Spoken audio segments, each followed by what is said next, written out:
Welcome to the In Season podcast, rated R for language. None of us are doctors or neurologists. The things you're about to hear are opinions of people living with epilepsy or seizures. These are firsthand experiences. Epilepsy can cause speech problems, and the medications are hard to pronounce. So please bear with me. Epilepsy can cause bad memory, so some stories will be repeated. I'm Pookie. Get ready. Felony charges by postdictal. I was throwing up all morning, and eventually my roommate had to call 911 as I was foaming at the mouth and appeared to be having a seizure. He said it was like the lights were on, but no one was home. At the hospital, I was aggressive and tried to bite the nurse. No injuries. I have no memory of any of it. Completely out of character for me, and completely out of character for me to try and bite people. Even tried to bite my family members. Had to get a lawyer and turn myself into jail for 2 battery felonies. Still working through that. I've never had a seizure before and scheduled an appointment with a neuro. Any additional advice? I think the hospital suspected I was on drugs even after drug testing me and it being negative, other than the benzos they gave me and the medical marijuana prescription. Brain MRI and EEG came back normal. Any advice on moving forward? I've never had a federal charge touching anybody. Get a lawyer because you were not of sound mind at the time those alleged crimes were committed. Those charges will not stick. You got to get the right people to fight for you. Go ahead, Toaster. Listen to Kate. Agreed. But also, this is obviously it's not a felony, but I have been arrested while post-ictal before. And it, it happened while I was still in college. And it didn't. My dad was able. Well, my dad knows how to. My dad knows legalese. He's my hero. And nothing ever came of it, thank God. But if I didn't have that, then I would have been screwed. I'm trying to think of something. Mark, the icebreaker question was, what's something you regret doing that you could have done but did not did? Something like that. What's something you regret not doing when you had the chance? Those sound like 2 different questions. Is it 1 or number 2? The question would be, what's something you regret doing when you had the chance?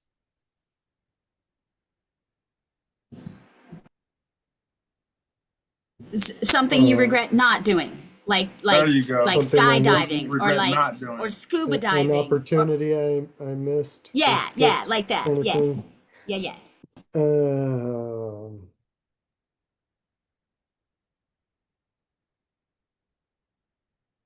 I don't know. Can you come back to me? I need some time to Yep. think about that one. We can move on to Jeff. Jeff, what do you regret doing that? Something you regret not doing that you when you had the chance. There we go. Because I'm all over the place with the question right now. I regret It's all good. not getting. I regret getting addicted to coke. That's what I regret. That's legit. Those were the good old days. No, They certainly were. But they were expensive old days. Hey, Jeff, I meant to tell you, you started a great discussion between, my family when you brought up that thing about the testing in the 70s. Yeah. Yeah, I learned a lot about that. So always learning more every day. Thank you. Mm-hmm. Kate, I don't think you answered that, did you? I just had that boring practical answer of investing money. Mm. I think that's everyone except me for now. And Mark, we'll come back to you. Sailor Mom, what was your answer? I didn't answer. I didn't answer, but my first thought was to have another baby, to not let them tie my tubes when they forced me to. Because when they got in there, they said, "Oh, yeah, you don't have any scar tissue. You could totally do this again." I was like, man, y'all made me sign the paperwork. Anyway, yeah. But I don't know other than that. Maybe investing, but I did invest. Like, I invested at every place that I worked, and I always ended up having to use it for some emergency or other. Pull the money out of the 401k for one thing or the other. I don't know. I guess I don't. Maybe. No, I don't really regret too much. Maybe not getting out of the Bay Area sooner because it was stressful, but I love my job, so that's hard, you know? And that's where the kids grew up. I don't know. That's all I got. Hey, Melissa. You had the best answer yet.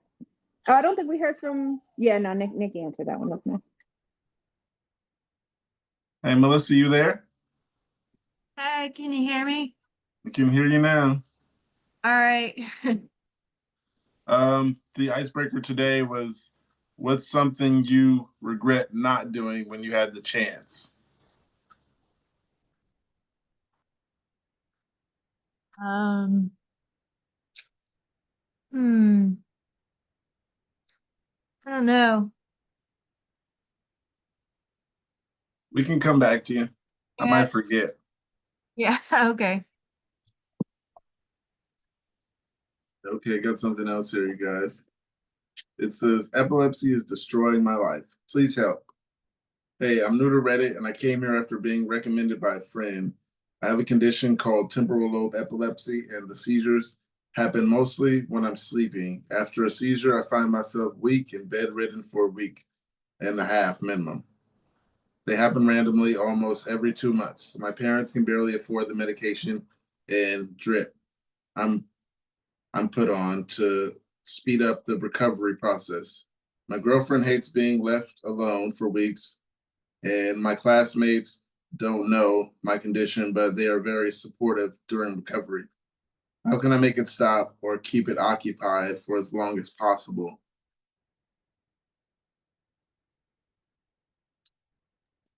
I mean, when they're talking about making it stop, are you thinking triggers? You know, figure out what actually causes the seizures? Yeah, that's what I'm thinking. I'm thinking they're saying, how can we make their nocturnal seizures stop? Yeah, journal. Yeah, That's where I I would don't. start. Yeah, that's good, but sometimes, you know, if you've got uncontrolled, medication resistant, it just depends. You got to get all the tests, I guess. Yeah, Yeah, that's my or answer. Nature's Made by B12, you know. Shout out to Nature's Made. I heard it works. I mean, not a permanent thing, but yeah. Jeff said he took it and he didn't have a seizure for 3 days, right, Jeff? Jeff, you there?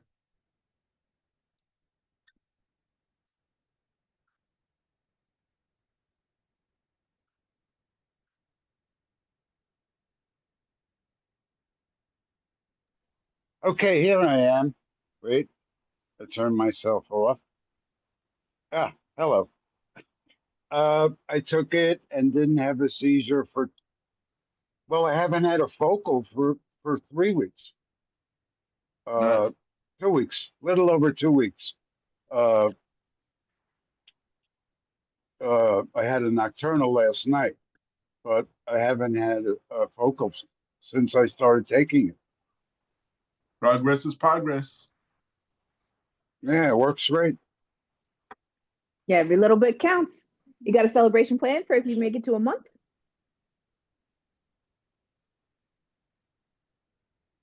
My celebration is going to be going home to the desert. Oh yeah. There you go. That's my celebration. Someone in the comments said, if you're 18 plus, try applying for state insurance. That's how I've been covering the cost and my medication and numerous doctor visits. Someone else said, hey, friend, I also have TLE. My seizures were also mostly occurring in my sleep before medication got them under control. Of course, medication is going to be the thing that will control them the most. If your current medication isn't working, reach out to your doctor to see about switching. Worth a shot. Also, limit caffeine and artificial sweeteners. Best of luck. That's a good one.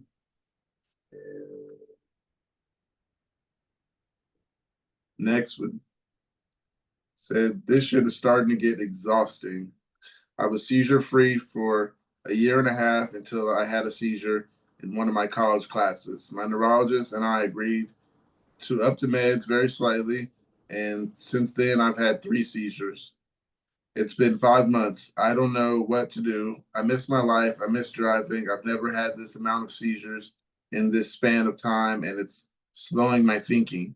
I used to be sharper, faster. My memory was far better. I don't know what to do. Anyone else experience something like this? My meds, like, aren't working or what?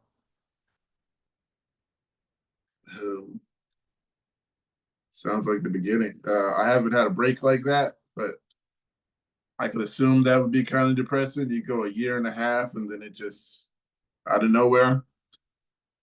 But you got to expect these things. At this point, I just can't say it's kind of part of life. I don't not expect it to come. So I know these medications aren't promising much. Go ahead, Toaster.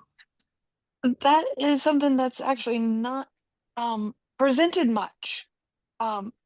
Just as much as vocals aren't. And media and everything is people who are controlled. Their seizures are controlled.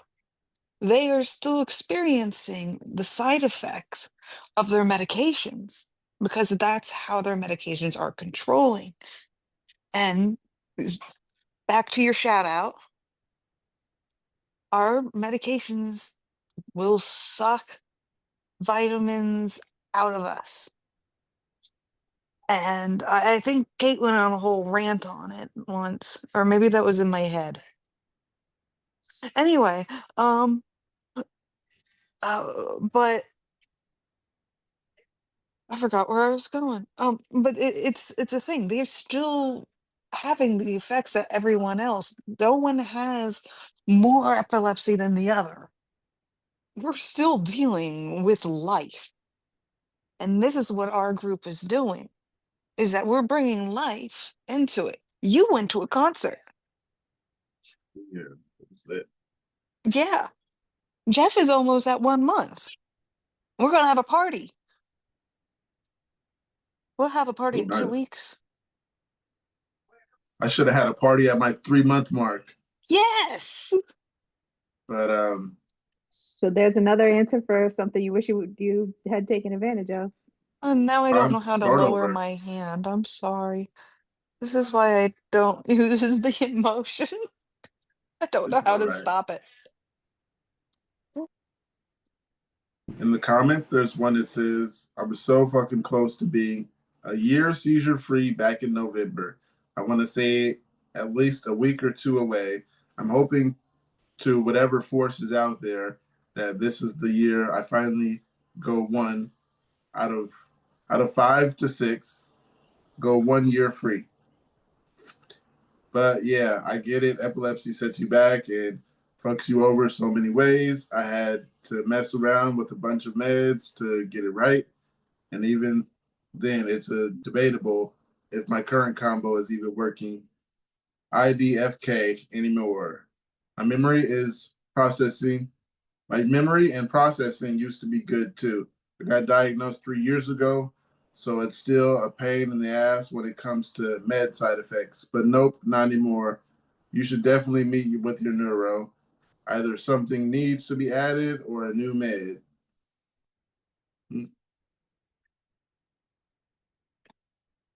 Another comment says, epilepsy is a bitch. No two ways about it. I myself went almost 5 years seizure free, only to develop a drug resistant epilepsy. Most cases change in some ways, not to mention the extra crap like headaches, insomnia, mood, mood, memory, brain fog, etc. Not saying you will or won't deal with this stuff, but I have, and it's bloody exhausting. We understand you. Yeah. Another one here. Does anyone else have PTSD from having seizures in public? I have horrible anxiety with public speaking. It's been that way for 15 plus years. I think it's due to the fact that I have had 5+ seizures in large crowds, coming to with 50 to 100 plus people surrounding you, wondering, judging if you're coming out of an overdose or not. I say this because someone called an ambulance one day and the medics arrived saying that, verse asking if I had epilepsy. I had a surgery that so far cleared my seizures, 6 years and counting, but the insecurity of past experiences still lives on. My job may be requiring more presenting in the next few years. Is therapy a viable option to get over this trauma? If so, any kind of idea what kind? My therapy was for something else. My therapy was just regular depression. The average depression, regular stuff. Maybe they could get out of that hang up by thinking more about what what they're looking forward to. If they've gone that long, they said 6 years. That's a lot of time wasted to be scared of trying something new. So if anything, come chill with us. We'll get you out of that slump. Anybody else got something? Tell me your therapy stories. Anybody around here with PTSD? Let's talk about it. Yeah, I did cognitive behavioral therapy and now I'm doing dialectic therapy, behavioral therapy.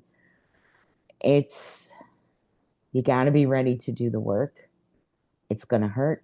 Not physically, but it's going to hurt.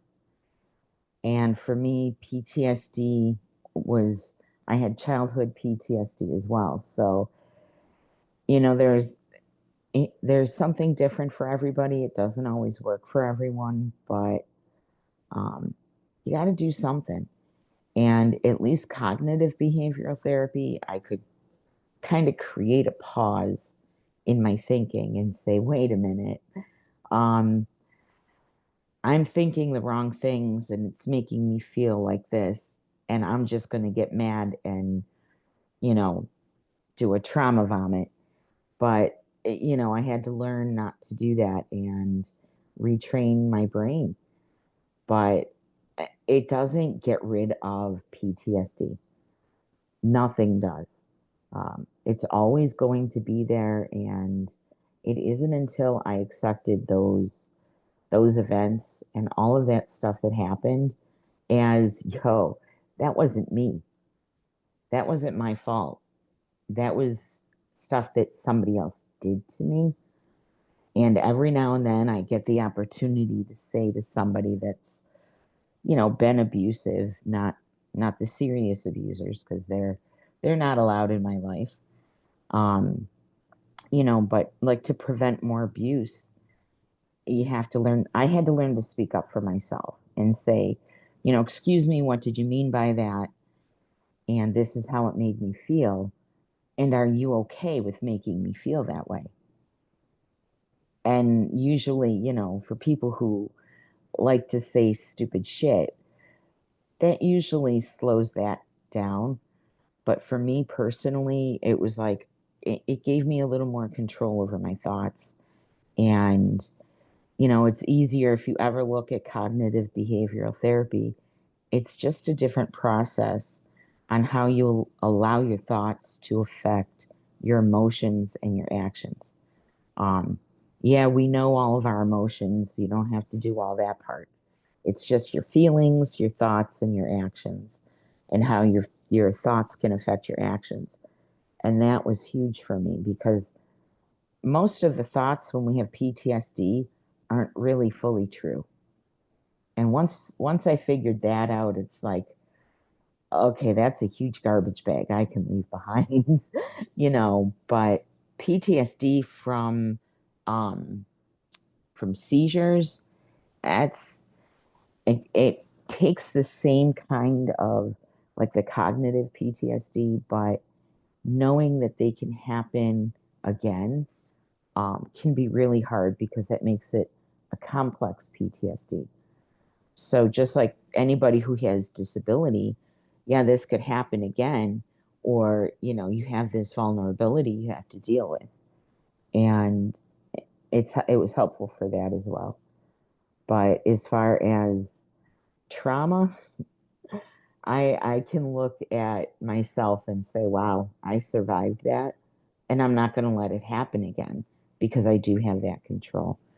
But definitely, from a personal point of view, cognitive behavioral therapy really changed things for me. Um, and I don't know, I know my trauma therapist very well, and she works with people with invisible diseases, invisible disabilities. And we take a lot of trauma from family and strangers. And sometimes the best thing to do is to just make that person think about what they're doing and saying in order to get it to stop. So, but yeah, cognitive behavioral therapy.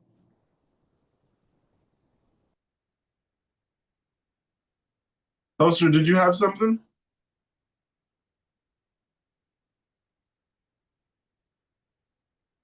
Well, first of all, Annie's badass, and I aspire to be you one day. Me too. I'm humbled. Me I am too. humbled, but this is what therapy, the right kind of therapy. Does. Yeah. Yes. What's the difference between CBT, cognitive behavioral therapy, and the the begin with B? Dialectic. The Um, D. yeah, D. BD. Yeah, dialectic behavioral therapy. Cognitive behavioral therapy is where you basically change your thinking about what you're thinking and feeling. Um, and that changes your action. You can make choices about what you are feeling and allowing yourself to feel. Where dialectic is where two things can exist at the same time, Holy shit.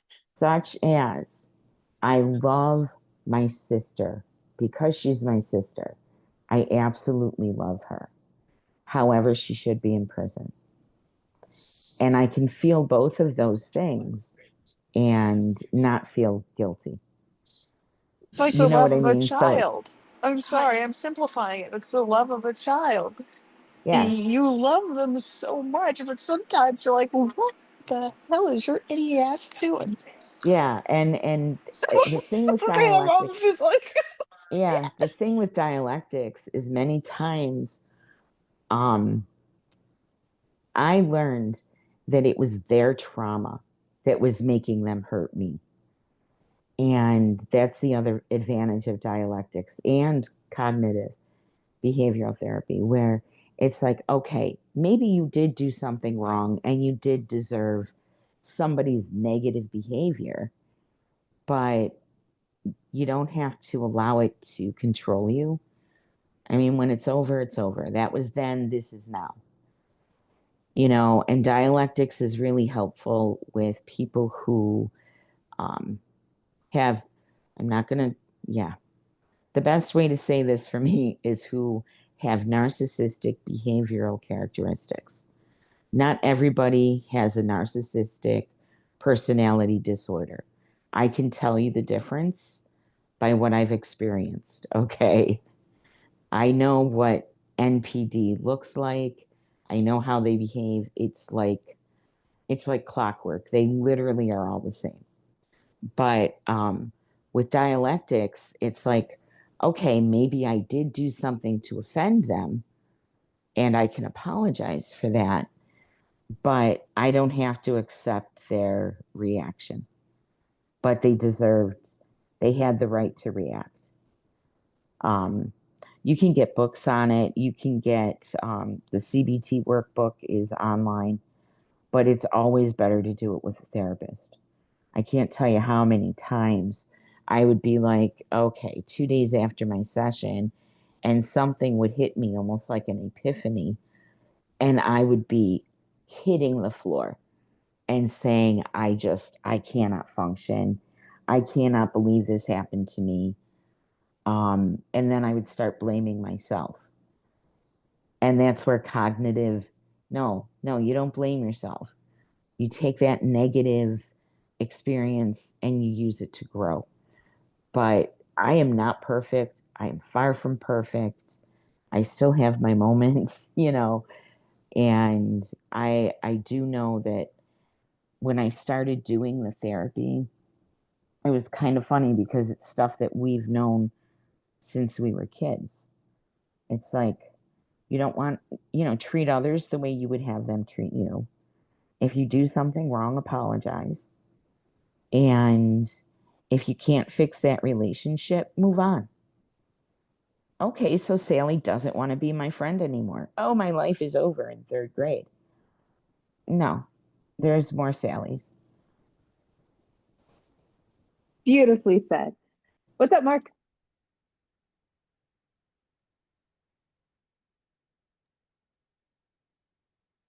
I just wanted to mention, in a kind of, I guess, an academic sense, that the framework for cognitive behavioral therapy was developed based off of the philosophical framework of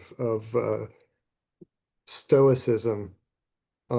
So like the philosophers of, I mean, Marcus Aurelius in particular, Such you as can see.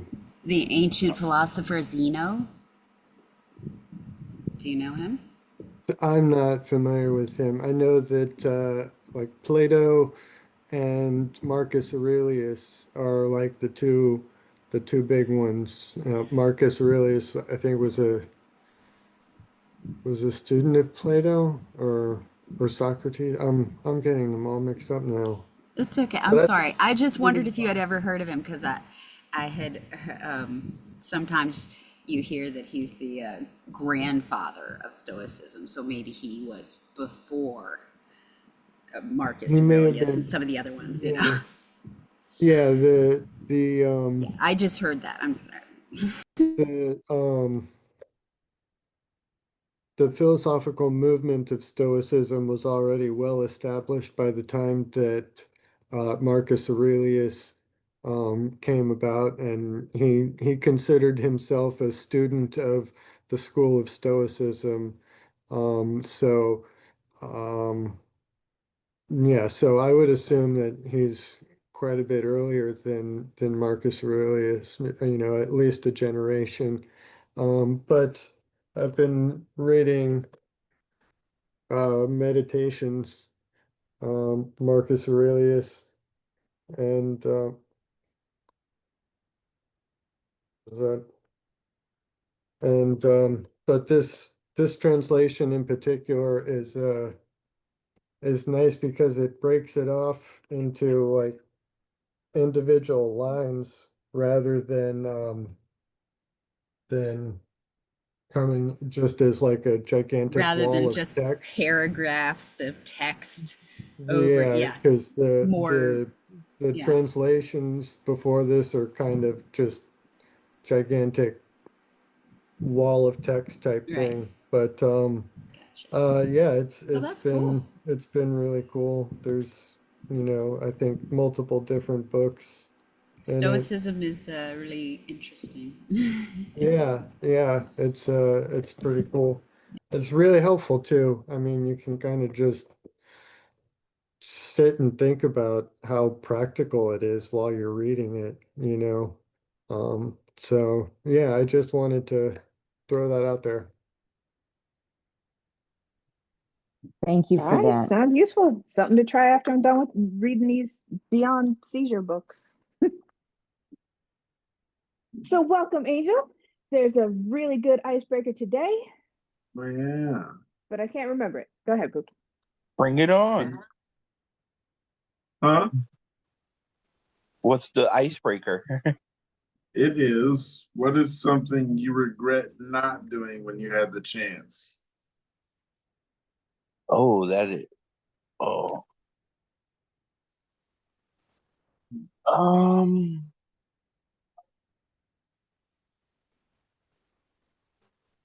This is.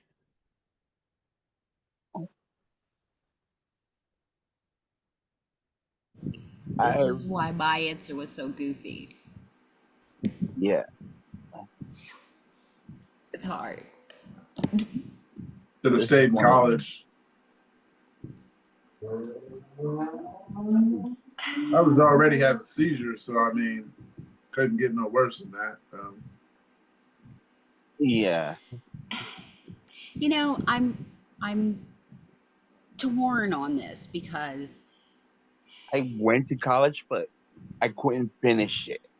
Like, I was going to St. Joseph's University, right. but I couldn't finish it because of funds and like medical bills and stuff like that. I could have But I wish I could have finished it. I definitely wish I could have finished it.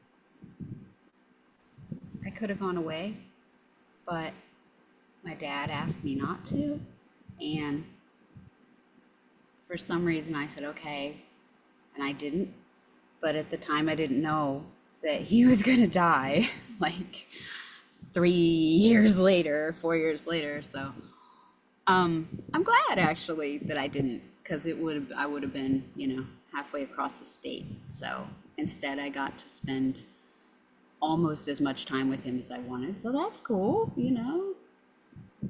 Anyway, that's sorry. Nobody wanted to hear that, did they? No, that's a beautiful answer to this one. It's beautiful. Honestly, that's the best part about these icebreakers is you can think about the flip side to each one. Um, Well, it's something that you are glad you did go through with yeah. prior to diagnosis. Something I didn't do that everybody says you should go to college, and a lot of times when I was younger I thought, oh no, I should have done that, but no, I don't regret that one little bit. I think for Yes. us, we're probably more likely to be appreciative of having all those, random teen escapades, if you will, because at this point we're not partying anymore. So even if I don't remember it, the most random things can bring back a memory from years ago. So those are the kind of things that I'm grateful that I did actually follow through with, even if it was just, some stupid garage, whatever. I might remember something from some random smell. One of these hotels brings back a memory and never knew. There was something in here too I was surprised to see. Did anybody ever really get anywhere with blood tests at the beginning or diagnosis or triggers or any of that? What do They you make a mean? big they make a big point of explaining, the beginning of what chapter is this one? Yeah, they call this is definitely the beginning. So I think this is diagnosis and treatment. So they make a big paragraph about the blood test being part of diagnosis, but I really remember that as just another, CGC or whatever the CBC. Yeah, they got one of those big detailed CBCs to just rule out everything else. I felt like it was just another kind of wait for the response, and then they still followed through with the same thing. It's like the blood tests were more just to make sure that none of the medications that they were planning on putting me on were gonna interact negatively with some other unknown autoimmune condition or something. I was just wondering if anybody ever did actually get anywhere with the blood test, figuring out the cause or something. No, not Nope. me. I went to the hospital just to do blood tests when I had a seizure. And they had me sitting there doing nothing. I'm sure it doesn't take that much time to do a blood test. People were just walking around and nurses were hanging out and shit. Looked like they were making Wait, TikTok videos and shit. Just weren't your doing. levels changing while you're sitting there? That's not scientific at all, right? No, Like they're because of looking for certain because of my health things. insurance, Answer um, that. I can answer. they're like, we're gonna take you to the hospital, and if you have any drugs in your system, then you're gonna pay for that hospital visit. So they had to do all that instead of just telling me that's why you're doing it. I had to ask a nurse. Um, yeah, so that's why I was sitting there for 6 hours.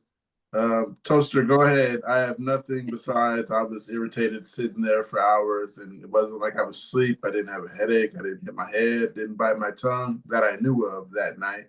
Um, Found out in the morning that I actually had a little nick on the side. Um, but yeah, she told me this is why you're sitting here. We got to make sure you don't have street drugs in your system. Sorry, memories are pouring out.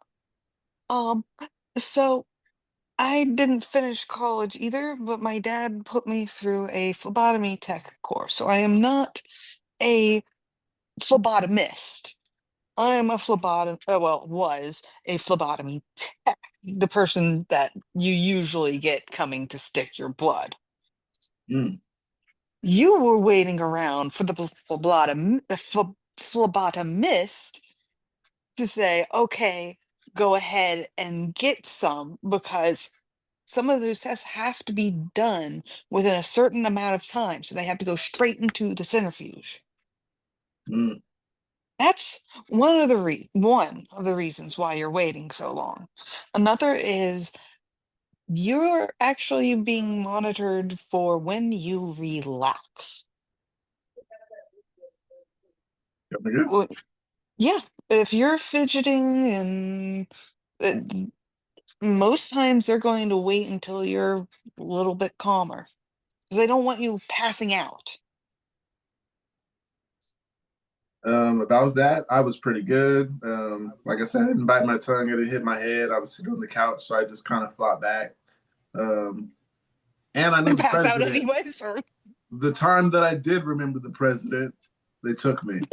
Didn't make sense to me. It was like, you're asking me questions. I finally answered the question. I was excited that I got a yes. And yeah, I got the answer right and still had to go to the hospital. Didn't make sense to me.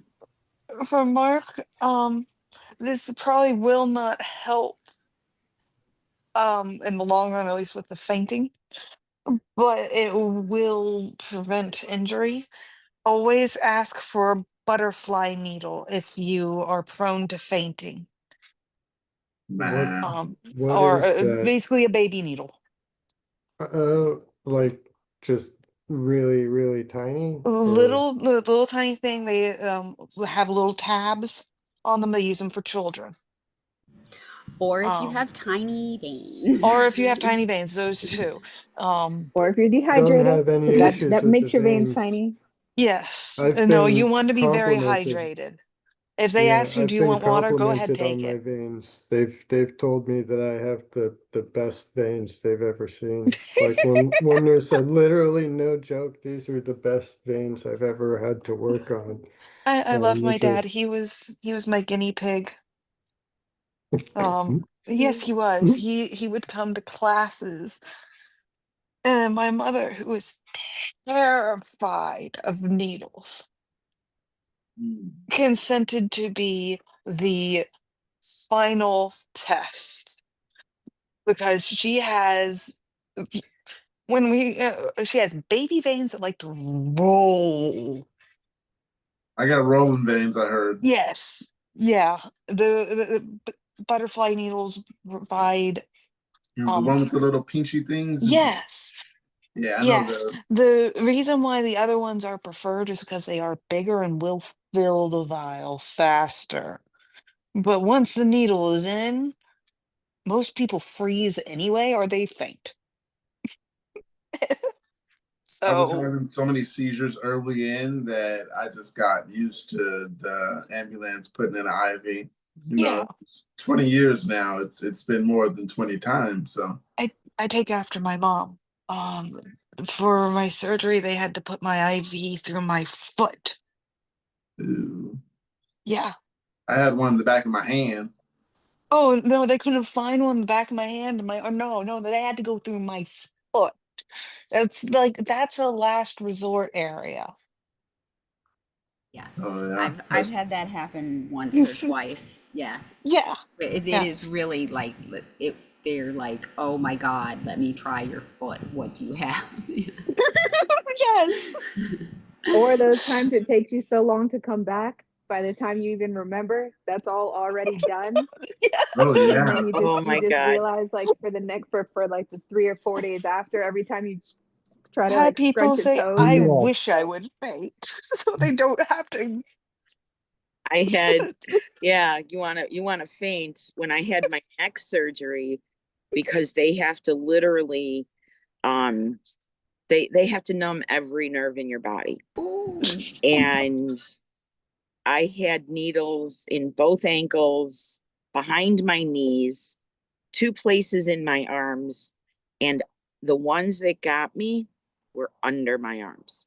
And that was before my neck surgery. And I'm sitting there while this guy is putting in the needles. I'm like, I can't do anymore. Okay. Boom goes the fentanyl. Okay. I can do anything now. That was kryptonite. Okay.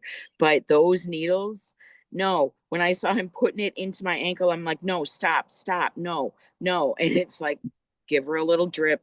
So they were sedating me while they were putting the needles in because I don't know about you, but you get one, where you get poked under your arm when someone tickles you and it hurts? Imagine Mm. putting a needle there. No. Oh, no, no, no. And then those nerve tests. Yeah, no, no, I don't want to do that again either. I got so many dots on my arm. I started to tell the nurse, that these aren't from drugs. She got a lot of dots everywhere, a lot of track marks. A rough pass. They Yeah. they were trying to put my epidural in my back with my twins the first time, and it was a nursing student, or they were doctorate students, I guess, doctor students, but it was like six little girls trying to hunch me over, and I was having twins, so I'm double my size and I'm swelled up like crazy, and they kept missing. They kept hitting things like bones and freaking everything but what they were supposed to. I thought, oh my God, is this ever gonna end? They had it was like How six many tries. times It was they crazy. poked you? I don't remember anything past the first seizure when it comes to labor, and I am thankful Yeah, because I it didn't. sounds like worse than no.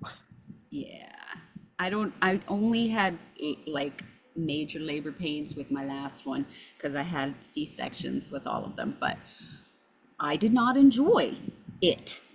It was not fun. I was like, I can't believe people choose to do this. This is horrifying. Please, I dear love it. God, I make it love you stop. guys. I love you guys. I love you guys. You guys are my family. I've always wanted a big family, but I don't want to get pregnant to have one. I feel you. Me neither. Yeah, that was not. And then they kept having emergency C sections that had to go in front of me, and I was like, "This is not okay. Why am I still in this bed? This they're getting closer, guys. This is not okay. Come on." Mm. No, not fun. I have to agree. Mm-mm. All right, let's move to the next one. It's a short one. Anyone else tired during the day after still sleeping 8 hours of sleep? I used to get that before I took B12 by Nature's Made. Shout out to Nature's Made. Now, lately, I'm not taking as many naps at all. I'm hungry more often. It's a different life on this B12. Like, seriously. I've never been this hungry in months. Like, That's how much yesterday, we went progress. to Chili's.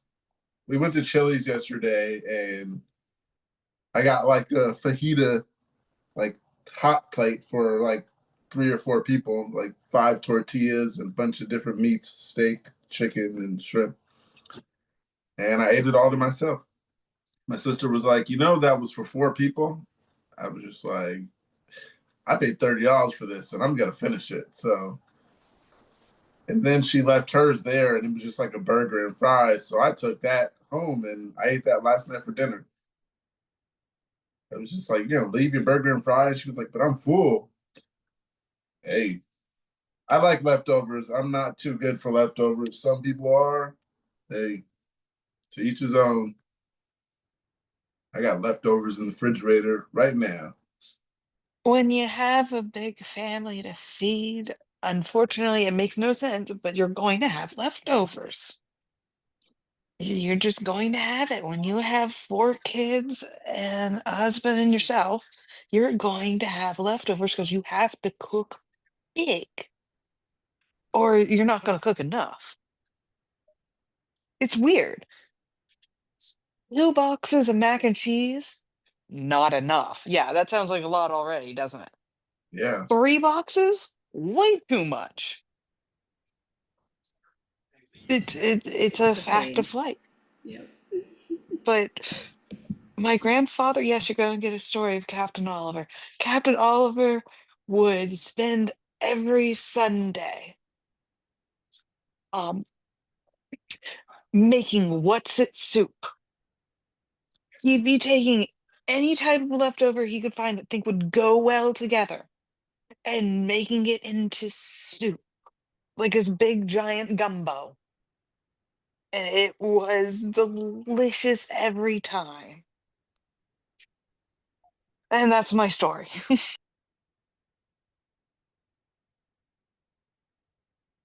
Anybody else? Sleep stories? Anybody still tired out there, not taking this B12 like I suggested? Shout out to Nature's Made. I'm I'm tired all the titrating. time. I'm Oh, still tired. Go ahead. well, I'm not taking B12, so I'm going to get some because it did help me when I was taking it. But yeah, I'm tired all the time.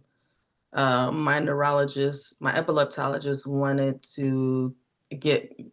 me to get the MSLT test for narcolepsy because it's sort of my reputation. I'm always falling asleep. Let me know how that B12 goes. And shout out to Nature's Made. Try the Nature's Made gummies. Those are so much easier than pills and capsules. You can chew it. It's good. Just make sure you don't eat too much because I've double dosed because they were so good. And then I thought about it like, why am I doing this? Yeah, they're gummies. So, and they're good. So, yeah. Don't take them for the munchies. Yeah. Got stuck doing that one time. Just an accident, average accident that an epileptic has. But hey, anybody else with the tiredness? Angel, looks like you took your mic off mute. Got something? Yeah, I still get tired, but I'm titrating up every 2 weeks with the Excopri, and Excopri is one hell of a tiredness drug.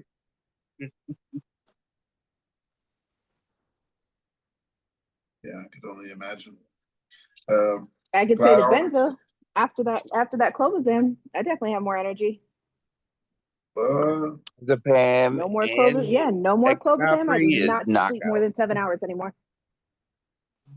Oh, nice.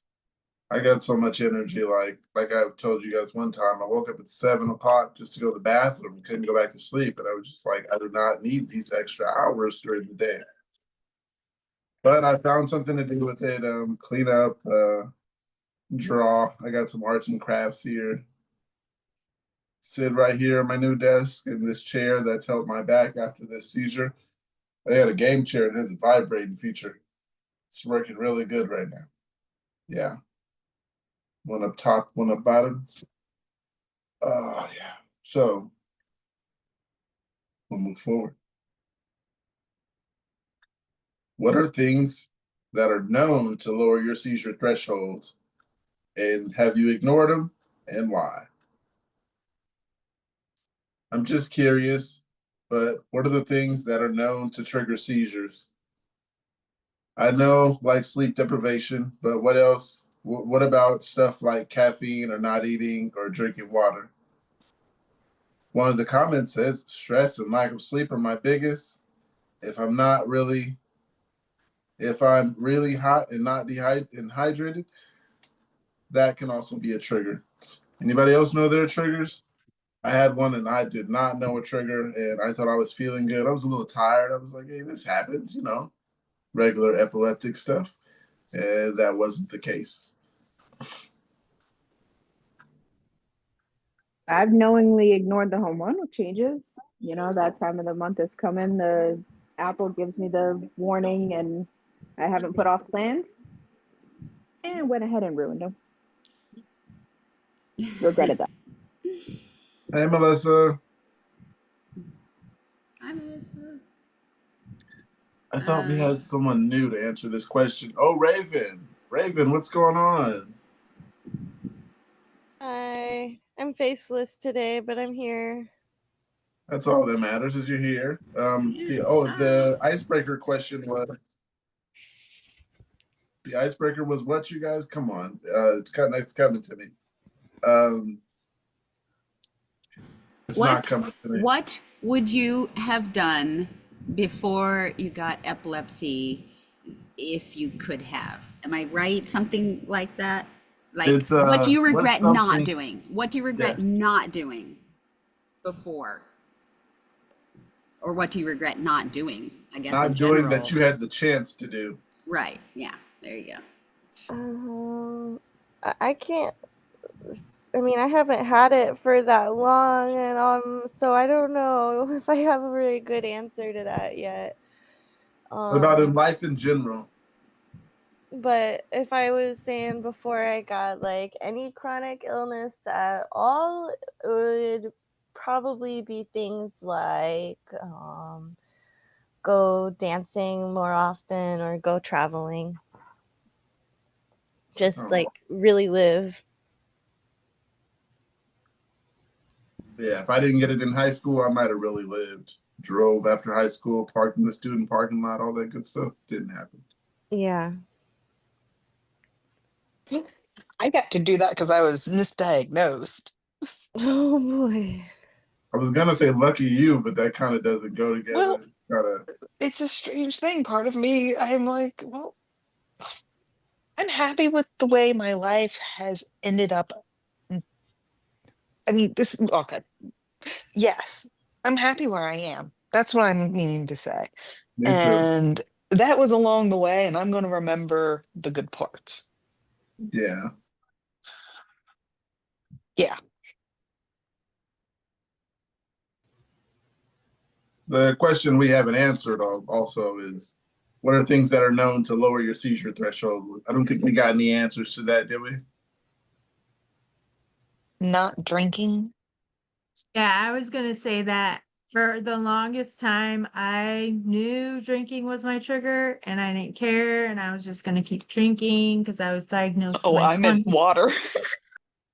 I meant alcohol. Hey, that works too. I just did not want to quit drinking. It's the same thing. I just didn't care. And then finally I was like, no, I'm having too many seizures and they're most always related to drinking. So I stopped, and then I finally stopped drinking, and then other things started triggering me that I have no control over. Fun fact.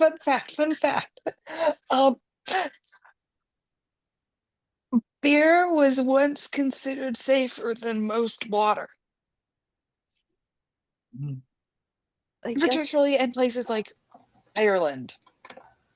I was It gonna is say that. literally in their blood. wasn't that to do with like bacteria in the water? Yes. Oh man, so everybody was just drunk all the time. Yes. Even the Dope. kids. Oh my god. I hate beer. That sounds like And liquid bread. It was calories. And if you So and honestly, a lot of oh yes, I'm going on a tangent now. A lot of Irish cooking involves beer. Lots of bases of stews.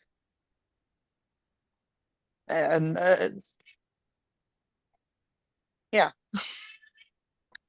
we put brandy in apple pie. Okay. So yeah, that's quite Irish. I can attest to that.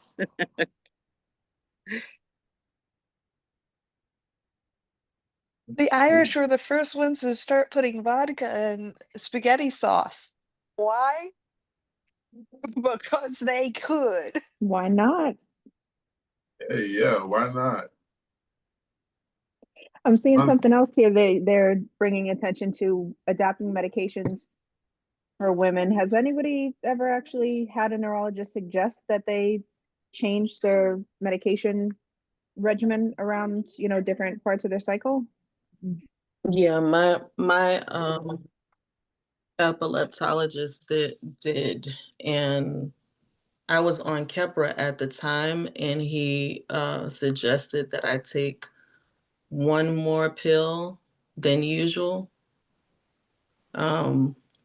Yeah, around that time, he said, like when I, right before, because that's usually when I was having the most seizures. So that makes sense. Was that maybe one of your favorite neurologists? Somebody who actually seemed like they paid attention? He really didn't know about catamenial seizures. But he did tell me honestly, he's like, I don't really know about it. He said, but if you feel like your seizures are increasing around this time, then you can increase your medication. But yeah, I mean, he was nice. Both of my epileptologists are very nice, but I think my case is kind of complex. And so they didn't really know what to do with me. Yeah, that's news to me that any doctor would even change it like that. So we'll look into that a little more next Wednesday. one of the comments to that thing that lowers threshold, someone said apparently Benadryl, but we know that already. Luckily, some of you still haven't stopped taking it, but I don't judge. There was something else I had. I forgot what it was. Oh, I think it was a joke to go along with what you were talking about at the time. You asked, has anyone's doctor mentioned this? I was going to say not mine, but yeah, I don't have an OBGYN or any of that good stuff. And I would never imagine that an OB cooperates with a neuro. I mean, in my experience anyway. I don't know what the hell it is with like medical pride in Florida, or maybe it's a billing issue. I don't know. But yeah, none of my specialists have ever collaborated. Got something else here. It says my mom is against me taking anti-epileptic medications. I asked my mother if it was okay taking these anti-epileptic medications because I needed her permission to get them prescribed due to financial issues. She said she's against me taking them. She just says, why don't you do more testing on July when I'm better? And said that she would not see me as a daughter if I kept lying to her about me secretly going to hospitals and getting tested. She said I don't have epilepsy because of normal EEG and told me to give the medication a second thought. How do I convince her taking this medication is essential. My mother's not like that, so I couldn't even imagine that situation. I'm trying to put myself in her shoes, and it kind of doesn't work. This one sounds like they need to have a virtual appointment, bring the I mother wonder into the how. room, get that I wonder. professional to reiterate why these medications develop a dependence and actually make a difference. Go ahead, Melissa. I was just gonna say, I wonder how old that person is. Like, are they 16 or 21 or 18? I mean, That's true. different things going on at different ages. Like, if you're 16, it's harder to tell your parents what to do. But if you still need them for money, you're dependent upon them. So I don't know, it just really sucks that I can't imagine somebody saying not to take epilepsy medicine. Yeah, especially if I could actually easily imagine myself in that situation, even though it didn't happen to me, thankfully. But I could easily see a mother feeling absolute relief at a child's clear EEG and wanting that so badly, she doesn't want to look further. When in most cases, you need to either A, have a damn seizure at your neurologist's office, or have an EEG showing something which requires an EMU stay most of the time before you can get something that even pops. And that's just because even though our EEGs are absolutely phenomenal, they are still not 100%. That doesn't mean we're not going to use them. Hell yeah, we're going to use them. Because it is only a matter of time before if you do have sparks in your head, they're going to spark. And um and they're making strides every day of getting more and more sensitive. Fourth of July. And I don't know where I was trailing with that. Love you. Oh, how do I mute myself again? It's definitely relatable. Go ahead, Angel. I was gonna say, damn, I forgot. One thing she can say to her mother is, oh, now I remember. First of all, even if it's not epilepsy related, if you're having seizures, that means your body is trying to warn you that something is happening in your body and you need to get it checked out. It could end up getting worse. It with it being seizures, it could also possibly be, God forbid, a tumor in the head or something like that. And secondly, if it is epilepsy, you don't want the brain, those neural pathways to open basically and get used to having seizures, because they will keep happening more and more and more often. That's true.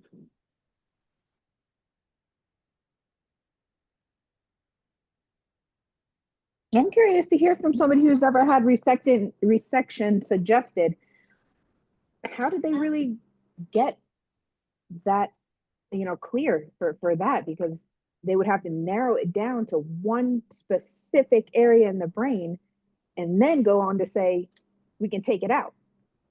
So I would just be amazed to see what kind of imaging that requires. And if it was successful, that the resection surgery just seemed like a total miracle to me. Long shot to say the least. What do you think about that, Toaster? Okay, so um, and this actually the visit came back to me recently because I was talking to Jeff about it. Um, and so when it was resection was first brought up, it was like, well, you might not even need this. We gotta do tests, and of course, that required 3 normal EMU stays, and that were like one lasted 2.5 weeks. Yes, they are dedicated on getting that seizure. And that's when they started noticing, okay, it's coming more from this area. And then last one, I'm hoping I remember the term right, but an intracranium EEG. They have this cool robot and it drills holes into your skull so they can insert the wires into your skull. You're basically, you become a Borg queen. You And have to be awake for it too. yeah, no, you to still stay awake, EEG. And no, you can sleep because some people have nocturnal. It all Well, depends on I it was all told you depends on have to what type of be seizures you conscious have and present. while they're drilling and Oh, no. inserting the electrodes in. Nope. You could be No, completely out. no, really? Yeah, I was.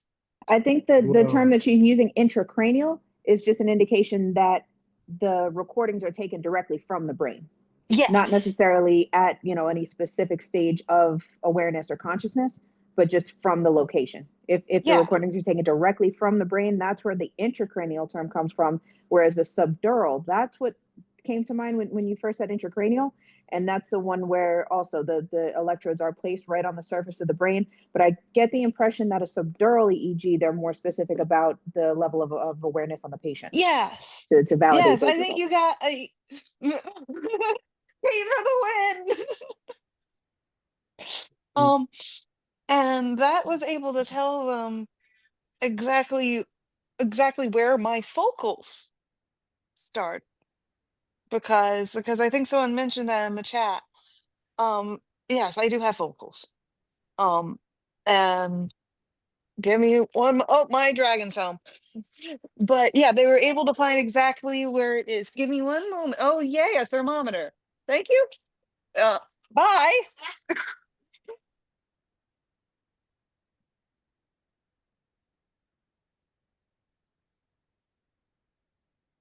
That was adorable. He just stuck it and gave mommy a thermometer. I love that. That's the kind of thing I can't wait to remember. Some random things from way back when, first words and things like that. I got something else here. Says I found out that seizures can cause brain damage, and now I'm scared. Do you slowly lose your mind, or do you go in a coma and die? I take medication, Epilepsy 600 milligrams every day. Even though I take my meds, I still have grand mal seizures once or twice every 2 years.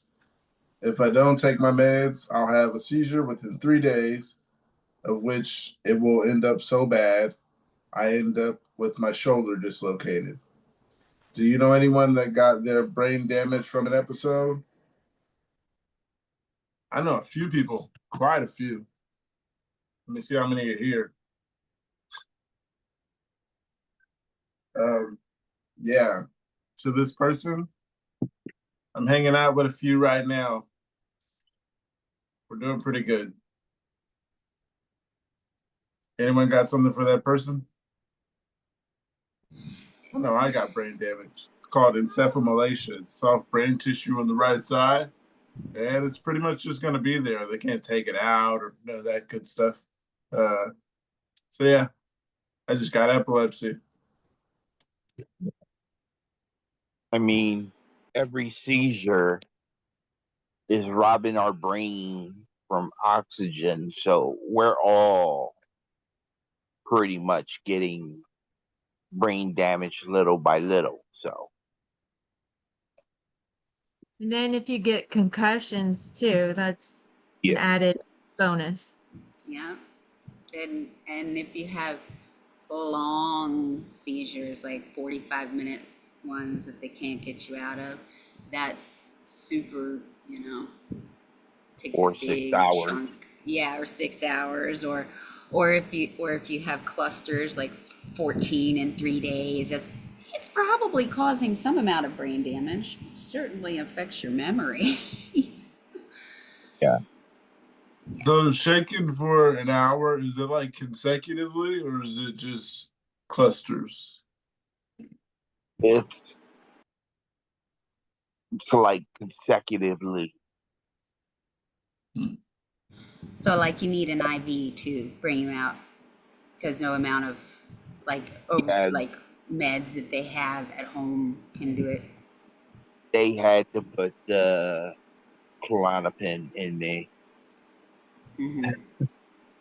Right. Yep. Um, First comment here. It says, "What's up, brain damage? Went into status for over an hour. Died. 6 out of 10 experience. No room service. Brain is much more sluggish and foggy than before, but I'm still alive and kicking. I have yet to go into a coma, but I'll report back if I do. I'm currently a senior in college, double majoring in biology and psychology. There is a massively noticeable difference in how I used to be versus now. I'm incredibly smart and have never needed to study. Before, I used to be able to look at a page and have the entire thing memorized.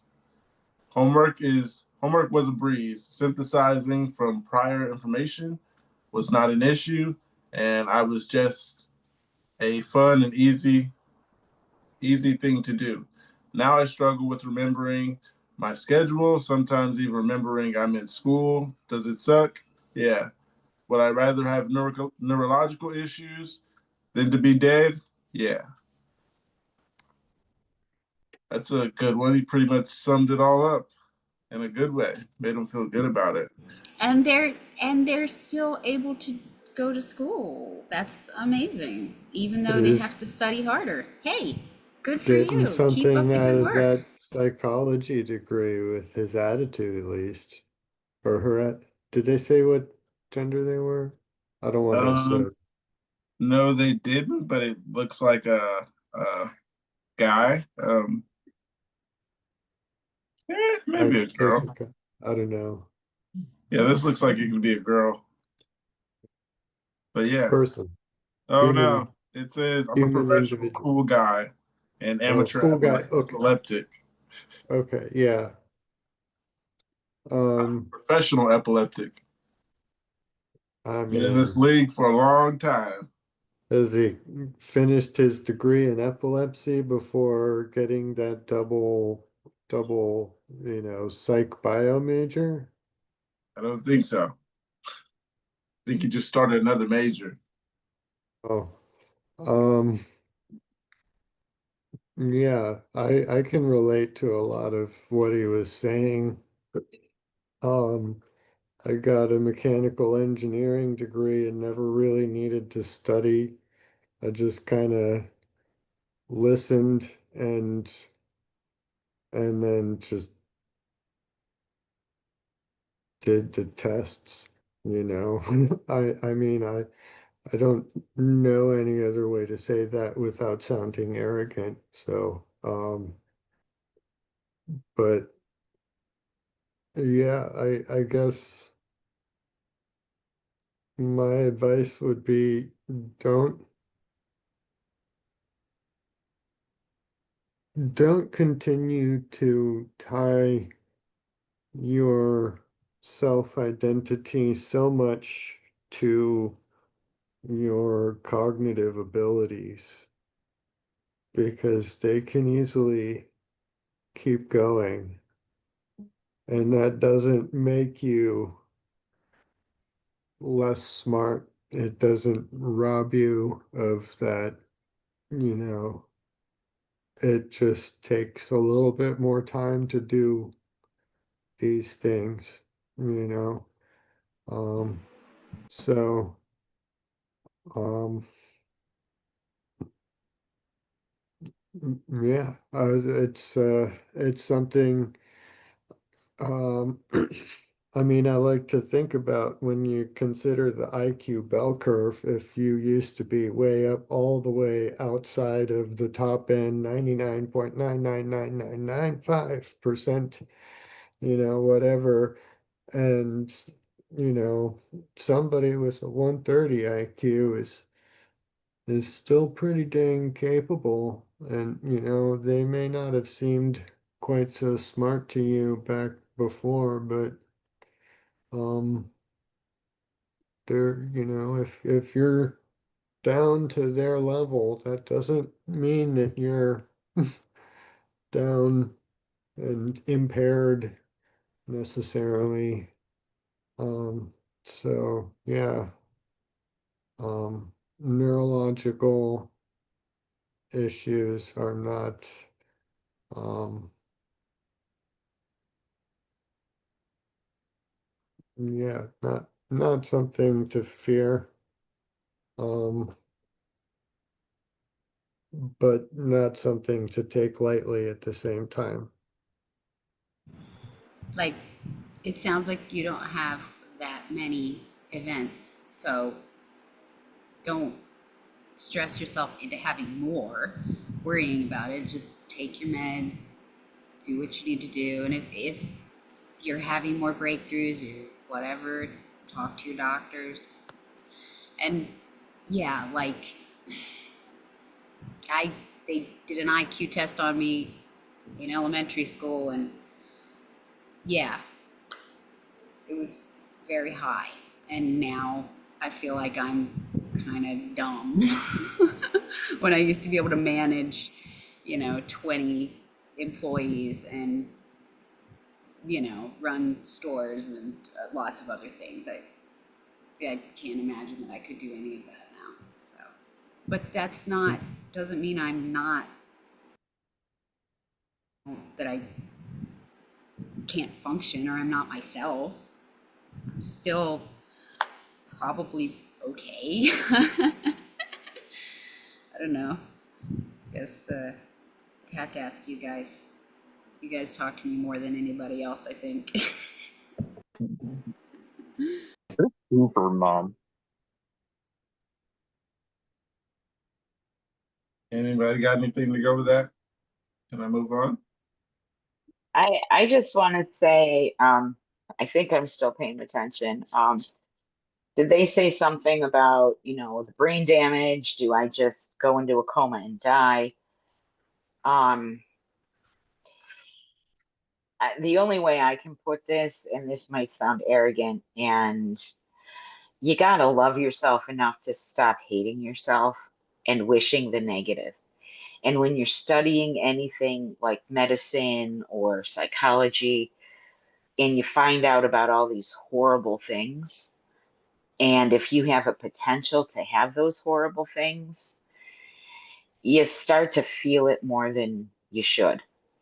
And it's a really tough, it's kind of like I don't know, kind of like that line in the sand that you have to draw. It's like, okay, I could potentially have this, but that doesn't mean I have it. And just literally make the best of every moment you have. Do everything you can while you can. And even now, I'm a mess right now. My shoulder will not stay put. But I'm still out there with the weed whacker. I'm still out there. I'm going to go out and mow the lawn. You know, it'll hurt. I got an ice pack, all of that. Or I could just sit here and say, ah, my shoulder hurts. I can't do anything. Let's turn on Netflix. That does not make me happy.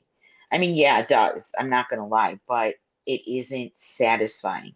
I have to do something, even if it's just mowing the lawn, I can still do it.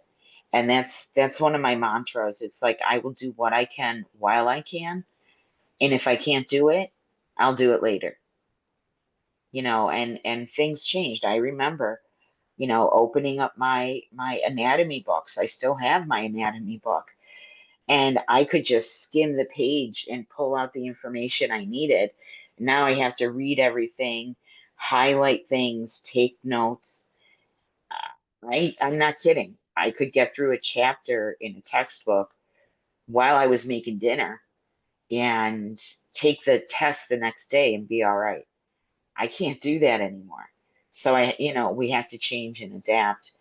But thinking that, oh my God, every seizure I'm going to have brain damage and blah. Yeah, probably. But every time you blow up too many balloons, you can have brain damage as well. So let's put that where it is. You can get brain damage from a near drowning.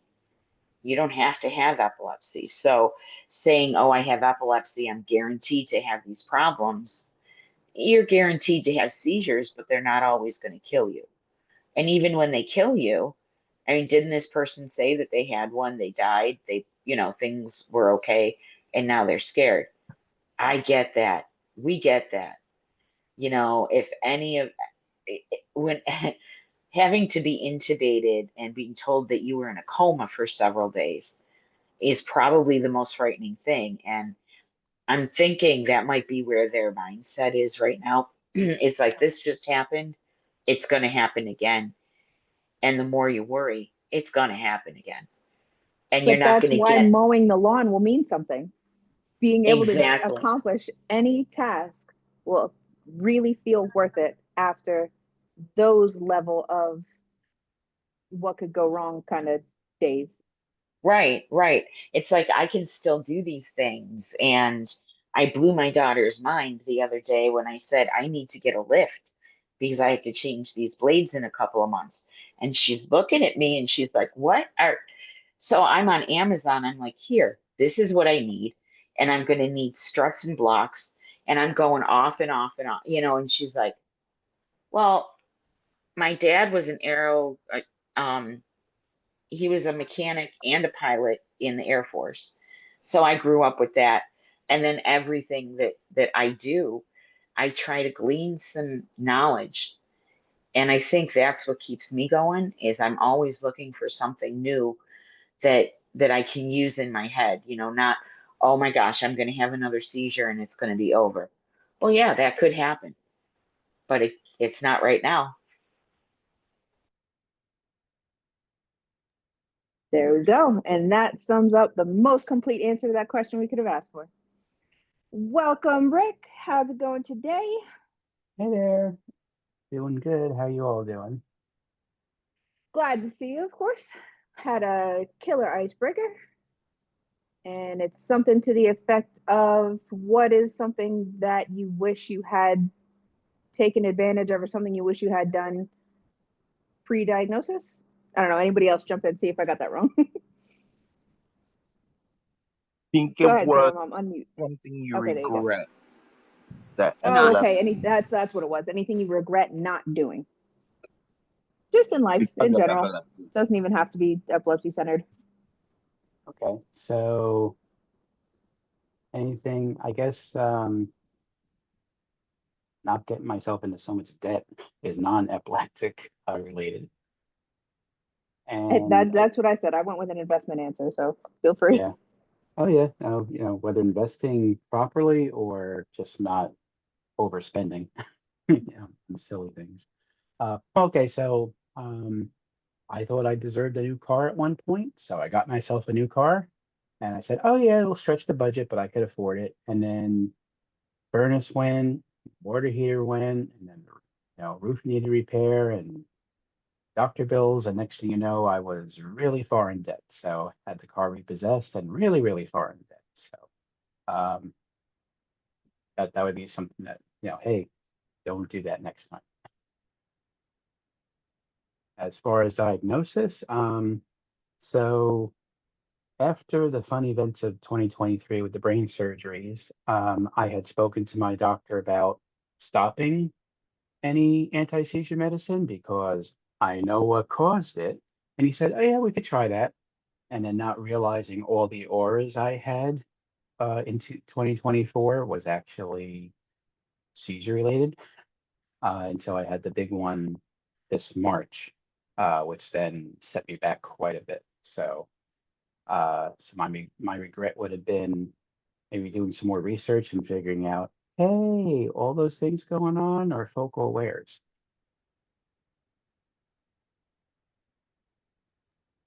Yeah, that makes sense. Being able to connect the dots later on down the line is probably something we could all relate to. And they say hindsight is 2020. I'm not kidding. That is definitely a mantra. Just going through some rants here. A lot of people ranting about insurance. More procedures and things just seem to be requiring prior authorization, and moving state to state is something I'm not looking forward to. Anybody else have any just good loopholes, advice, something you think might be relevant for anybody with a chronic condition, really, since we all have to stay on top of it? I was happy with the Medicare Advantage plan. That one did end up actually saving money. Over, once you're on disability for long enough, you get the straight Medicare. It does not always pay as good as it's supposed to. So those Medicare Advantage plans did actually end up being worth it on my side.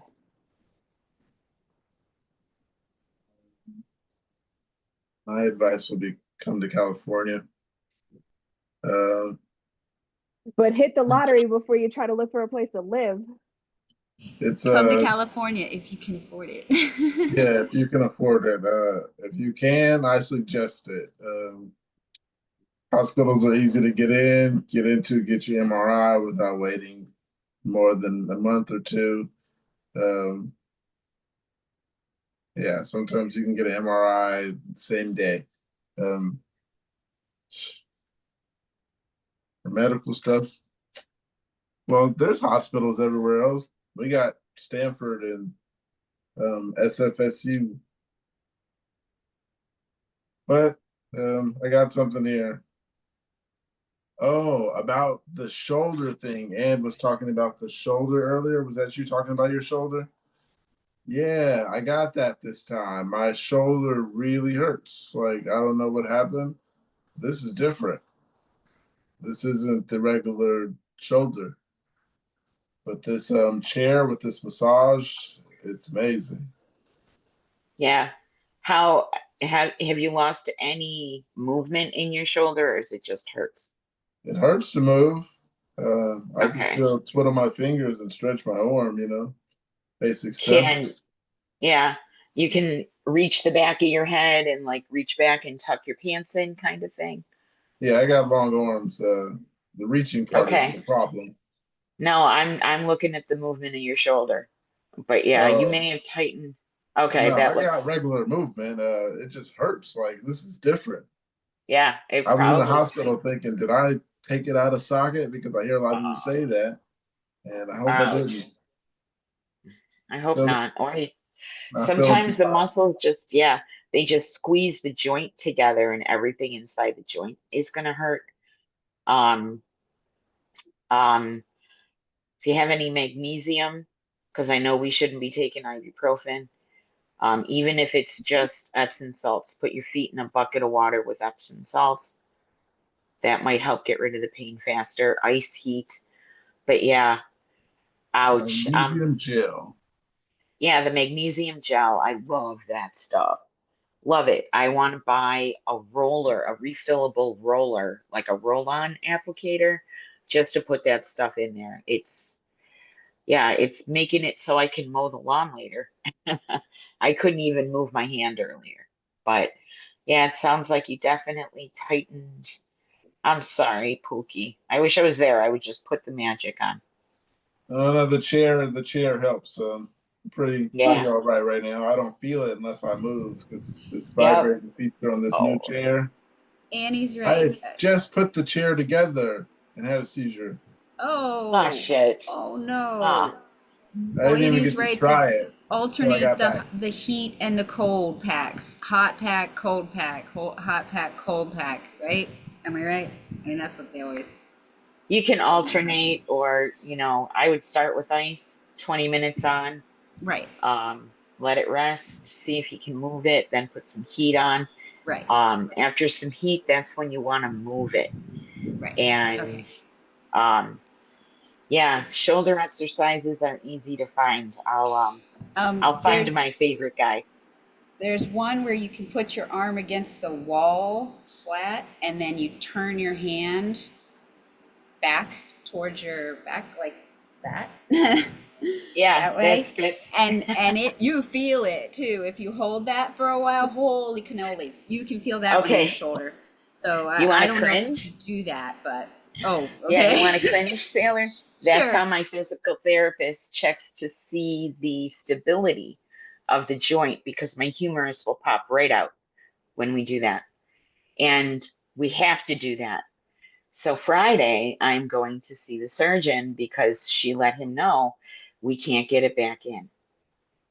So I'm doing my thing with a well, it's not dislocated. It's actually called subluxed. It's not completely out. But yes, that Right. nasty Partially, little partially kind of hanging you there. want to be careful with that exercise. That is actually how Yeah. they get my shoulder to pop out. And Oh, ow. Okay. That's bad. ow, That's the only one I cringe. know to like stretch out this part of the back. It came from a friend of mine that had back problems. She blew out a couple of discs up here and down here when she was young, like 37. Gosh, goodness gracious, poor thing. Yeah, and they were Can't even trying to stretch teach my her how to do arms the some same things. way. So, yeah. I'm sorry. That's awful. I hate it. You're muted. I'm so sorry, Pookie. But yeah, no, that's one of those fun. It is an exercise. Just be very careful with that. Yeah, I'm cringing. I'm trying to take a deep breath because all my muscles just went. Yeah, no, because oh I'm God, so it is. sorry. I did not That's mean to do okay, that love. to I'm you. like, oh, just be careful with that. That's why I'm like, I would Oh hate to see God. you do that and hurt yourself. But Yeah, Pookie, be but careful. my shoulder Don't is, force it. yeah, I dislocated it so many times that and now this time it's called the labrum, which is like it's kind of like a cartilage capsule that holds the humerus in. It's completely torn. It completely separated. So every now and then I literally have to carry my arm, and I'm like, darn it. And it's not just the pain. It's just my arm is not attached to my body. And we joke around because my daughter is a orthopedic massage therapist and personal trainer. And I mean, she's absolutely amazing. She's not one of those flipping tires girl kind of personal trainer. She does functional fitness. So it's like, okay, mom, this is what we're going to do. And she can usually get it back in. We can get it moving. And this is when the therapists tell you you have to do these exercises even when it hurts. They're not kidding, because Yeah. that's when it makes the difference.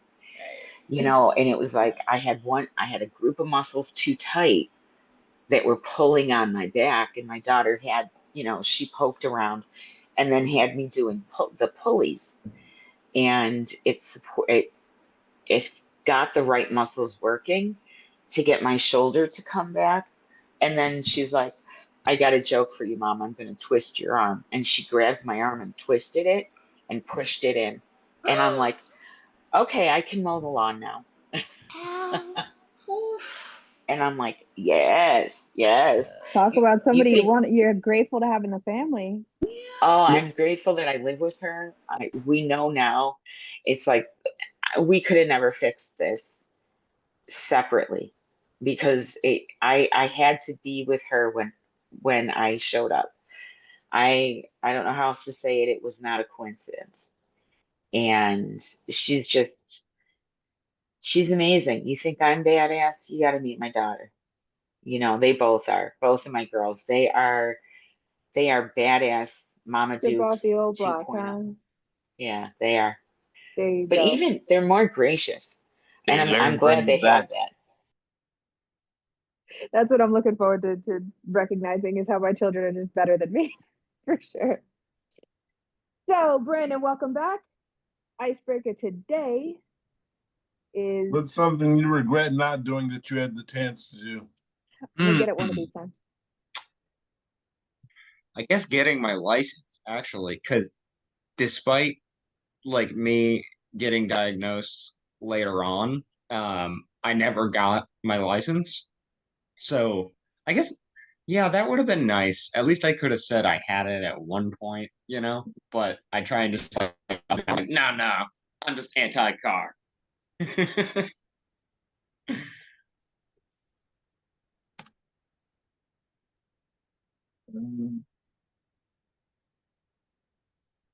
Yeah, Brandon, I think I would have tried to get a license too. Now that I think on it, as soon as I got my what's it called? Permit. Yeah, license. Dreams ended. Got something here. It says, do other people get weirdly emotional after a seizure? I don't know. After a seizure, I often have this experience where I feel like shit and I lash out at people. I don't do it as much anymore, but when I was younger, I'd even lash out at ambulance workers and strangers who were trying to help me. I think the thing is, the seizures show up in my life to tell me that I am weaker or maybe less independent than I'd like to be. It's uncomfortable to think about. They also make me hungry as fuck. Basically, I morph into this insanely emotional person who only returns to normal mental state only after ordering like 2 huge pizzas. First comment says, yes, I cry and I rant. Someone else said, I have this overwhelming feeling of dying. You guys get any type of emotions after a seizure? For a grand mal, I get very tired. And is that a feeling or an emotion? I've been known to cry and sob, ugly cry, and like crushing guilt, and like, yeah, the feeling of wanting to die. I understand that. I mean, don't anybody call anybody on me, okay? I just it's the post-ictal state. It's not. We I'm can agree on the okay. sloppy cry for sure. Yeah. Okay, it's not. And I don't. When I say I want to die, I think it's just you just want to cease existing because it's too much. It hurts, Right. and you're overwhelmed, and you're like guilty, and you just want to go away so you don't bother the people that you're bothering, and all that stuff. But yeah, super emotional, definitely. And the hungry thing, like we've talked about this before. Every seizure, it's like a 16-hour workout for your body. Totally normal to be starvingly hungry. You just burned up a bunch of calories, even though you don't know it, right? That's why we all are so sore and stuff. Our muscles did stuff that we didn't do. We should be ripped. Consciously. Yeah, we should be, right? But yeah, no, the food thing, completely normal too. Lots of people have that as well. Anybody else? I'm going to shut up now. The I depressive. actually wanted to like sort of key in on what you were saying, Sarah, about the guilt for it's like the people around you. But then when you try and tell people like, hey, I'm so sorry, they're always like, it's okay, it's okay, it's okay. It's like, yes, but let me feel this. Let me feel guilty a little bit, because it makes me feel better at least. Yeah, I was going to say the depressive thoughts getting easier after a seizure in the post-ictal phase.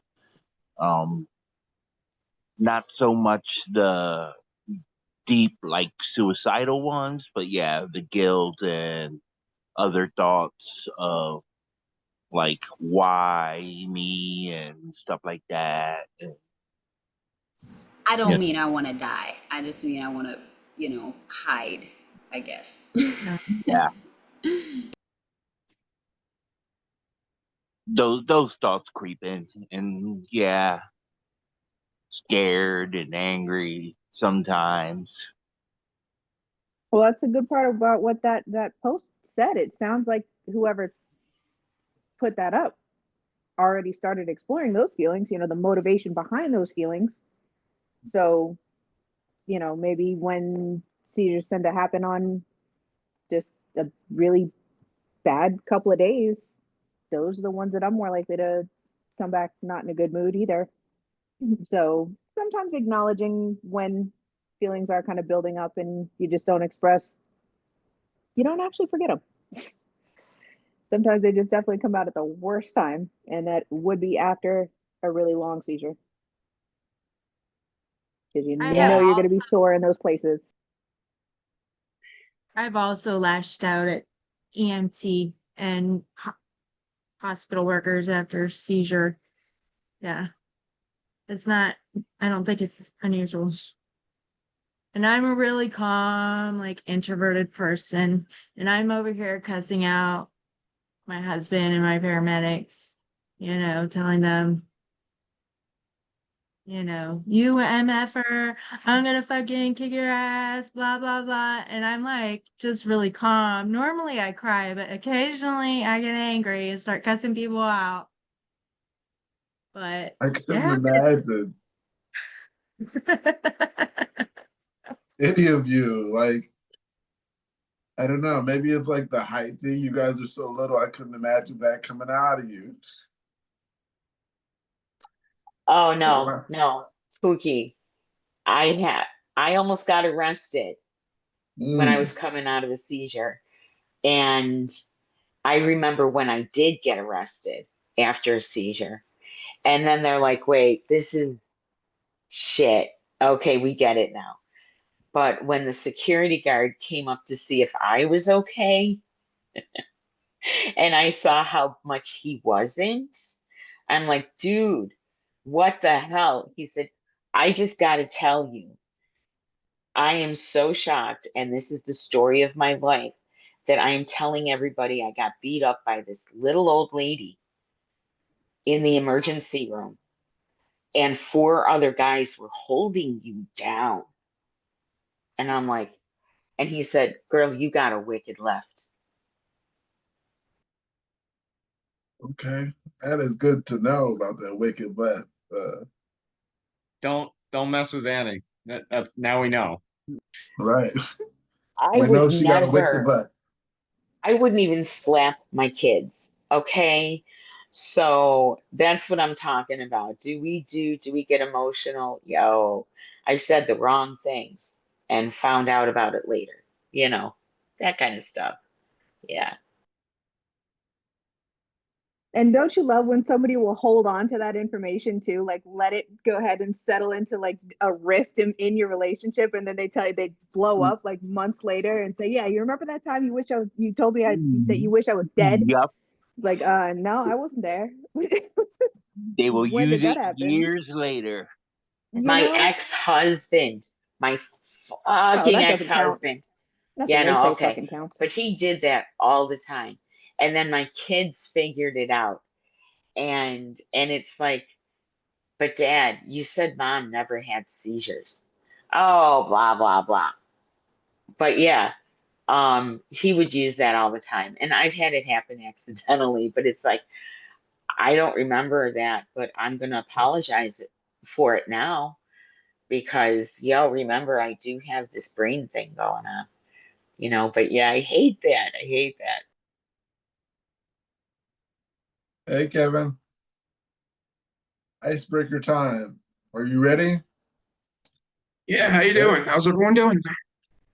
So far, so good.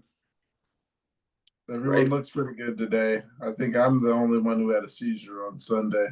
So We I'm were good all though. with you. Suicidal ideation. I would never kill myself. I have never thought of a plan. I have very intention to live very long, happy life. I have no mental illness or family history of mental illness, but sometimes it pops into my head, just the no more epilepsy thing part of it. I hate the I hate the thought of having to take medicine for the rest of my life. I hate the embarrassment. I hate being babied. I hate feeling the bald kid with cancer. I just want to go away. Has anyone ever felt like this? Just the want to be over it. To be clear, I'm not suicidal. It just pops into my head. I think they would put you in 72-hour holds if you had thoughts like that, right? Yeah, Yeah. they will definitely put you in a hold. Yeah, that's what all those disclaimers are about. Like, I'm definitely not thinking about this. It just kind of passively. I mean, even mentioning that.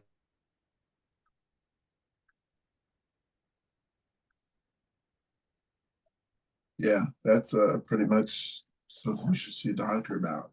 You Yeah, can ask your doctor that and they won't lock you up. Should say, not locked up. you can ask for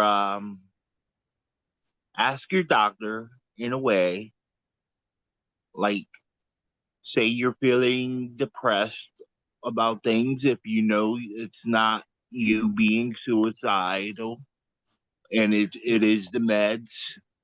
Um because I witnessed I'm not going to say witness, I experienced an episode like that after the Capra, and it like even with the PTSD after my first cluster, being aware, it it got to me, and the suicide ideation does happen. So, but you can ask them for some, not ask them, but let them know, because I didn't ask for anything. I just told them, "Hey, I'm feeling a little depressed," and my neurologist put me on Lexapro.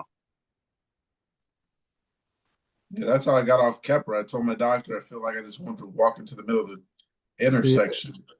And I was like, yeah, those are thoughts of suicide, right? And yeah, he's the only one who said he wouldn't lock me up for it because I came to him about it. And he was like, we'll just get you off of that stuff. Told him this is the first one that ever had me contemplating, do I want to keep doing this? I was in my early 20s, about 5 or 6 years in by then. So yeah, That's and terrible. I had a kid, so it changed fast. And this I asshole still noticed. wanted to hold that over your head, say I could be turning you in right now, but I'm actually gonna, do my duty and help you like I'm supposed to. Yeah. I hate some people. Good. I was gonna say, like, when I first started on Capra, I definitely like felt those.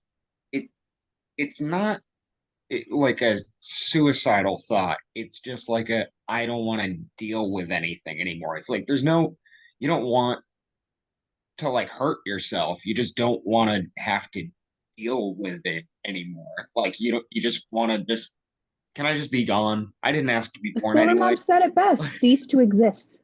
Yeah. You just want to cease to SUDEP exist doesn't sometimes. sound so bad, just boom, done, right? It's And the yeah, butterfly exactly. effect you want to happen. Well, Ashton Kutcher erases himself out of history. my thought always kind of went when I was having those thoughts because they subsided over time, but it was definitely like at the start of when I was on Kepra. Um, was oh wait, shit! I just lost my train of thought. Damn it! I hate when that happens. Okay. All right, I'll pick up that car there for you.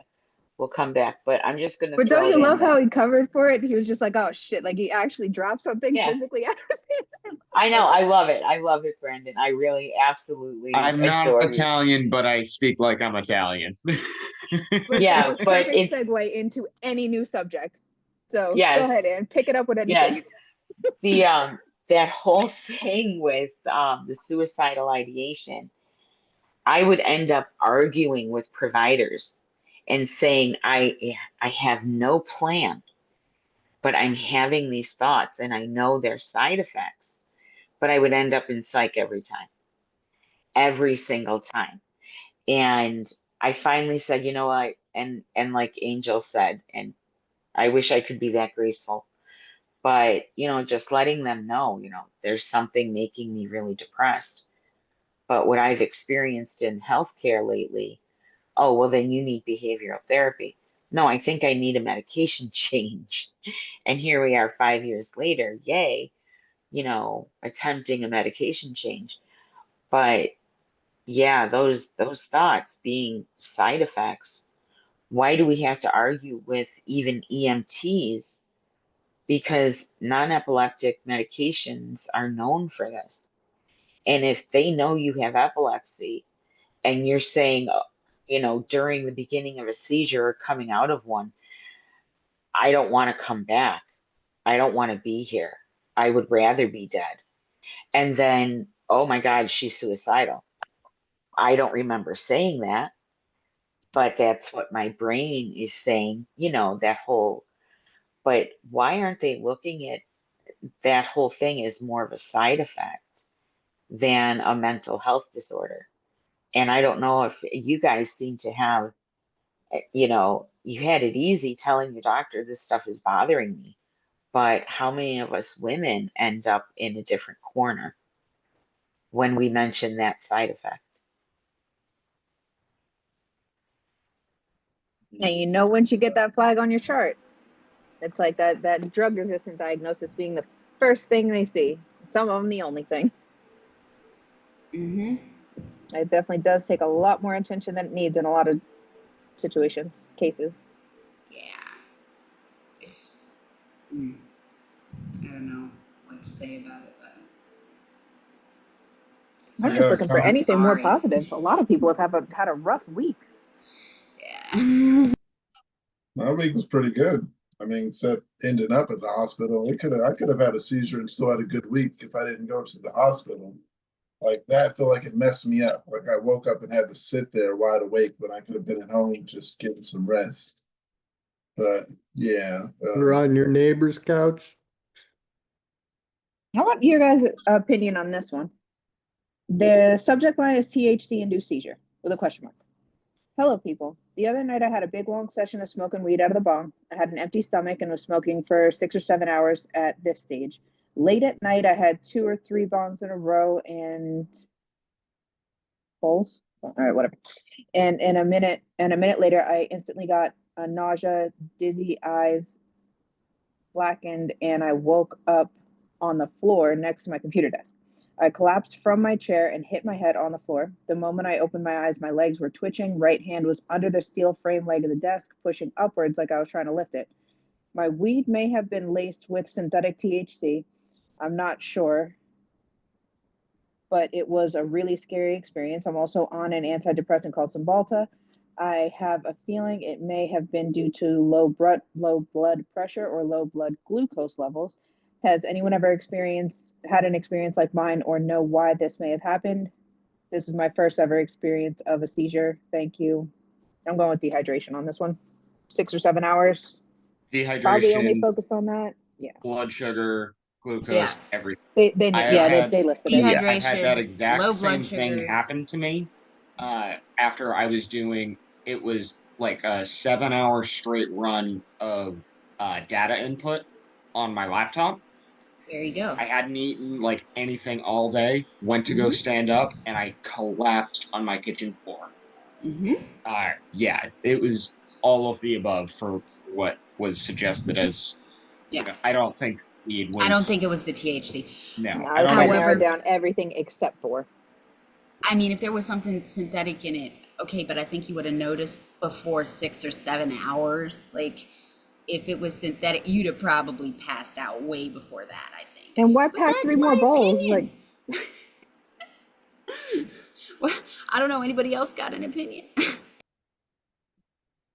I agree with yours. That's a synthetic weed. You're gonna notice. You're gonna notice the first hit. Well, I've been smoking weed a long time, so I know when weed is some weed. I've never had synthetic weed, but I have to assume you would notice the difference probably within a couple of hits at the most. I'm actually confused about the dose what makes the poison. What they mean. With that. What is synthetic weed? I smoke flower. Maybe but that's what really strict states like this have to have. They got some stuff I'm in called this like spice. hardcore red state right now. Yeah, there's a lot of they got this stuff called research spice chemicals that were created, synthetic compounds entirely unrelated to any actual cannabinoids, and they kind of appeared on the designer drug market back around like the 2000 late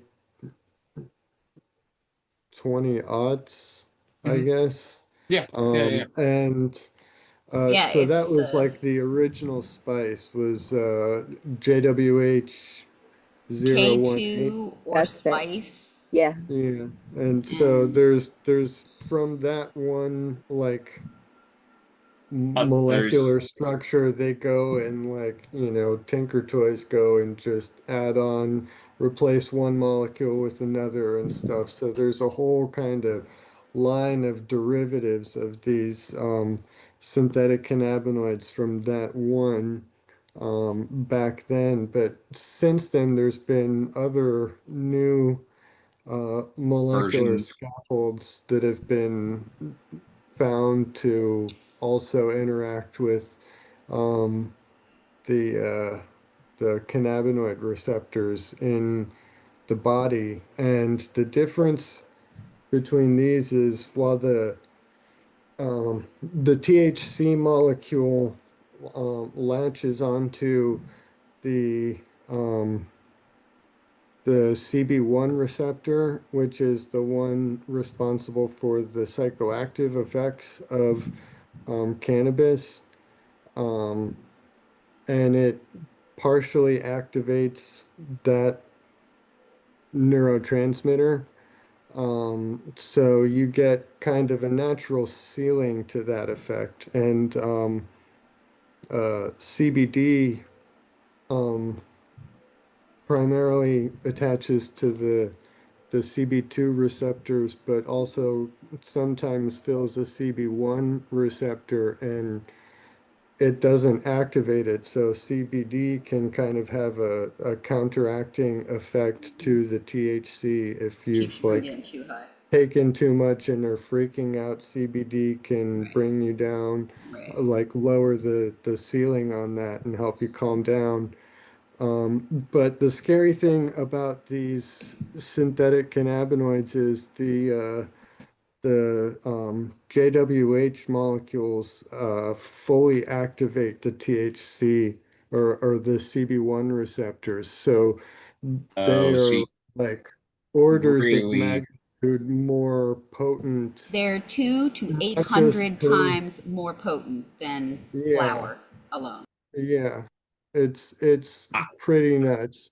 So can if even they lead- do the right can lead to death, it tiny says. little dose when they lace it, it is possible to get just kind of a little bit of an extra bump. But you know, I don't know, it's You not. wouldn't want to like trust you know, someone who's trying to bump it a No, little bit, the best, anyway. like the biggest customers for the spice molecules at this point are felons in the prison system. They have people, partners outside of the prison, write them letters, pen pals and stuff, and they spray and lace the letter that they write them with their Heard of it. spice, whatever molecule, and then they roll up cigarettes with that and smoke their cigarettes with this spice laced. How did you guys not This know is this? insane. Yeah. They would Yeah, like dip a so- paper in some acid and send you the thing, and you smoke the letter. I've heard of it. Yeah. Yeah.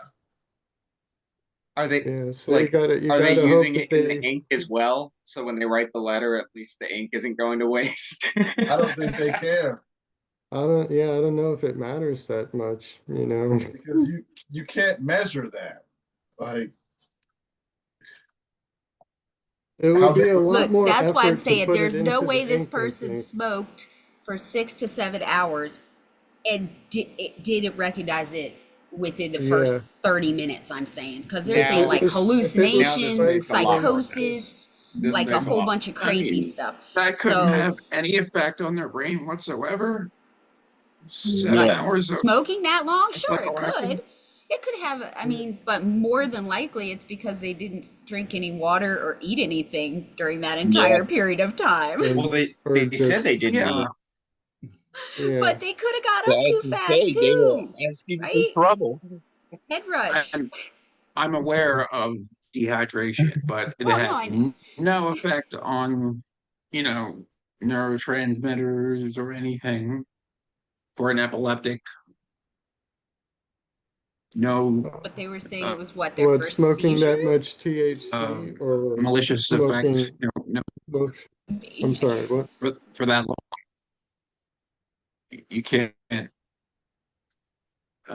overdo it. I mean, I'm just saying, is I that mean, I'm just playing advocate here.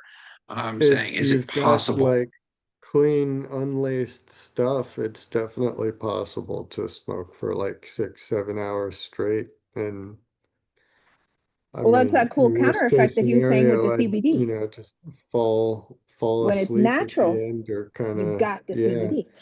But the laced, if their stuff is laced, then but if it was laced, they would probably not be able to smoke 6 to 7 hours, unless it was laced so weakly as to not really be that significantly laced to begin with. So I don't know. I think it's probably just like dehydration and somebody getting a little too high and I've seen people pass out from needing getting too a blazed. little It break. happens, Yeah. Well, nothing to be ashamed of. It happens to anyone at some point in their smoking career. Just be a little more All careful. those who say dehydration and lack of everything else say I. Yeah. It used to be lacking B12. Now I'm not. Shout out to Nature's Made. That's right. That happened right on time. That was a joke, like right off the top of the head. I don't usually get those. But what I was gonna say about that spice, I seen some and they sell it at the corner store. Quite a few stores. It's like $19.99 and it literally looks like the package of spice. It looks like leaves from the fall, like black, brown, orange, yellow, and it's just like kind of crumbled up into big pieces, but not too dusty. And I don't know why people do that, but when my dad got out of prison, Potpourri. That's my how dad it was on was parole. initially He marketed, couldn't was smoke the weed. leaves were like potpourri. Come again? That's how it was initially marketed as potpourri, like tongue in cheek. That's why the leaves look like that and stuff. It's kind of made to more resemble potpourri than any actual like herbal material. Yeah. I've seen people have hallucinations, and my father was one. He was like fresh out of prison. He couldn't smoke weed. And as soon as he got out, that was the thing around that they said people smoked when they didn't smoke weed. And yeah, we were at the edge of the water, and he was like, "Get in the water, they're coming after us." And I was like, "My mother doesn't even know how to swim, so we're not doing this. We have to get in the car. We're done with this arguing over hallucinations." Um, yeah, but we made it down to the water. I don't know why. It was 1 o'clock at night, and everybody get up and run and let's get to the car. They're chasing us, blah blah blah. And yeah, once we got down to the water, I'm like, no, my mother isn't getting in this water. She cannot swim. This is the bay. We don't do that. Um, yeah, so we Don't end up swim in the talking bay them out of much. that. Like even my girlfriend that was spending It's the a night good thing you were there. my girlfriend spent the night with us, and he brought her too. So she's there looking at me, and my mom's like, I'm like, yeah, she can't swim, and this is my girlfriend, not yours. So yeah, eventually we calmed him down. I think it happened again, but I can't exactly remember it. My mother told me it was twice. Um, so yeah, I got something else here. Said Kepper works, but makes my wife nasty and angry. I need advice. My wife has Kepper rage. It has not become physical, but physical anger in the feature can't be ruled out. She is always yelling and cursing at me, and with my daughter, goes right from criticizing to punishing her without any proportion to the child's mistake. She has a long medical history, which included dwarfism, 2 cancers, and damage to the throat and teeth from her treatment. I am scared for her to change her epilepsy medication, which is Keppra, twice a day, because she has not had one seizure since she started Keppra in April 2024. What are her options regarding her Keppra rage, because it's ruining our family unit? The first comment says, Keppra made me into an absolute monster. I freak out screaming at people all the time. Maybe something else would help her too if the awful side effects. But I mean, I'm not a doctor, so I don't know anything in the end. It pretty much just ruined my life for a while. I don't remember 100% of it, but I remember just kind of just wilding out, just being that rebellious teen. And yeah, I don't know how I did it because I was rebellious, and then I'd come back home, stay, because I had nowhere else to go. One of those kids that threatened to run away, but you have nowhere to go. That was me.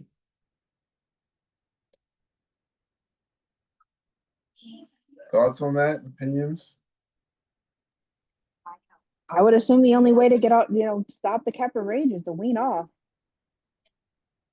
Like replace. No other way. She hasn't had a seizure since April 2024. So I mean, I like that, but like, was this the first med she tried? He didn't say. Exactly. So if it's not, then that's something different. But if it is, then she can certainly go and talk. Or she could ask about adding something for mood stabilization. And I am not a huge fan of that. But if you have to keep the Keppra because it's working and you need her to calm down, then, talk to your doctor about that. I don't know. One or the other, I think. Yeah. Anybody else? Pepper wasn't Anyone?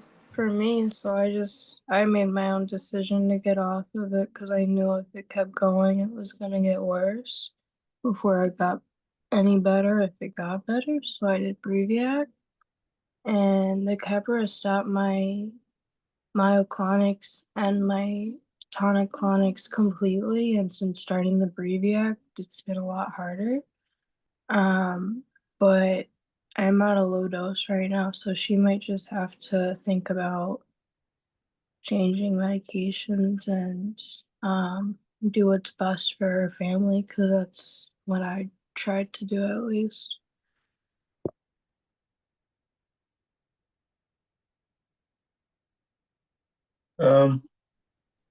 I just find that the suggestions from some of the medical professionals so laughable, like maintain strong social connections, have regular exercise.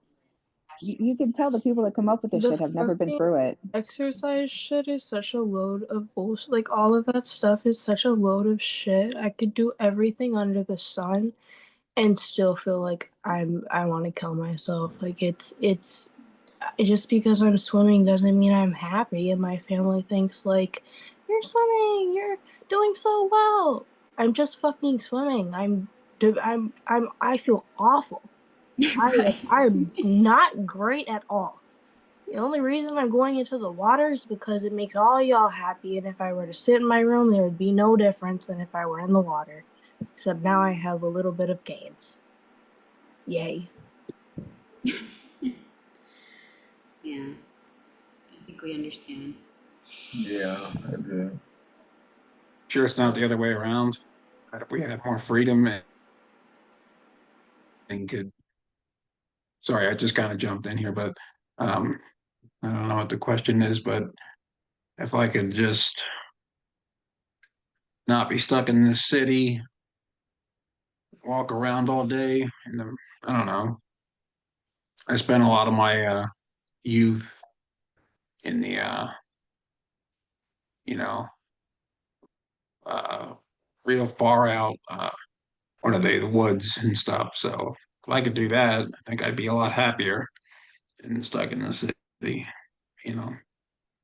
It's not about I keep it's about thinking. being it's about sorry. Oh, So are go you on. talking about how physical activity renders the wellness? I was just is that saying, what Kevin's talking about? Like just being able to wander freely, like getting those steps in might somehow still attribute to an overall well-being? I mean, I wasn't sure. Right. Well, yeah, I mean, I'm not saying get a treadmill because I hate treadmills. But yeah, if it were your optimal choice of physical thing to do, uh, yeah, I think yeah, that health is everything. I think. I think it completely um uh adds to seizures and everything. Yeah, absolutely, 100%. If you don't take care of your body with your physical health or physical activity and diet, I think See, Melissa? that's a definite contributor. Yeah, so I can see how that makes sense. You know, physical activity is always going to be a contributing factor to overall well-being, including seizures, epilepsy. But it's definitely not a point of care, an actual prescribed treatment, like a lot of them try to make it sound. So it's Well, that's definitely a because wide our spectrum of how much doctors, of a benefit it would have. I know so many I people would say, are like, they're like, just go holistic, just do this, or just be with the animals, and I'm like, guys, I have epilepsy. Like, I'm not, what? Like, what are you talking about? The horses are not gonna heal my epilepsy. You can't go on a trail ride in the What are middle you of the day. Yeah, that's in the not a heat? Are solution. you guys is anything that I'm saying not getting through your head? Is everything does nothing make sense? Because it's like I'm surrounded by people that are 20 years older than me. Everyone I'm surrounded by is 20 years older than me. But when I explain epilepsy, it's like we don't know what you're talking about, but it just sounds like a seizure that happens every now and then. If you Like can that, get anybody to admit that they don't know what you're talking about, you're making progress. That's the first I step. mean, I'm sure. You might have to figure out how to put together a nice little PowerPoint, but honestly, visual aids do help. Yeah. Explaining epilepsy to an older generation, like just always approach it respectfully so they don't think you're trying to correct them on anything. Even like my And younger keep it simple. generation, like they don't understand either. They're kind of like I had said something to a friend about my epilepsy, and she's like, "Oh, you're still having that?" And I was like, "What the fuck do you mean? What do you mean? What do you mean?" I feel like I'm having, like, for someone that has no memory, I feel like I'm having this conversation. Not that they need to be in my medical history or whatever, but if you're gonna ask a question about something consistently, then can you maybe try and like understand that it wasn't one seizure, it's a diagnosis, a chronic illness, a disability. Like how do you what? Just because I don't have a cane doesn't mean that I'm not disabled. You might have success too if you compare it to something that you know they do understand. Find all the similarities possible between epilepsy and high blood pressure. You can kind of list those as chronic illness. Compare that'll it make to the point of not going away. Alzheimer's. Once But you have even like, Alzheimer's, you never don't have Alzheimer's. well, my grandpa has dementia, so I'm always like, guys, Yeah. think about how his brain works and then compare it to mine, which also received electric convulsive therapy treatments. So I'm literally like a demented 20-year-old. So can we please just acknowledge that? But it's like we don't want to acknowledge that. So that leaves me having to constantly, it's frustrating because it's like I wouldn't have to be so on top of it if we could just admit that Olivia's 20 years old and doesn't have a good brain to work with, honestly, and all that's just all honestly, and I'm just unhealthy right now. I'm not because I want to be, but because my body just is. I'm just not healthy. So it's like if we could get people to just admit, and I don't know why epilepsy is one of the ones that are like so, like I feel like diabetes and, but I could be wrong there too. But I just feel like when you say epilepsy, people think of like one seizure and nothing else and medication and it's all over. And then when you start comparing it to things like dementia or even my extended family, like my aunt's husband has some neurological thing, and they made it out to be more quote unquote important than mine, kind of like comparing, and I hate that. I'm so tired of that. I'm so tired of people comparing my illness to someone else just because they're older.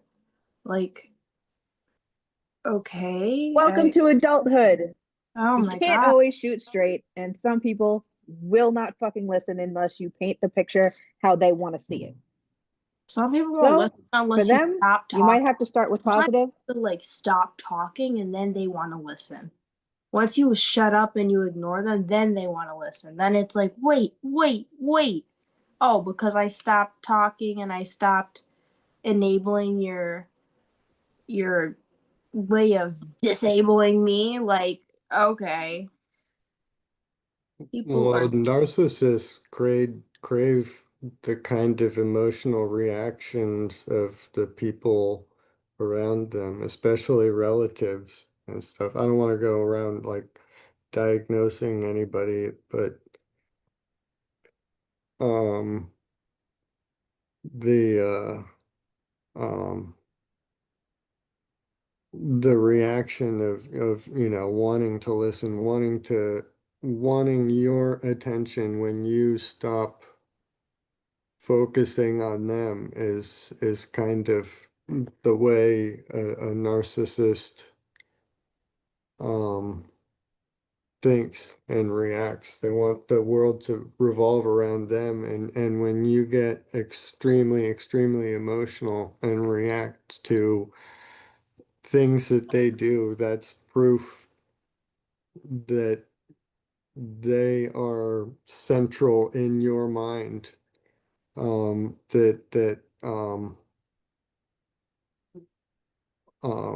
So breaking that and the silence and stuff, making them reach out to you is a I don't know, it's an interesting approach. I Yeah, think but it's a good idea. yeah, Check you're this right. out, something that I'm glad we're all spreading awareness for. Out of California, had a seizure while driving. Seizure free for 12 years. We left at 4 a.m. I took 2 Advil PMs. I still only had an hour of sleep, 5 shots of coffee, been taking only 1 or 2 doses the last 7 months. I got too comfortable. I thought I was past it. Luckily, the car just went in a ditch. Nobody got hurt, and the car's just a little banged up. Luckily, it was a heavy car, too. Otherwise, I think we would have flipped. It's my fault, I know. I then proceeded to go to a party instead of sleep. Had another in the Uber. Both were about a minute, slept a full day. I'm now back on my 3 times a day Depakote for the past week and feel a little tired, but back to myself. Scared for the weight gain, but I'll just get back on GLP-1 like I did before. I know I'll probably go about 6 months before attempting to get my license back. My question is, now that I'm back on my meds correctly, do I have a chance to go back to seizure free? Will my insurance skyrocket? I have a really good rate now. Will the meds work the same as before? I'm really sad and depressed over this. I can tell my boyfriend's trying to be supportive, but I feel like he's scared of me now and will never let me drive again. I'm scared too. I have 2 kids. I've always been the main driver since I don't drink. I haven't worried about seizures in years. So this mama sounds overwhelmed. 12 years seizure free. I guess I can tell why she went back to driving, thinking she could run shit. But 5 shots of coffee, the Advil PMs, this is another lots of contributing factors when I think. Isn't the PM part of the Advil PM Yeah, diphenhydramine? Benadryl. It's So Benadryl, yeah, and when Benadryl is the absolute notorious. top, It's that's like, top don't, of the list of OTC drugs. that you're not supposed to take. Yep. Yeah. Yep.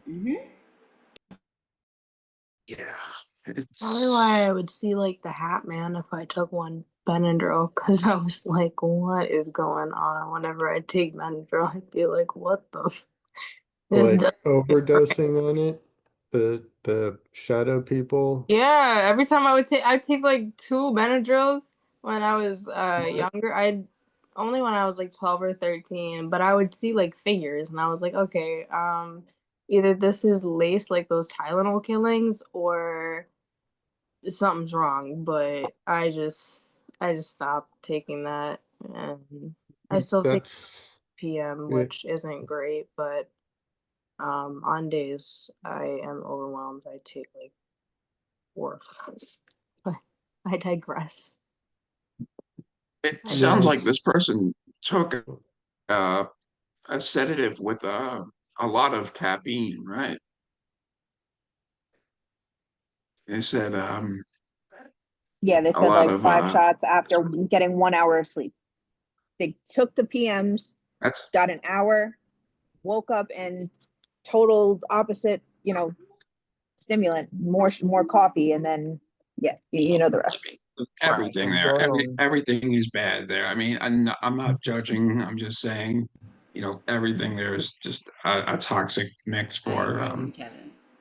your brain. I mean, I mean the stuff in Tylenol PM we're not supposed to take. I mean, and the caffeine. I forget why we're not supposed to take the PM. Is that exactly Your Benadryl threshold, or yeah, It's it's exactly that Benadryl. big At long D least word. that's what That's they. gonna Yeah, it's something. dimethyl blah Yeah, blah blah blah. something that sounds like a killer. Diphenhydramine. Thank you. okay? It's yeah, that and I have been taking Benadryl forever because I had surgery on my sinuses when I was 11 because of my severe allergies caused polyps, right? So they had me on like steroid nasal sprays after the surgeries and stuff.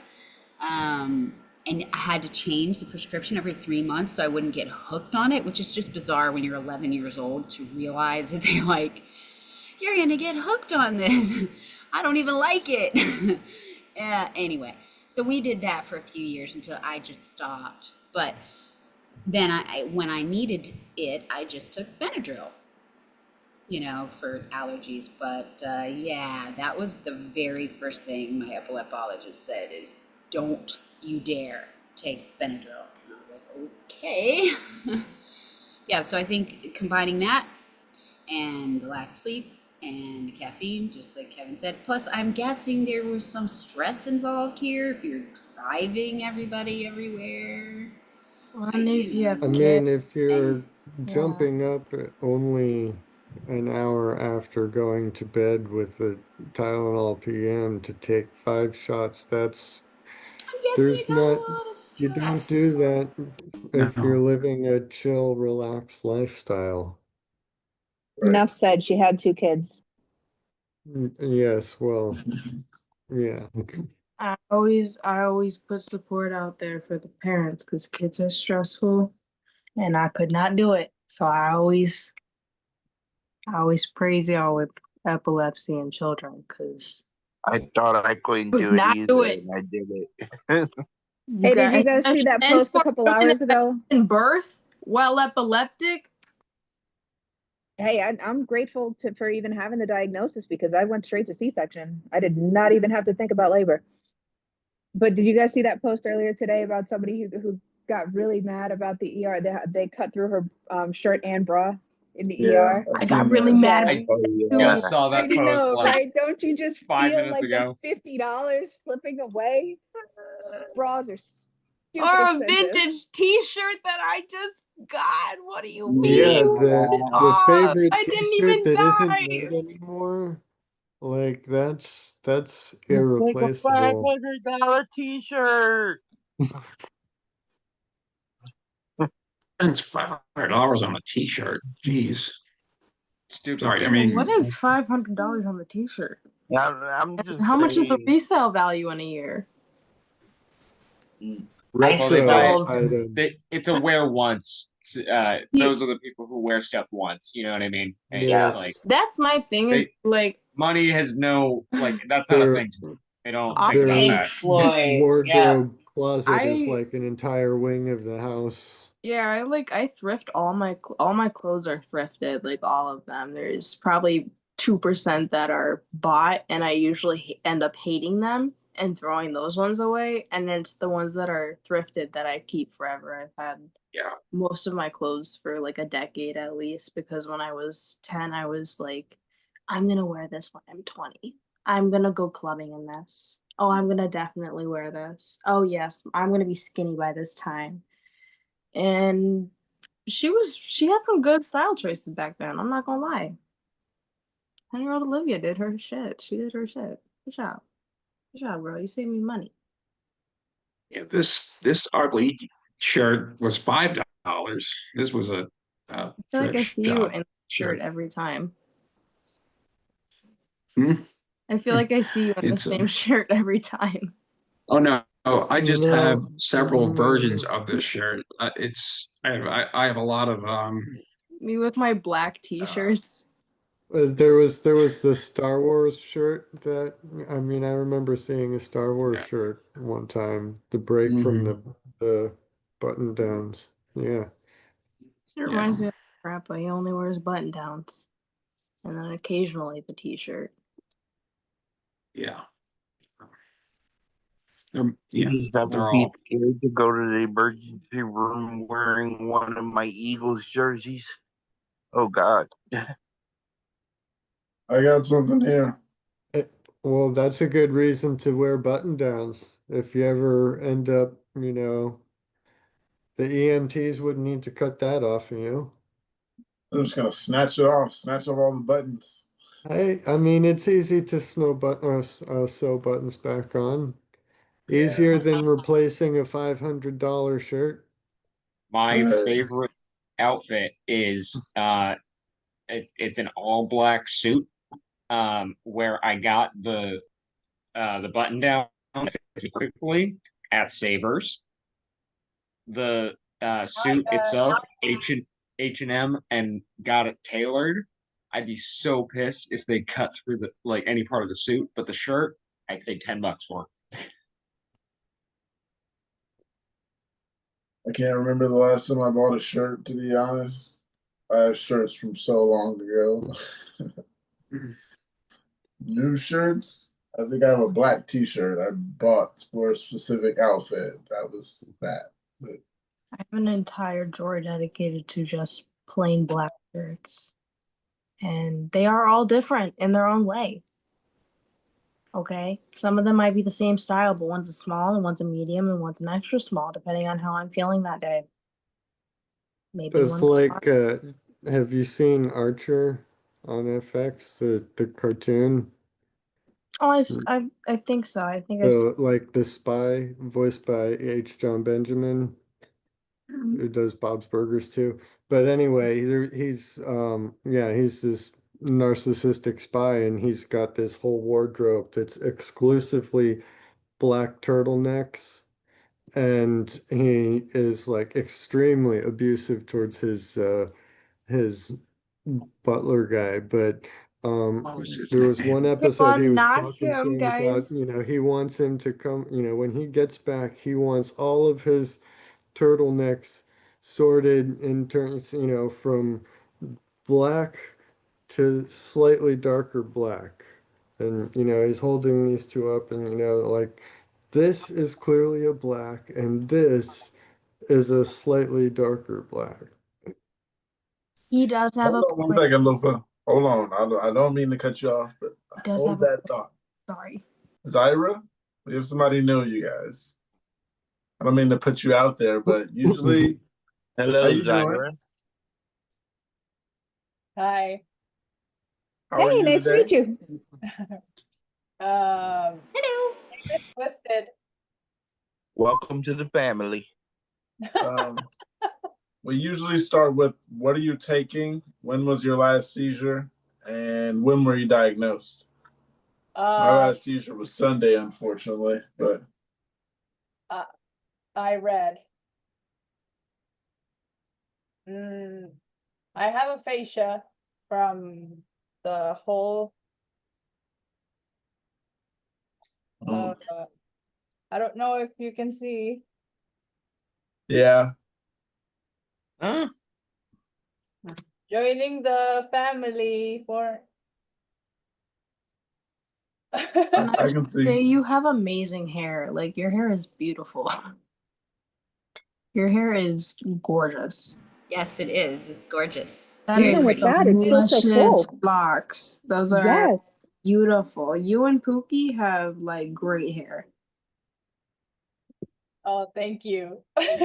Totally. Long, but not Completely. great.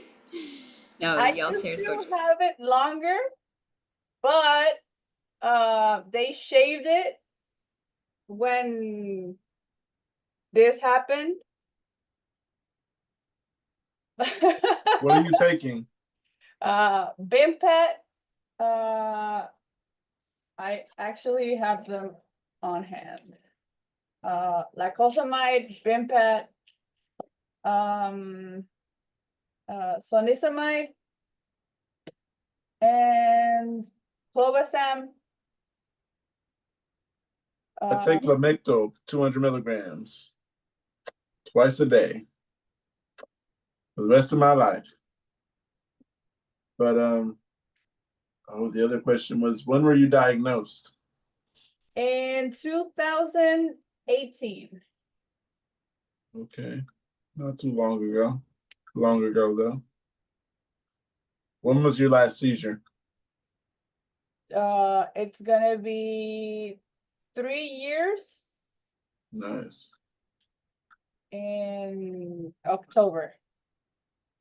Okay. Nice. I That is wish I could awesome. get, I yeah, saw. round of applause for you. Congratulations. Just so you know, you are the star of the show now. No, we still got Kevin. He's 6 going on 7, but Oh, true, yes. But we do find reasons to celebrate anything and everything possible when it comes to this group. Oh. Yeah, for most of us, it would be like a month. And guess what? But absolutely. And guess what? If only we can have like birthday cake or something to go along with it. A bring your own cake party. bring your own cake. Okay. Okay, my bad. What's up? We were talking about bring your own cake party. BYOB? BYOC? Oh. We just like pick a day and we devote like, maybe it's like 5 to 6 or Okay, whatever well, hours just work so you best, guys know, it's like cake hour. well, check this out. Nana just got roped into the timeshare idea. So now we have a selection of any hotels all over the world. And we're just going to be paying like $300 a month for the rest of our lives. But hey, now we have every reason to throw a party. Nice. I never had a timeshare. They seem interesting. I don't even No, know. they feel like a fucking cult. They've always confused me, and it always just seems like people It get is roped into confusing. them. It is. That's how she's saying it paid you off. can't get out. But that's what I mean. That's what I mean. Yes, it might be paid off and all these benefits, but with the HOA anything. too. Oh, don't even start on HOAs in Florida. Oh, talk about evil. I see so much drama surrounding that. There's literal true crime cases surrounding just HOA. It is baffling. They wouldn't have discovered the body if they didn't use the wrong trash can. And that's But the why. grass was not green enough, so that's how I knew. Waste management wouldn't touch that trash can, so nobody would have made the. Okay, No yeah, one ever off used topic now. yellow bags. I can't figure out who in my old HOA called the wellness check on me. That seemed a little bit unnecessary. That could have been anybody and everybody, or one of those, fake ass security guards driving by once a day. Now check this out. Somebody's bringing up a concert app idea for epileptics. I don't know if an app like this exists, and if not, be sure to steal my idea because this might be an awesome app. I normally get nervous about going to concerts due to their potential triggering episodes. Because of this, I like to watch videos of concerts to kind of prep myself for the experience. But then I thought, what if there was a social app where the epileptic community can share not only their experience at the concert, but also rate on a scale how triggering it may have been for themselves or somebody else? For example, users can rate on a scale of 1 to 5 how intense are the light, noise, triggering the concert may be overall, followed by a text box you can fill out. Oh, they're getting specific on this one. Even though photosensitivity is rare, it should be 100% accounted for. Besides, there are other criteria like loud, repetitive noises and anxiety itself that can trigger these episodes. I feel with an app like this, we would not only alleviate the anxiety about going to a concert, but also continuing learning about how epilepsy affects people, because it really does affect us all differently. I would love to hear your feedback on this idea, and again, steal it if you want. I think All that would right, be Cookie, great your for. opinion. Okay, go ahead. Sorry. I think that would be great for like concerts and like clubs or bars or any like socialite type of thing for like. I think that would be. I would totally use that to my advantage because if I've walked into like even restaurants sometimes and I'm like, there's no way this place is so overwhelming. The guy is singing at the top of his lungs in a really wrongly tuned mic. And I was already not feeling well, and the lights are fluorescent. So I think that would be the throbbing. great. Okay. could also throw in movies as well. Mhm. Like Oh even if my it's god. just Yeah. like you could also do like movies themselves, but throw in like theaters if you wanted to get like location specific, because some places are like a little, they can Well, it would be nice if there stiff. were like maybe locations where you could, if it's not like a popular movie or something, or maybe like uh there's not a lot of people, if they would be able to turn down the sound, or to, maybe have someone come in and check every couple 20 minutes or throughout the movie just to make sure you haven't had a seizure or something. Like feedback like that, like, oh, the staff here were really helpful with my disability, or things like that, I That's think would be great. that's But how that would be the best way to go about phrasing it, is like Mhm. how receptive the the people who work there are, and how like they can accommodate you if you need anything. Where do y'all live? I'm in California. America. Mufa, Rhode come Island. on, man. What state? America. In the Midwest. I'm in New California. York. I'm in New Illinois. York, not the city, but yes, the state of New York. Ooh, I where love how people actually always have to clarify that, because if you're not from like the East Coast, you will automatically assume it's New York City, which is hysterical because there's so much more to New York than just the how city. how Beautiful. far north are you, Annie?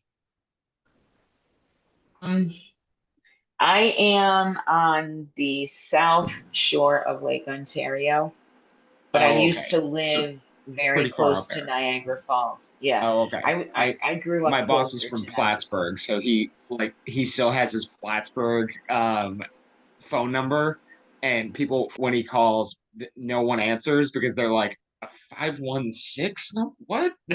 What? Who is Do this? you Plattsburgh man. do you all That's yeah. know that bridge that goes on forever over the water? I always forget the name of that bridge, but it's like it's so long. There's always traffic on it, and it's horrifying to be on because there's so many cars and trucks. You're But talking about one in New York? yeah, I think it crosses either the border of Jersey and New York, Hudson? or The Hudson or the Brooklyn Bridge? Yeah. it's The either Brooklyn Brooklyn or Bridge. yeah, I think it might be the Brooklyn Bridge or Brooklyn's usually more annoying, yeah. crowded. I Yeah. mean, from But there's my just this, I just remember being a kid and there was just this one that like there were trucks on, like big trucks. And I was, there were like, I was afraid it was going to open up for the boats to come through while we were on it. And I was freaking out in the back seat. I was like, get me off this fucking bridge right now. This is horrifying. Oh, jeez. Oh, yeah, you would really enjoy places where I grew up, because we're on the Erie Canal. So yeah, that's a little different. They do have bridges that lift up when boats go under through the canal. That was so But I'm gonna have to get going, guys, because I'm making dinner. I'll pop back in later. All right, love you guys. All right, we'll see Okay. you. Later, Dwayne. I yeah, got something here, drawbridges you and guys. train arms are just as bad for me. Go ahead. I got something that says, anyone else think living is a hassle at this point? Lately, between things happening in my personal life and just seeing all the struggles from other epileptics, I've started to consider that my existence is more of a chore to myself and everyone around me than it actually is living. My shit memory is likely going to cost me my job soon. Driving alone is a risk. Doing anything independently or alone is a huge risk, and I have no freedom. Like, what the hell do I even do at this point? The question was, is life was a hassle at this point? And I don't think so. I think just this person sounds like they're early in it. Give it some time. Yep. And I feel Yeah, like this is falling in with kind of a lot of the posts that we've been seeing today. It's like people just aren't feeling that good right now. But Yeah. you got to remember, it's meds, it's our situation. I'm pretty sure there's something with a full moon going on that I read about or Could be something. wrong. 'Cause, Oh, like, yeah, could be right. Yeah, yeah, yeah. because I have not. Werewolves of London. The moon always does something.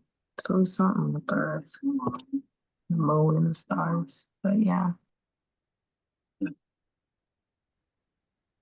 It is a hassle, actually, but it is a hassle. It will always be a hassle, I think. And that might not be encouraging, but for me, like I know it's a hassle and I thought that I had my mom by my side. And then to recently find out that she's not as by my side as I really hoped and thought that she was is heartbreaking to me. Like I feel like I just lost my second mom now. I just lost my grandma and I just lost my mom. So it's really hard. Oh, I'm sorry. It's okay. But I'm sorry. it's shit happens. But you know, if Hold the you find attitude. different outlets, like this group really helps me because I don't have any therapy or anything like that because they deny me and shit and they're so far away and and I'm so dependent on my mom, I don't have all the information that I would like to have and I'm trying to get it, but if you can figure out the ways to be independent, whether it's getting, you know, help from the government, which I know is hard right now, especially with all the tax cuts going around, it's scary. Um, but it's epilepsy is just a hassle of a it's not fun. There's nothing that I love about being epileptic. If I could not But the have longer you live with it, you know you're getting experience that you're going to use in the future. yeah, just like with Learning how to navigate the system of all the paperworks and when you need the assistance, working with the people who are supposed to like have your back, but obviously nobody's always going to be there 100%. So if you can Yeah. maintain that positivity Yeah. of understanding why you do have a reason to tough through the hassle of it, then that's going to come And I in really, think really useful in the future.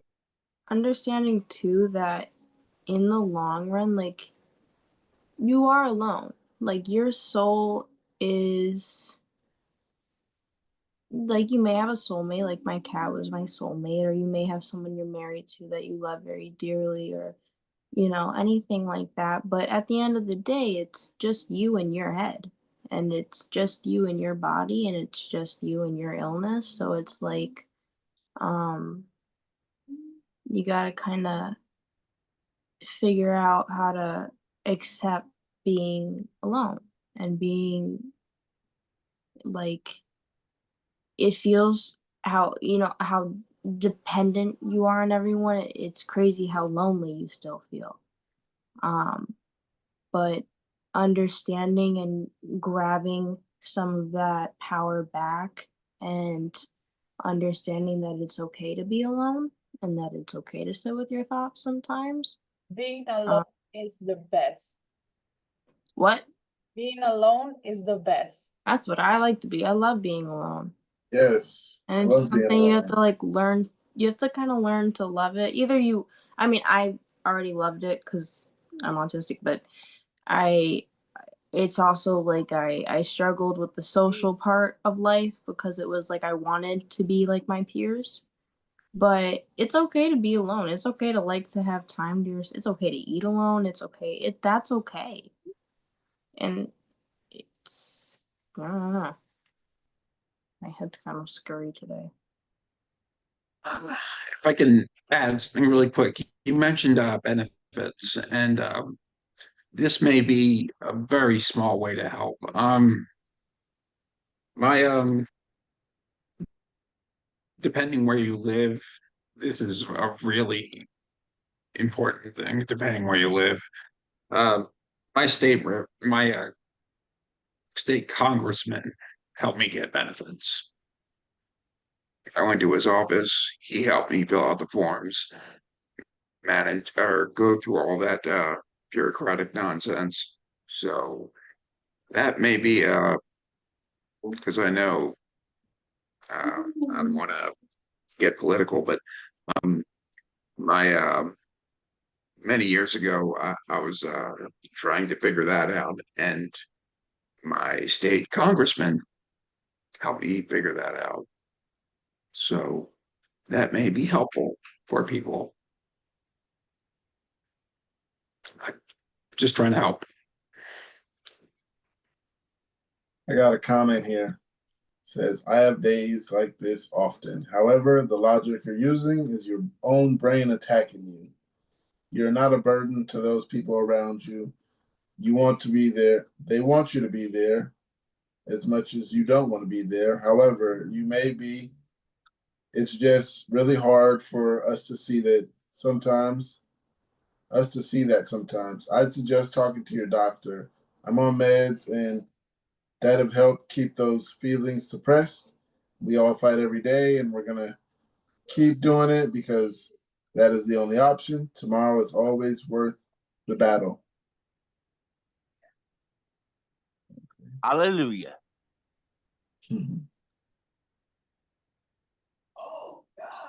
Another one says, I say this all the time. I love life. I hate life. I love life. I hate living.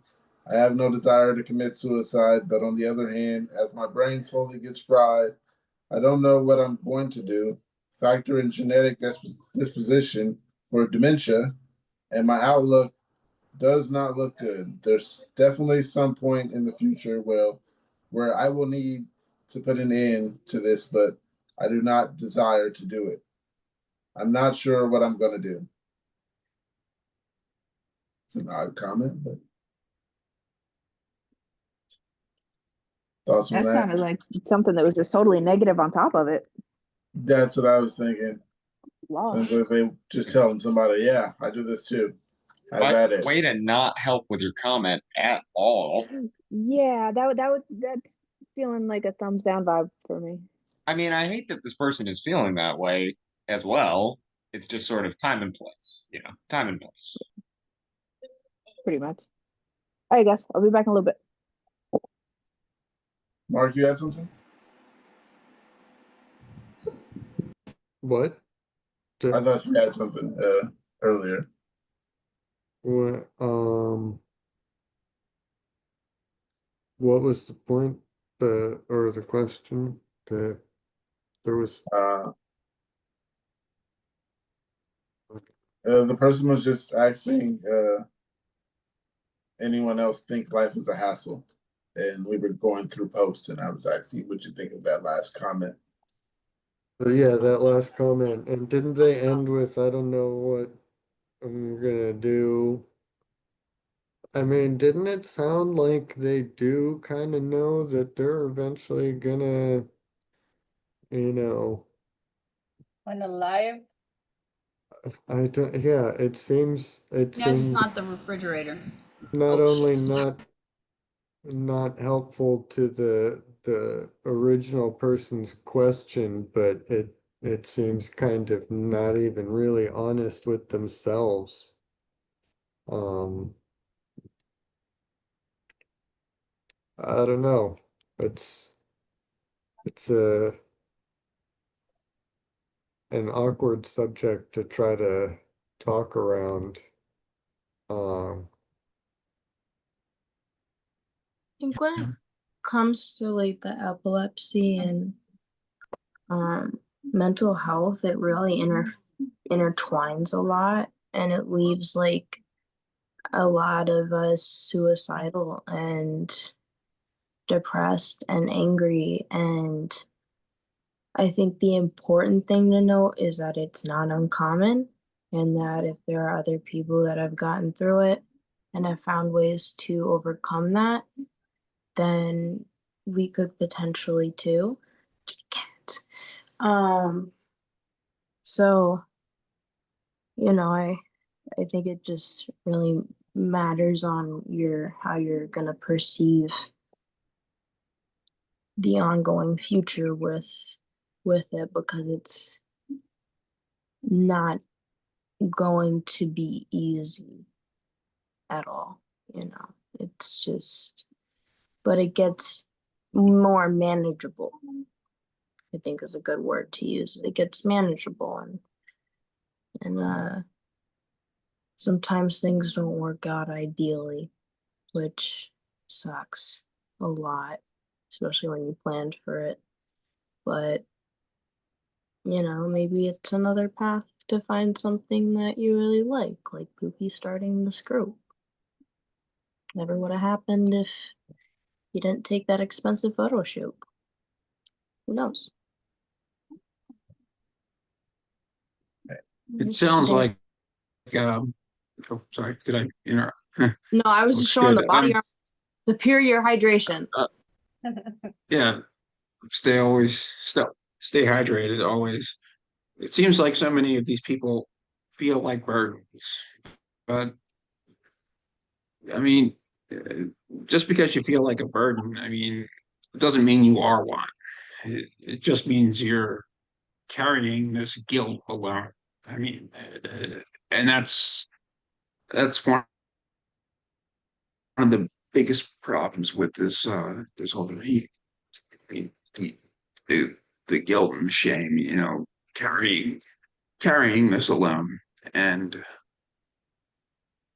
uh, you have to find a vent for that to lift that burden feeling off, and maybe build a network and always seek help. That's I would have advice I checked have myself if into I a have anything. I would have checked myself into a psych hospital by now if I didn't have these groups to look forward to. So it's like at least to have something to maybe, somewhere where you feel like, okay, these people get me, so I don't have to go to extreme lengths to either feel forgotten so that I don't feel ambushed or to be alone, you know? Come join Epilepsy Universe and the In Season podcast. Go Warriors. Best epilepsy podcasting group ever. I think we can all agree, right? Oh yes. I agree. Mm-hmm. The I'm okay. Does anyone else do that? Whenever I have a seizure, the only thing I can say is I'm okay when I'm seizing.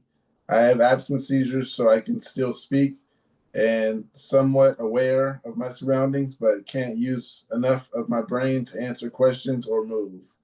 So if I'm asked a question like, "What's your name?" I will respond with, "I'm okay." I assume the reason I do this is because it's often the last thing I say before I usually go into a seizure.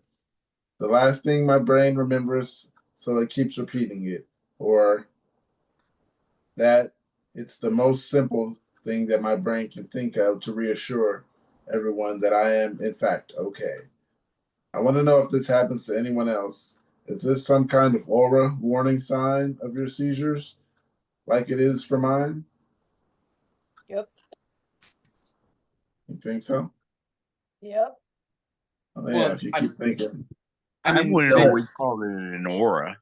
yeah, I would say they are having an absent seizure. It's not an aura; they are seizing. I Yeah. Yeah, when I have like moments where I kind of like just stare off and I stumble when I was walking home from the pool and I collapsed, I didn't lose full consciousness. I was still I was very confused. I forgot where I was. I forgot what neighborhood I was in. I didn't know where I was going at that point. But I was still aware. And I think for me, I keep telling myself it isn't a seizure. I don't know why. I think it's just because my mom and wouldn't think it is unless I had It like a most car likely seizure. was. But I feel like they are seizures because they happen a lot, especially since switching off the Capra, I experienced them a lot again. So I would relate it to my seizures. But when the kind couple came and picked me up off the sidewalk, um, I always have a problem with my right eye. and my left arm and my right hand. Like I can't ever get those three limbs, and like my, especially my right eye gets super super heavy where it feels like I can't open it, and it's like this, and I'm like, hey, so I look drunk, but all I could get out was either it's okay, it's okay, it's okay, it's okay, it's okay, because I'm trying to tell myself it's okay, you're almost home, it's okay, you're almost home, while trying to convey to them like it's okay, I'm almost home, but confused. And so then and then my second word is epileptic, that's, those are the two words. I'm okay, or three, I guess. I'm okay or epileptic. I just go epileptic, epileptic, because I can't form a complete sentence, and I can't figure out I can't do all that at once. So the only thing I can figure out to do is to say what's going on right now, which is what I believe to be an epileptic episode of some sort. But with my testing, they didn't, I don't know how you diagnose absent seizures, but I believe I have them because there's so many moments like that I just don't relate to my mental health, but I relate more as like a seizure because it hurts kind of, and it I get confused, and my mom is like asking me a question, but I'm like in the middle of whatever's going on, and I just have to be like, the only thing I can say to her is can't talk, can't talk, can't talk. And she doesn't understand it at all. She's like, "Well, I need you to say something." So, and I'm like, "I can't." Like, what? So, Angel, take it away. Lupa, I have those staring spells, and I didn't know I was having them at all. Do Those your are the pupils absent widen seizures. when that happens?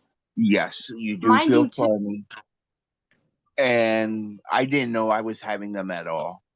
Um, when I was with my wife, she noticed them, and she would look into my eyes. This is what she told the neurologist. Like she could literally tell I'm not home right now. Like, you know, and as for the question goes, Pookie, the I'm okay part, I think it comes both to how many times people ask us, like, they're worried that we're having a seizure with every single little step that we have to reply, I'm okay, that it becomes redundant out of it. But yeah, And then you get annoyed by people asking. yeah. Yeah. But and usually, unless you're doing something you shouldn't be doing, like driving with an absent seizure, you're going to be okay. Unless they go on for hours, you will feel that. If it's long enough, you will feel that loss of sense of time and everything. But other than that, you'll be okay. You know.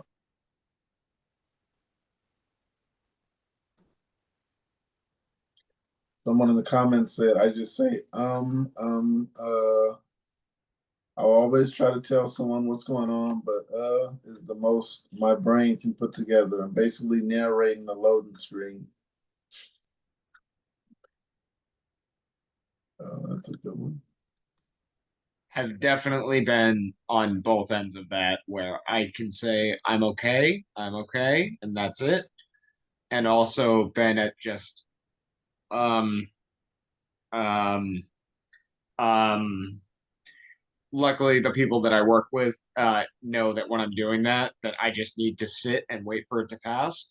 But if it happens out in the wild, people are like so confused. Someone said, The strange thing is I say I have to go and then I get up and leave. That's rough. I would argue that that person should stay. If they're around people, it's sort of like, why, like, deprive yourself of people who can help if something actually does happen, you know? Um, I told someone I had to leave, and I just happened to be inside of his house, so that was a good thing. Even though I think I could have stayed because he knew what was going on at that point, and he was like, "Okay," and he was watching over me. But Yeah.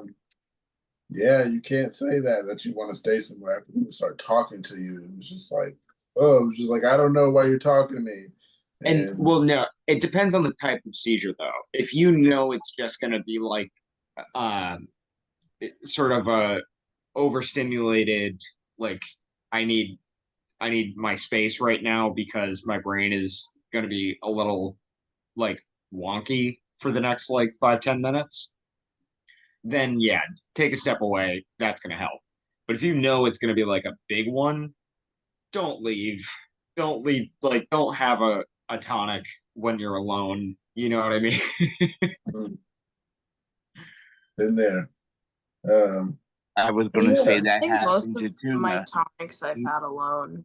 Um, Same. Yeah. like But majority, I'd say the first one I ever had was in a closet when I was 11 alone.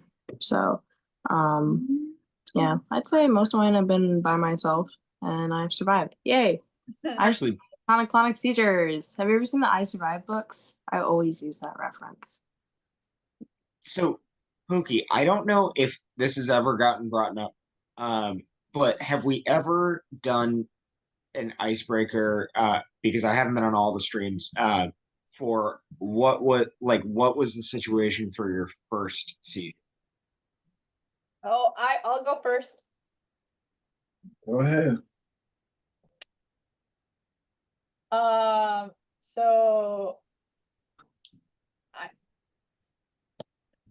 Aphasia. It's okay. um so I had my first seizure ever. All the cues were there. I had a metallic taste in my mouth. The food tasted badly. I couldn't drink or tasted badly. I couldn't smoke for anything I touched or put in my mouth.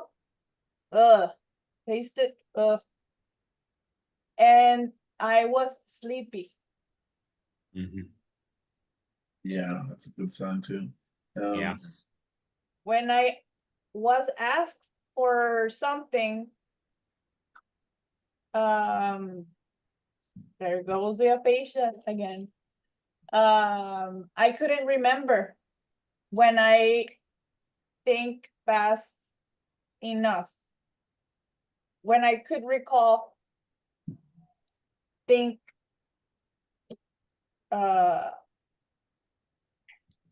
for passwords, you name it. And And how old were you when that happened? 3 days before my birthday, my 30th birthday. Okay, so you were 29. All right, that's how old I am now. Oh. Pookie, how or like what was your first seizure situation? Is it wrong if I don't remember? It's not wrong, and that's okay. You can just say that. That's okay. What's the first one you remember? Oh yeah, that would be a like one you could answer. Yeah. Yeah, I was gonna say my first one.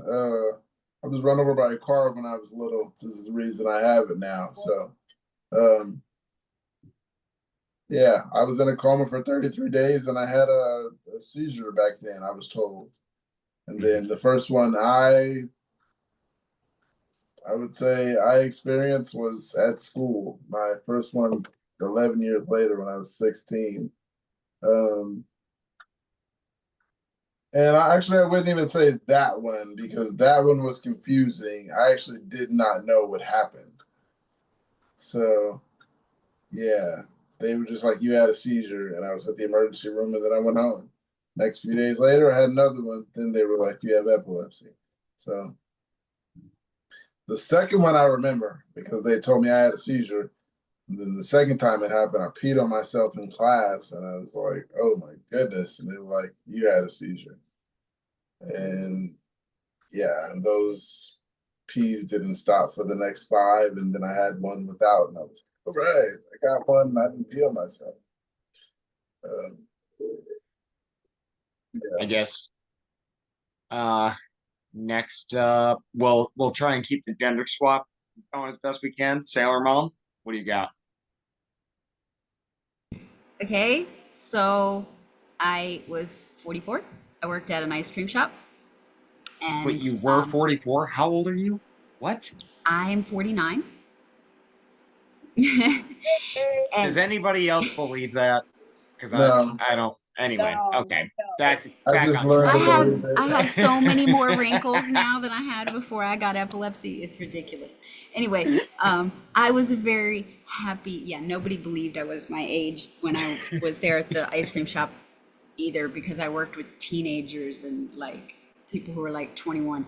Anyway, so it was extremely hot and it was during the wildfires that turned the sky red in the Bay Area. And the air conditioners went out in the top of the ice cream shop.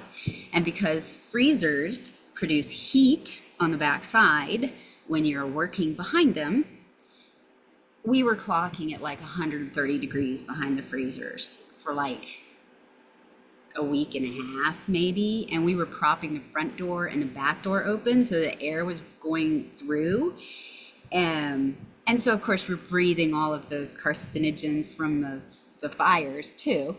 And after having like it was really common for me to work like 10 hours a day, 5 days a week, sometimes 6. Decorated ice cream cakes. I really liked my job, and I liked being at the ice cream shop. It was a fun place to be. Anyway, I got heat stroke, I think, because I had sunstroke and heat stroke one other time when I was in my early 20s, and I think that I got it, and I went home that night and I was really kind of out of it. And I guess I was talking to my family. I don't really remember. And they said I was talking gibberish.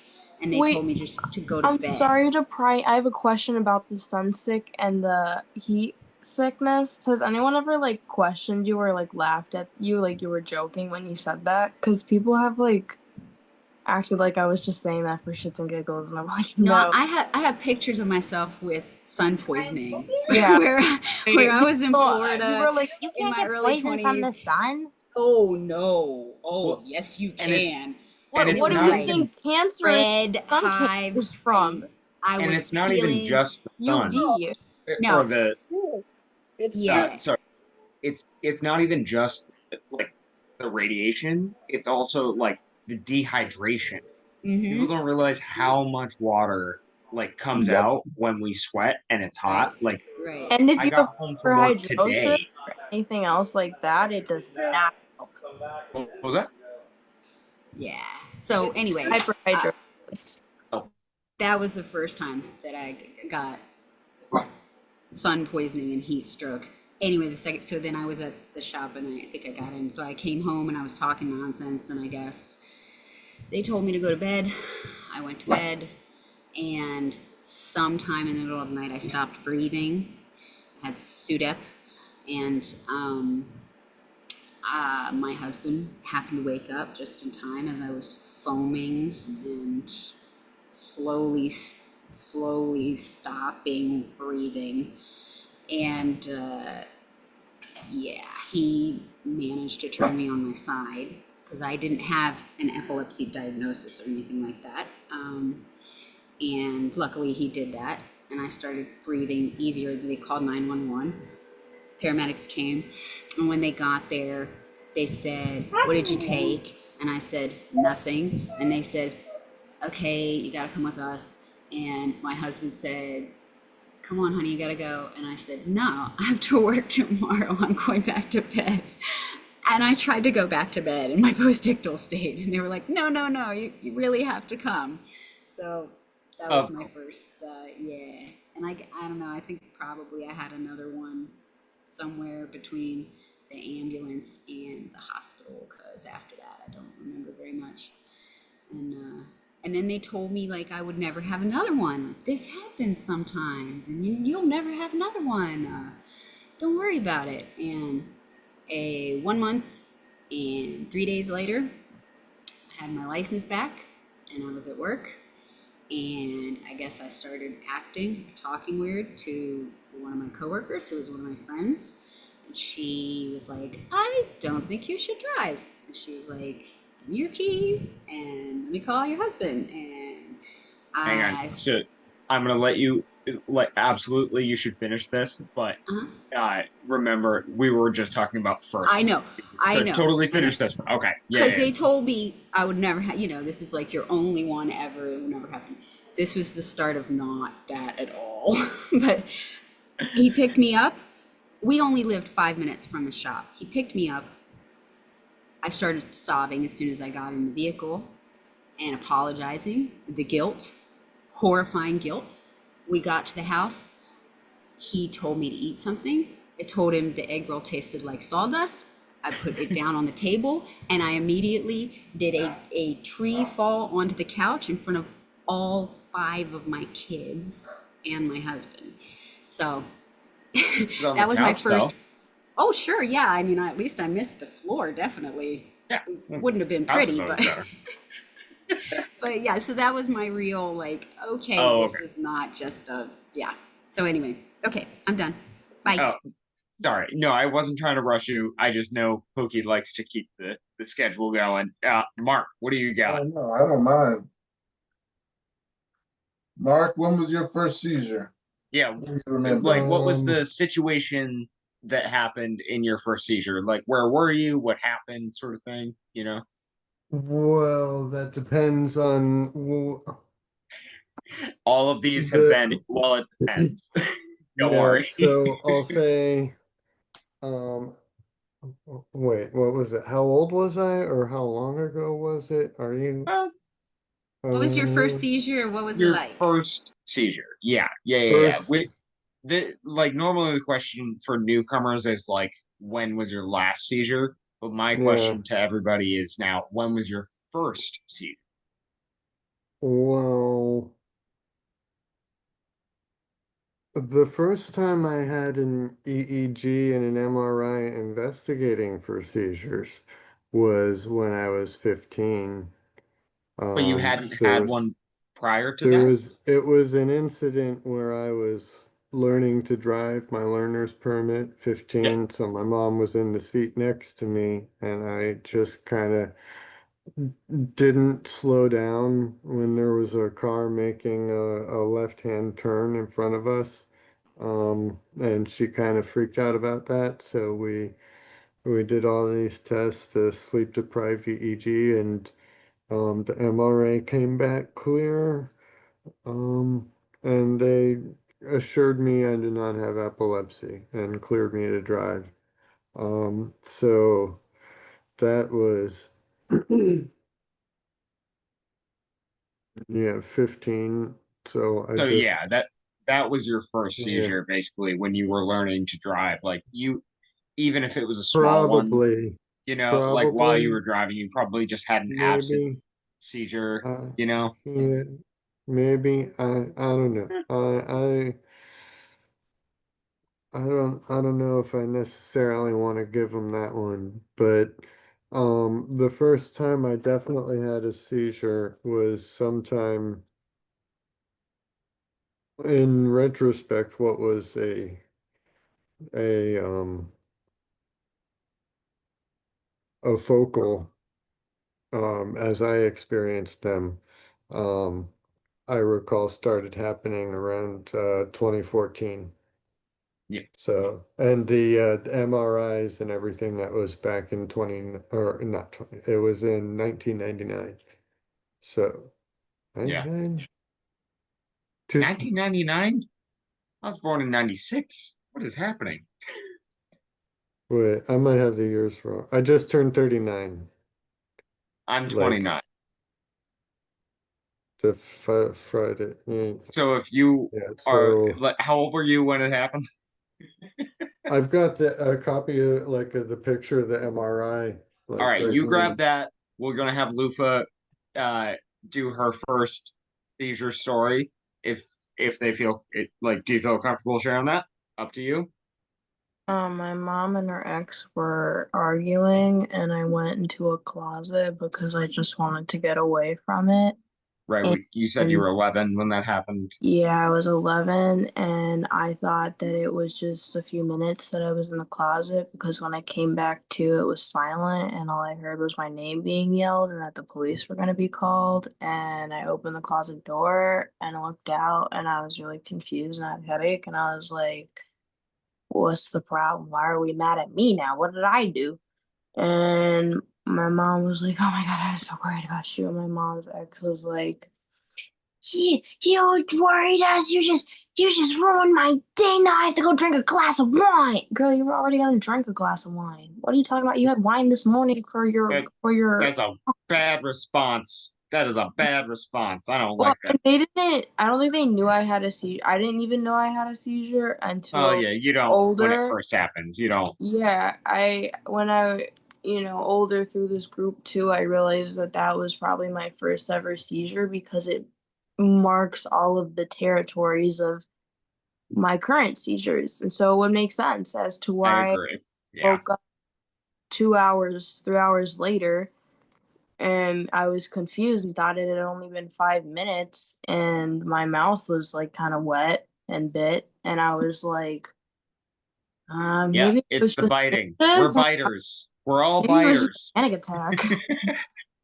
I don't know, guys. I don't know what happens, but I got in trouble for my first seizure. Well, you shouldn't have gotten in trouble. That's not fair. All right.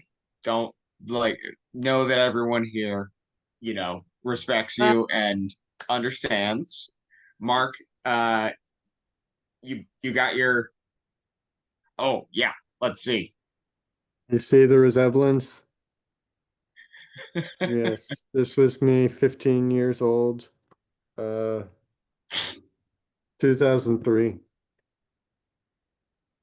There This we one go. right here. Get the eyes. All right, we got Yeah. Angel, we got Kevin, and then we can move on. But I want to make sure everyone, gets covered. All right. Um, my first, Oh, and Kate. if I So, wanted to grab like a drink from there, what? okay, my first seizure, I was walking, I was 14, and I was barely 14, I should say. Um, and I was walking to school. I was on my way to school for the morning. Um, and next thing I know, I wake up in the ER. The people in the ER tell my parents they think it was a seizure.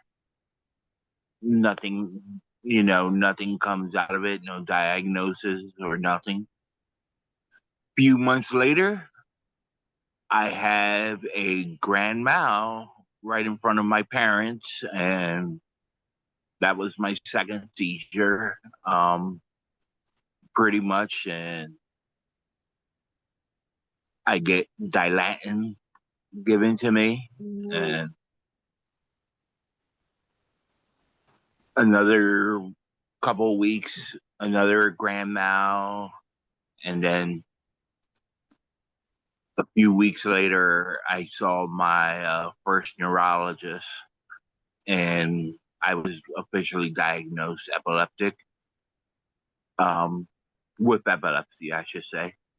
Um, What kind? they diagnosed me back in 1997, Brandon, with complex partial seizures, which is now PNS. focal impaired awareness. Oh.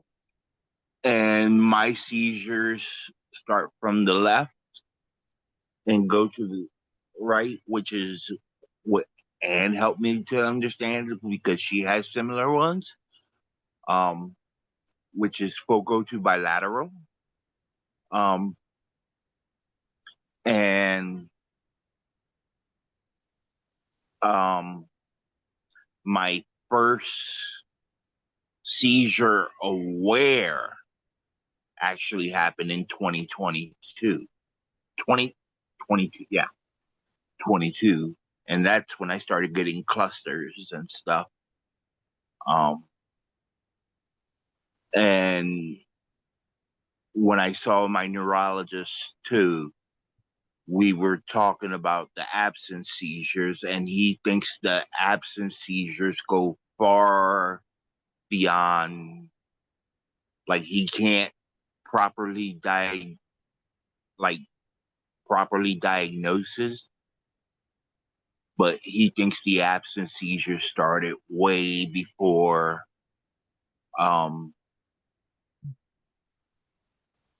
my first seizure. So yeah. Nice.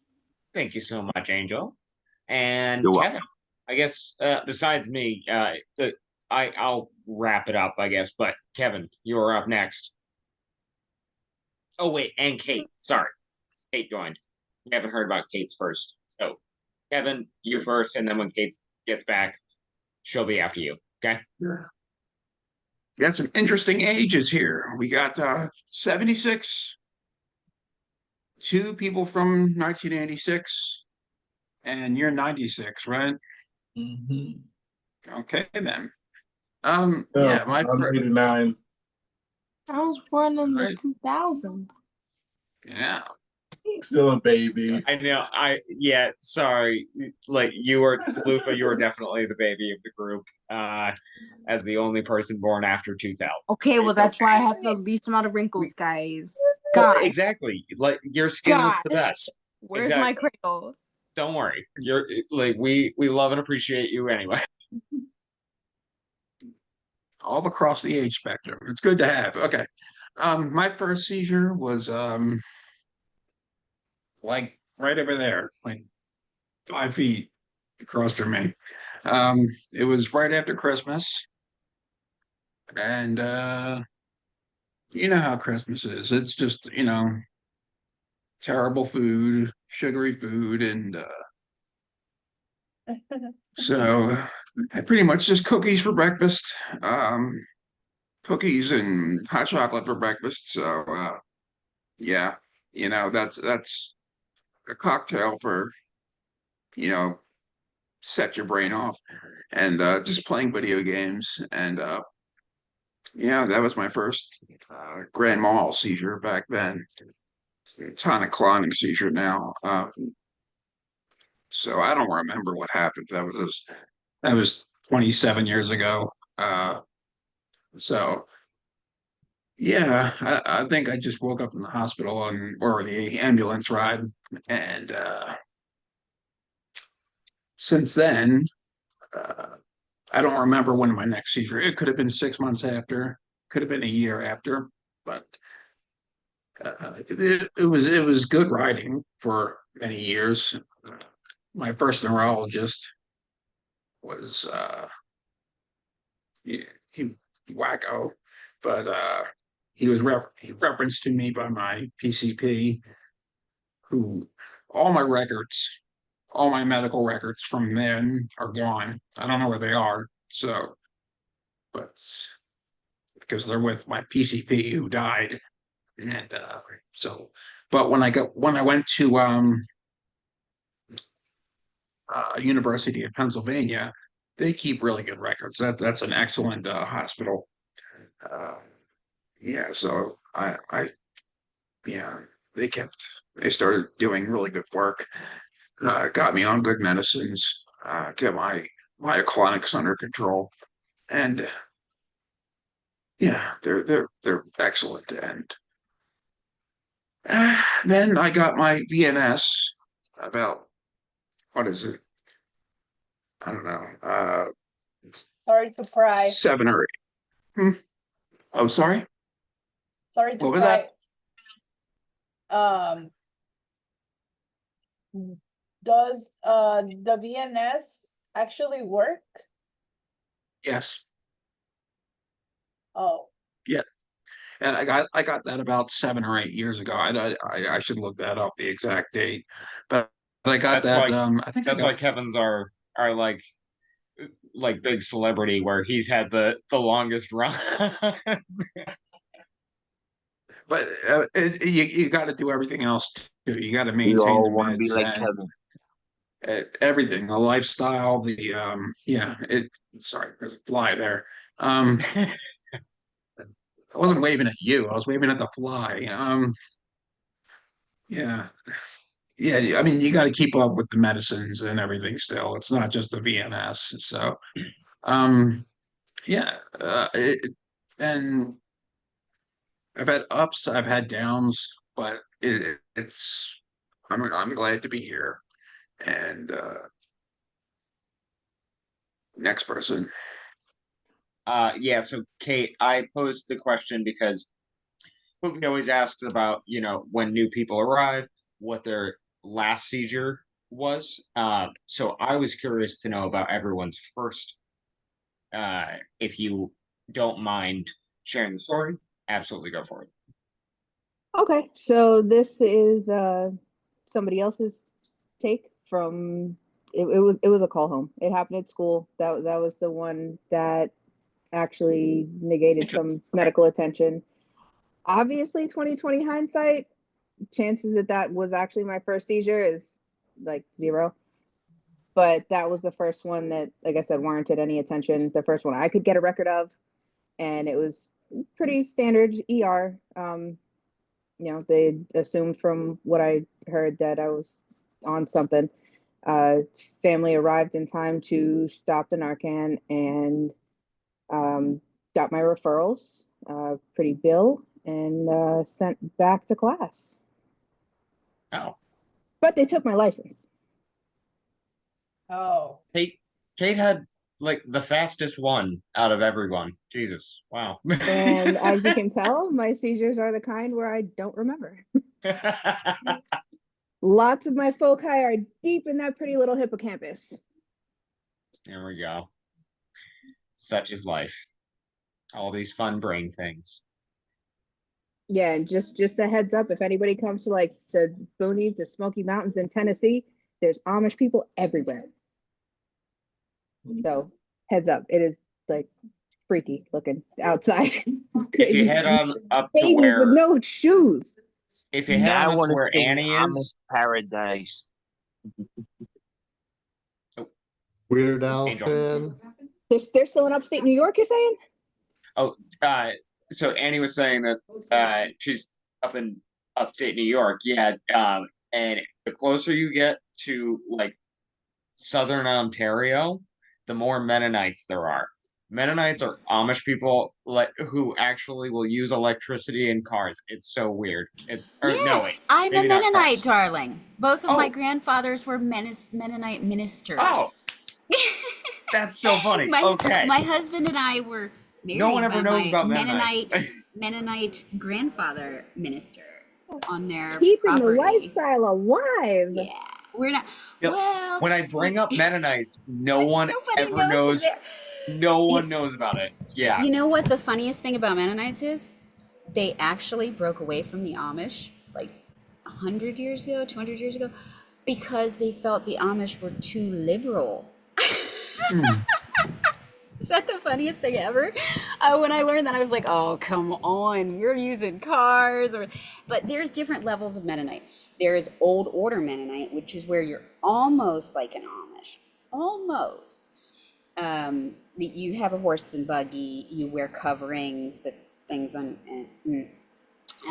You sew your own clothing. There's a whole list of things, and then there's things that, and each church has a guy who tells them what they're allowed to do under their Old Order Mennonite rules, I guess, because each church is different. And then there's like New Order Mennonites where, there's Black Bumper Mennonites where you're allowed to have a car, but you have to make sure that it doesn't have any chrome on it, and you can have electricity and stuff. It's really weird. And then there's the New Order Mennonites, which are completely like, basically, regular, Christian kind of people using just cars and electricity. They're integrated with society. But the thing about New Order Mennonites is they don't believe, or any of them, they don't believe in war. They're conscientious objectors, no matter what. So that's part of the reason that they like some of the old orders stay that way, is they can't be drafted and things like that. And also they're carrying on. And my grandmother was an Order Mennonite. My great grandmother. Okay, so hold up. If this group had clogs on, is that like definitely Amish? That could be Mennonite too, because a lot of Mennonites are German, and they, or Dutch. A lot of them are Dutch and wear clogs. Oh my goodness, so many of my like second and third cousins had shoes like that at the family reunions. So, and it's really hard to tell the difference between Old Order and Amish. It's very subtle. Okay, never mind. They weren't clogs. I'm told they were Crocs. So somebody wearing Crocs, is that like an accepted material? Or is that would be Mennonites probably. I don't know that Amish. Oh, okay. They might allow you. I don't know. Crocs were the shoes that got used in the movie Idiocracy. I hope everyone knows that.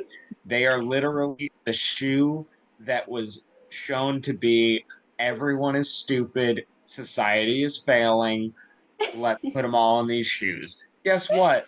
Everyone's wearing fucking Crocs. I don't have a pair. I've never owned a pair. Please tell me that's not more popular in America than like Europe or any other continent. They're what Bob and Bob's Burgers wears. They can't be that bad. They're comfy. But Bob is Bob. We love Bob. Yeah. Right, Tilly? We love Bob. We love Bob and his burgers. Yes. Exactly. See? He agrees. But I wanted to ask, don't the Amish and the Anabaptist, or don't they for the Amish and the Mennonites, don't they both fall under the umbrella of Anabaptist? They're both Anabaptist. Yeah, that was their original like breakaway with Menno Simons, right? And the letter on the church door. I'm assuming you know what I'm talking about, Mark, because you seem to have some vaguely. I have history of some Dutch family up in Michigan. Right, so you probably know a little bit about that. Yeah. A little bit. Yep, they both came from that particular line, the Anabaptists. Yeah, absolutely. I have to go. Oh, okay. Goodbye, Zara. Have a great rest of your night. Thank you so much for joining us. We'll be back on Friday. Later today. Come back on Friday or next Tuesday. Either one. Come back. I promise not to talk as much. We're all talking. We'll be here if you want to come back later too. All right. Yeah. Brandon, you were the next one to tell us about your first seizure. Oh, right. I forgot that I. You're not Sorry, getting I out of went here. I off on forgot the I was I in went the off on the on the Mennonite thing. Sorry. docket. No, it's okay. No, I have to take the blame on that one. I'm sorry, you guys, but thank you for keeping track. That is the once again why you are the leader of this one. Yes, thank you so much, Poopy. And also, after me is going to be Jeff, so we can, or he can get a minute to think about it. So my first seizure, I had just finished up a day of work, and I was standing out front, just like shooting the shit with my boss and my other coworker.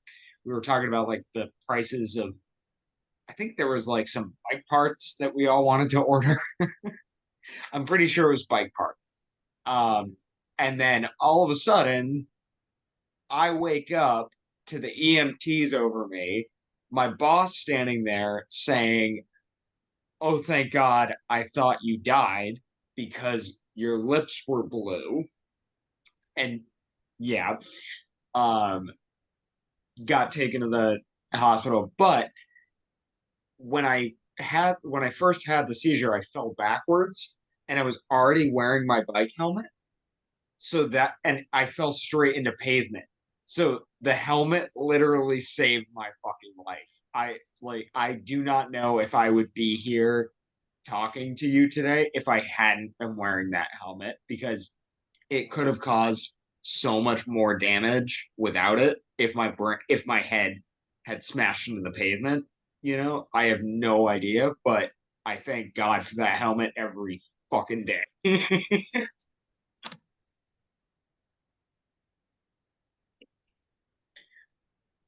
So yeah, Jeff, le- whenever we have new people, a general question is like, when was your last seizure? So my question to everybody today is, or sorry, yeah, I said last seizure. Yeah, my question to everyone today is, what was your first seizure and the situation surrounding it? Okay, well, first of all, Brenda, I'm not new. No, I My know you're first, not new. I'm saying no. It's in reference to the fact that whenever we get new people, the question is right? always, Okay, I got it. if you're new. Yeah, I just want to know Uh, everybody's story. my first seizure that I know of is I had moved without my wife to Palm Springs in December of 22. And at the end of December, I don't really know what day, she couldn't reach me uh, for several hours. And she called our landlady, and she came over and was banging on the door and knocking on the door, and I didn't get up. And finally, I got up and I went to the door and I opened it, stark naked, and fell on the floor. And she called the EMTs. And I woke up in Desert Regional Hospital. I think that actually might. I think we can all agree that was the best story that we got. I think. Yeah, That was a great I think so story. too. That was Thank a you, great Jeff. story. Kate's was short and boring. God. There's nothing like walking in on an old man naked, you know? Right? Yeah, You got me that beat. was really, really, it must have been very shocking to her. And it was the landlady too. So she has some Yeah. questions. Yeah, he collected her, right? Thank you. Yeah. Thank you so much, everyone, for like letting me get that question now, and everybody dealing with answering. I appreciate it. I love having these conversations with all of you. So learning more about you is always better. Yeah, I feel the same. Thanks for asking. Gave me a second to eat. Yeah. So I got one here that says, seizure changed the world. You have a seizure or a cluster, and then stuff just feels different. Work, life, just everything is slightly different. It's so hard to explain, but also hard to get used to life just changing. Do others get it post focal or post seizures?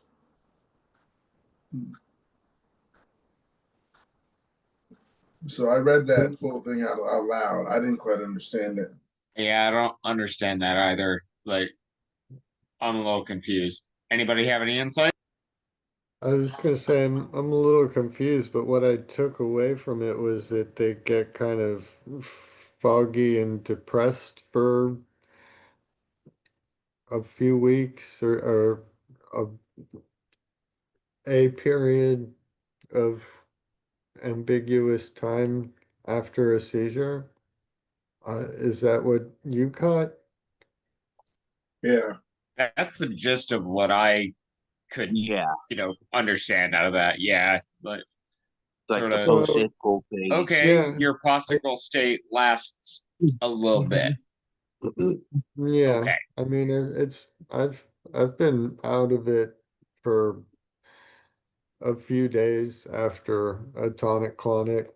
yeah. The longer ones when they go for um like 10 minutes or so, it's gonna be a while before you're back to 100%. Um, so yeah, it's it seems perfectly normal to me um to be in need of some recovery. And a lot of times it does seem to kind of impact my mood in like a depressive way, independent of the brain fog, you know? Um, it's like I'm down and also I can't think. That they feel like separate things. So, um, It definitely all ties in together though. Like if your brain is feeling down, it's not just one part and one feeling that's down. It really is like every part of your brain is recovering. You know what I mean? yeah.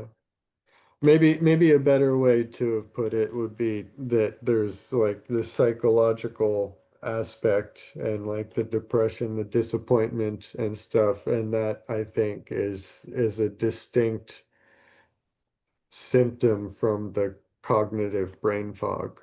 And we were talking And about that they earlier. don't necessarily last the same amount of time. Yeah, like we were talking earlier about the like sort of the negative feelings that we have against ourselves after a seizure, and how we shouldn't like hold on to those feelings. Yes, we should acknowledge them. You know, it is a part of who we are. This is not something that we have to apologize for, but we are going to feel those, you know, fuck my life, moments. And it's okay for us to feel that because we have every right to, you know.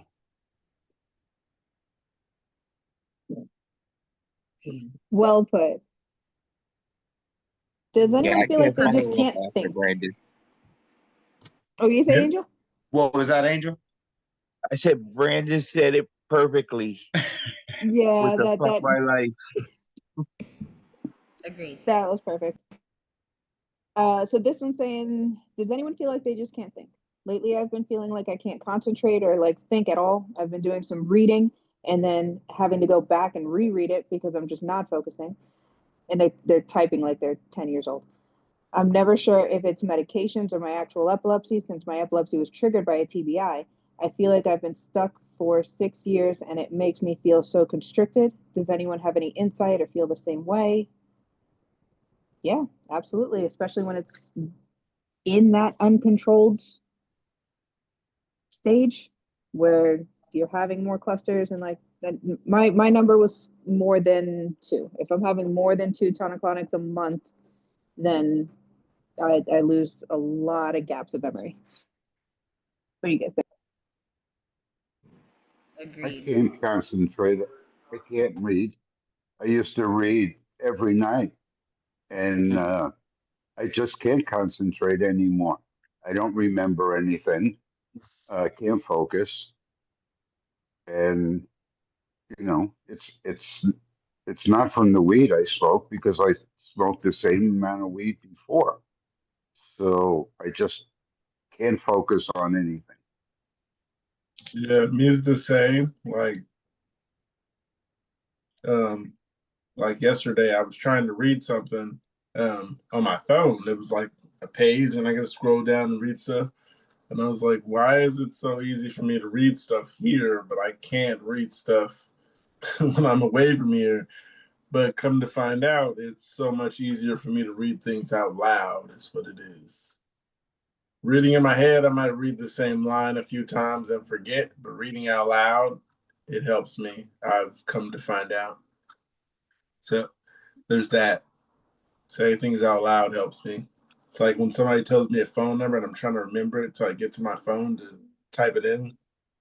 I got to keep saying it out loud to hear it over and over and over until I get to the phone. Just by the time I get to the phone, that number is gone. I'm gonna come back like, what was your phone number? Yeah. So Yeah, found I like, oh, sorry, right. Angel, go ahead. Oh, yeah, like 20 years ago when the Order of Phoenix came out, I couldn't put that book down. I just read straight through it. And now it's like I can't focus at all. I can only read little by little at a time. And some of it might be the meds side effects, but yeah, it gets like that to me too. And what I do is one is I try to read little at a time, and the second is I what Pookie said. I reread it out loud, or I reread it and reread it over and over until it sticks in my head. yeah, I gave up on reading yesterday because I was in the living room and they were watching TV and me just reading on my phone. I couldn't keep my attention on one thing. And it wasn't like the TV was even bothering me. I was hearing everything. Um, yeah, couldn't focus on my phone at that point in time. Couldn't keep reading. Yeah, unless I read out loud, like I said. Go ahead, Brandon. Sorry. I didn't want my hand up to get missed. That's all. Sorry. Didn't mean to rush you.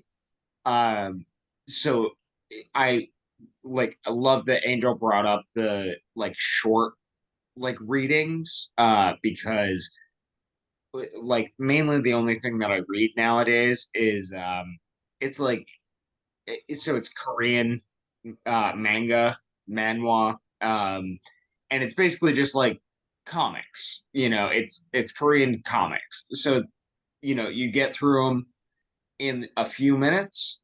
You can digest it. It's a lot of images, which helps. And then and this may just be a me thing. Whenever I'm watching TV, I have the subtitles on, and if I'm alone, um, it, I tend to try and say the words and mimic the voices, which helps me in I'm reading, but it's also like sort of interactive at the same time, you know?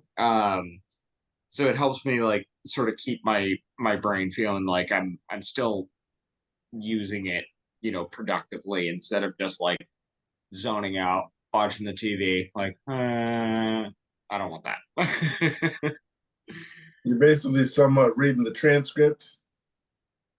Well, yeah, reading along with the characters, like saying the words in the Yeah, voice I know along with. what you mean. Yeah, yeah, yeah. You should try practice reading monologues or something from a movie. I do that on I the have Zoom calls. I have done that. Yes. Oh, Like for auditions and stuff. What was that? well, sure. You not But I auditioning, mean, but yeah, but the same sort of thing, like see how much you reading can off the retain. whole I don't know, monologue. just anything. Try to get your own style, your own voice, and try to remember it at the So same what time. what it sounds like is when we use more of our senses, like if we hear it and say it, it'll have a better chance of sticking. What do you guys think that? What do you think that means for how to learn different things? Like, why are songs is what's coming into my head. Like, why is it so much easier to wake up and have a song in my head than remember this book that I've been reading about epilepsy for like 3 weeks now, and I know I've read the same chapter twice every day. Well, So what do you guys Human think about that? beings are wired for That's a really sound interesting thought. and rhythm. Sorry, Brandon, what was that? Oh no, I was just saying that's a really interesting thought that Kate brought up. That's all. Yeah, I would love to talk about this. Yeah, I don't know. I think that human beings are wired for sound and rhythm, and it seems to be something very like visceral, internal, and like deeply universal among people, like um of all cultures across the globe. I think that there's been research into like what parts of the brain respond and musically it's the very like deep oldest parts of the human brain that light up with music. Um but even just rhythm, waking up to a beat and I mean you just It connects your with own thoughts your your brain own thoughts on are an going to start instinctual to level. yeah.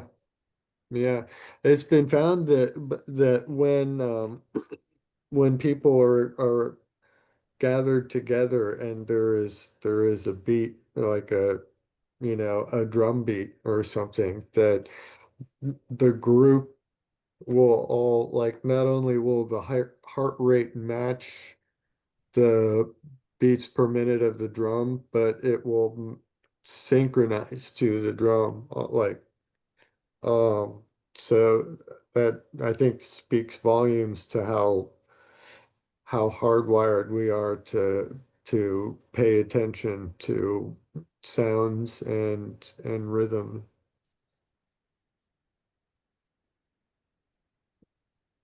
100%. Good Absolutely. point. All right, Brandon, good time to pick up the guitar. So what do you I guys know. think about how The second this he can, said it, I was like, I gotta oh grab my yeah, guitar so how this ties into recovering a forgotten memory, like retracing your steps essentially. When I try to figure out what I was doing before the seizure, I'll go back into the last room. Like I do my best to figure this out before somebody has to tell me what I was doing. I desperately want to figure out what I was supposed to be doing.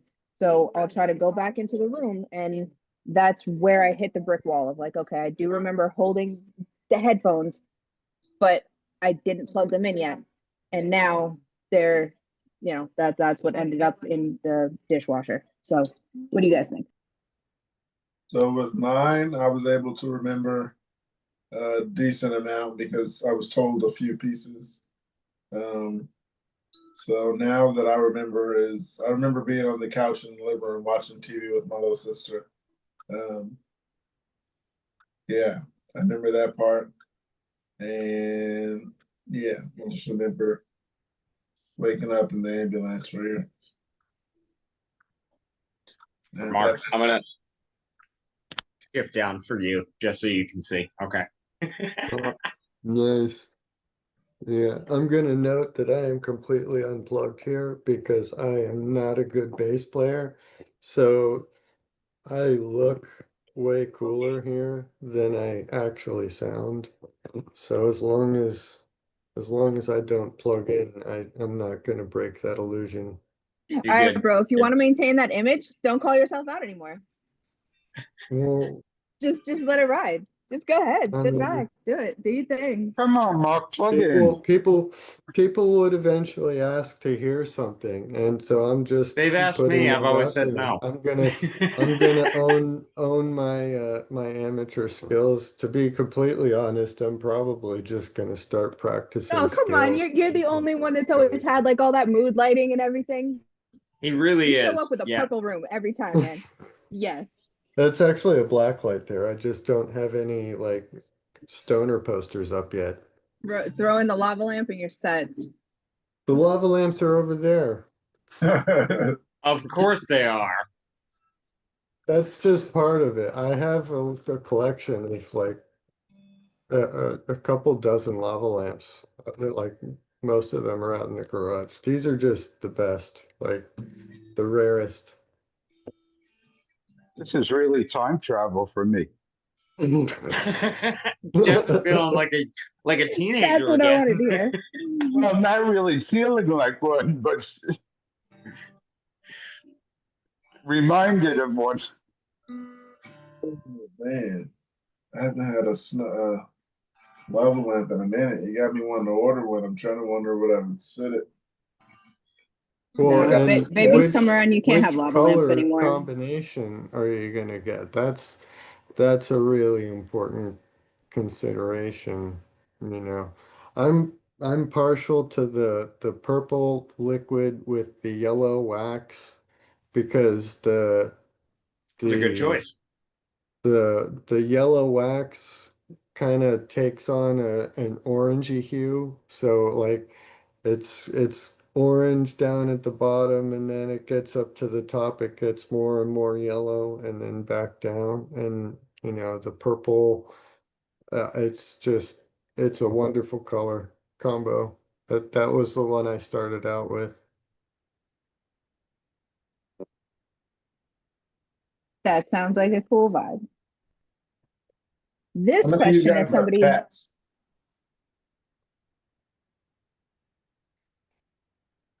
Oh, did you guys hear me?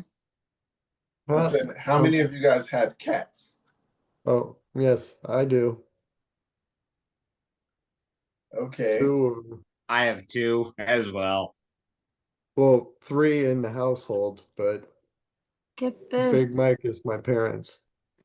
I have My one. cats. Where are mine? Yeah, they're in another room. I had to take my Bastards. cat They'll come when they're hungry. Tony to the vet today because he was throwing up and not eating and whatnot, and he wasn't feeling good and acting out himself. And so I took him to the vet. My mom wanted me to as well, and I went in there saying I think it's because he's stressed out from the girl cats and the move and whatnot, because it's a very real thing for cats. They get stressed out. They feel things. People forget that about Kit Kats.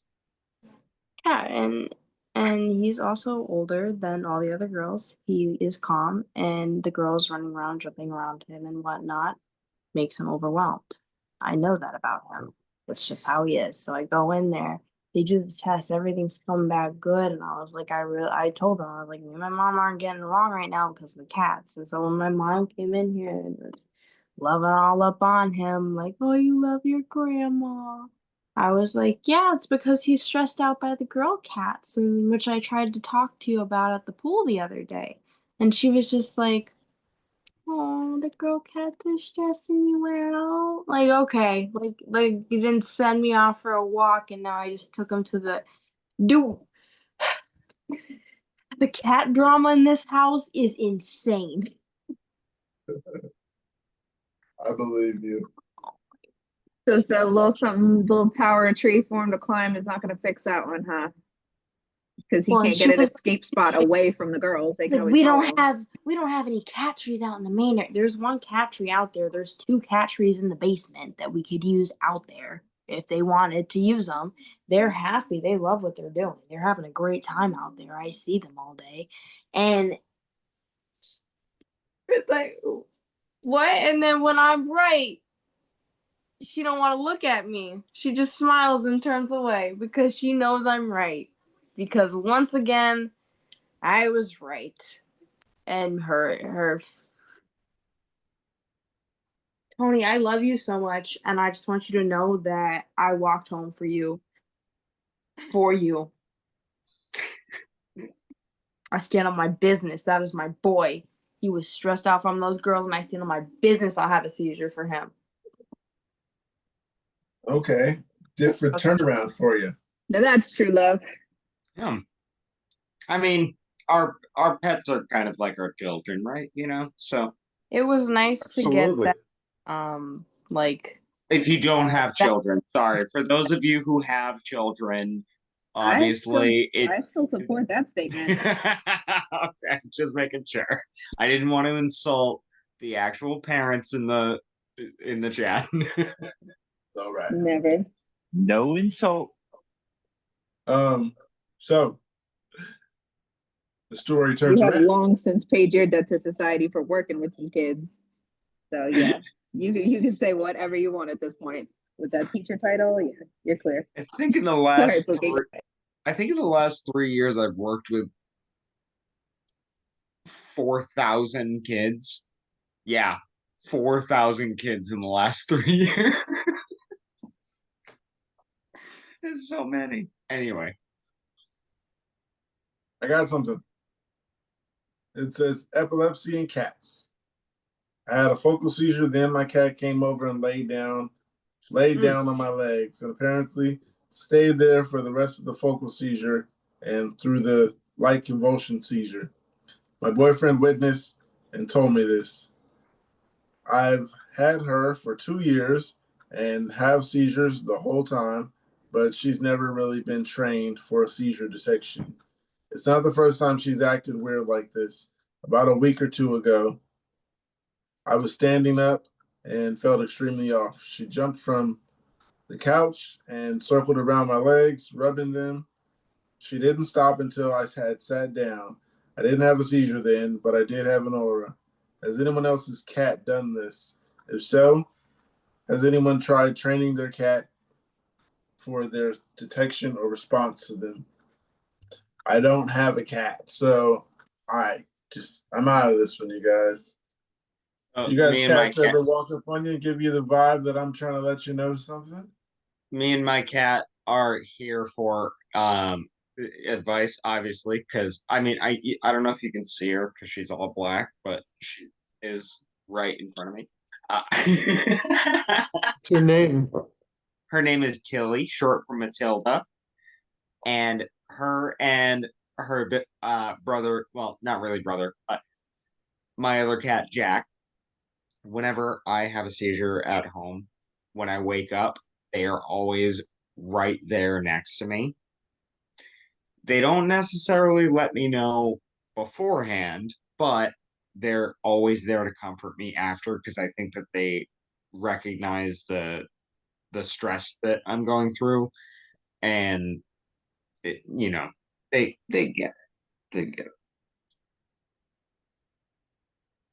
Yeah, the video that I had that my mother recorded of the tonic-clonic I had on uh in January 2024.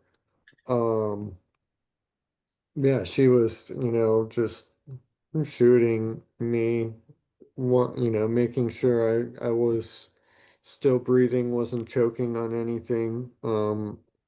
She started a timer as soon as I started convulsing and then pulled up her camera and started recording. And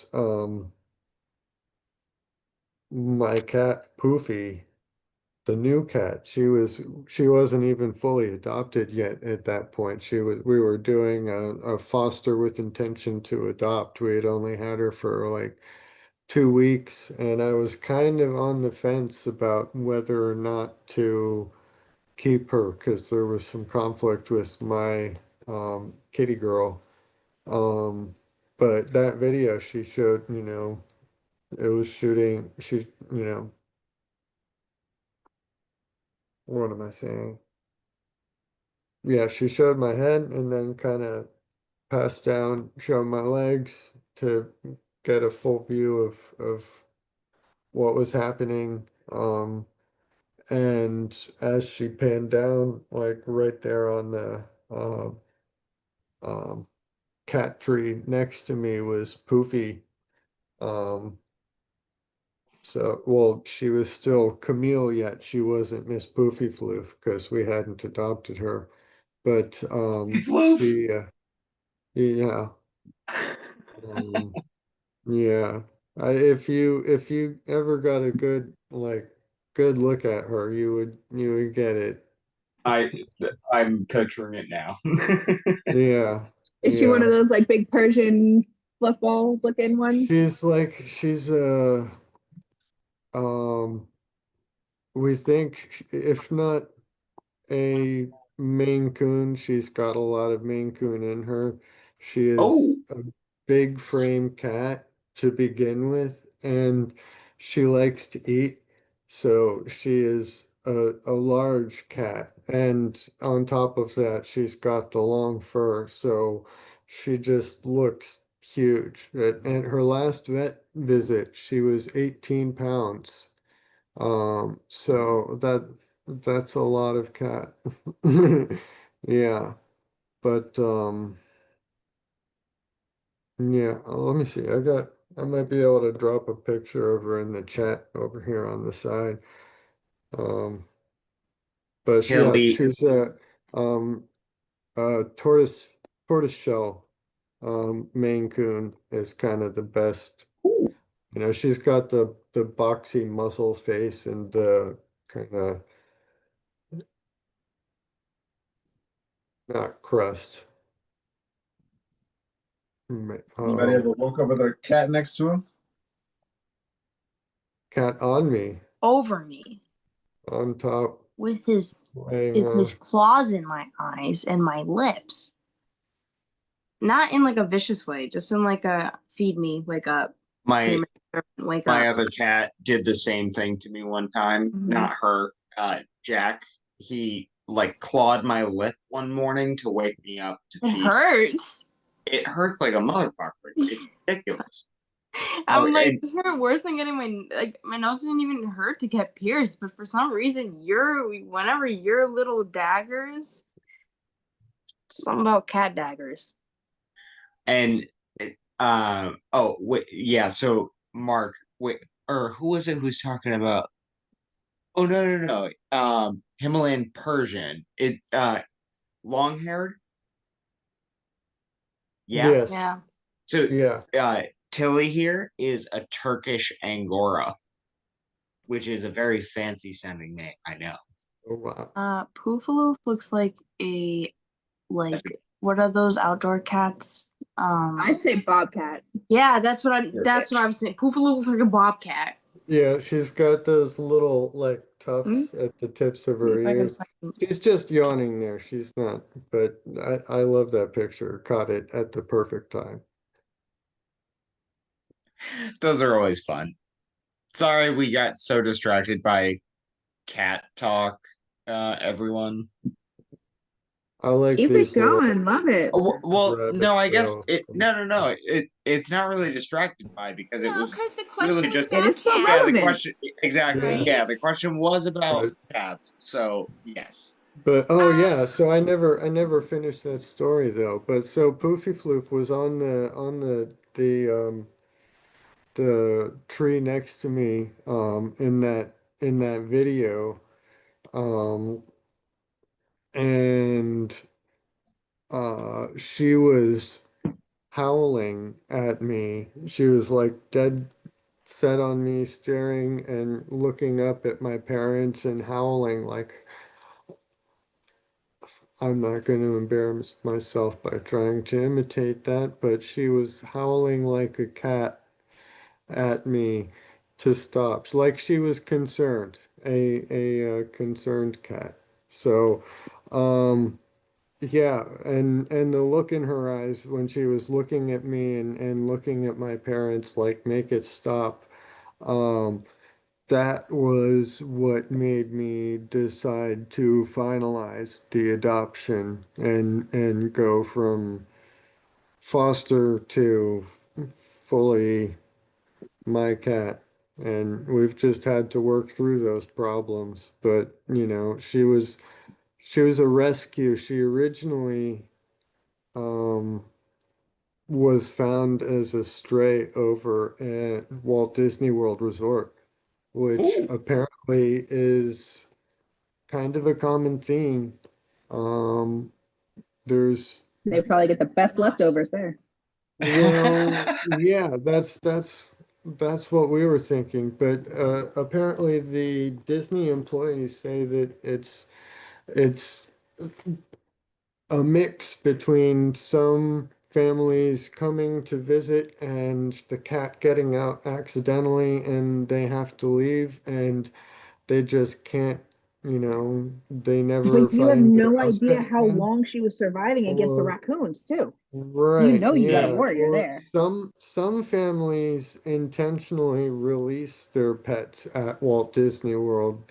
Like I guess they figure it's a good place to be, you know, whatever, that there's plenty of food. But yeah, Poofy Floof definitely behaves like she was traumatized and um had to bribe with affection in order to be fed. She's very good at rubbing and, you know, she'll do figure eights between your legs as you try to walk. But as soon as you feed her, she's done, you know. But She she's looks getting she's like getting a, better. she's beautiful. Yeah, I Yeah, like the So ears. pretty.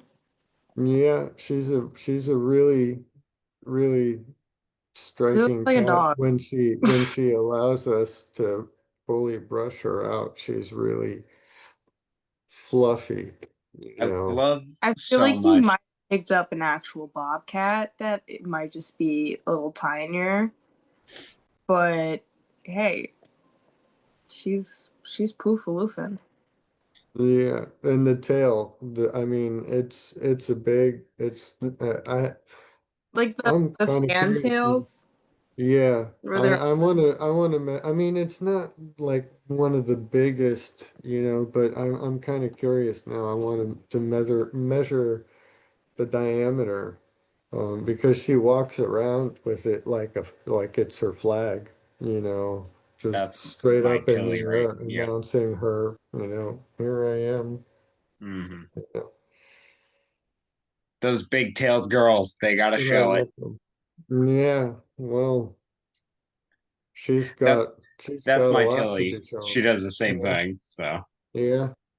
You know, I've heard that that is a sign of affection that when cats are born, the baby kittens do not initially have full control over their bowel movements.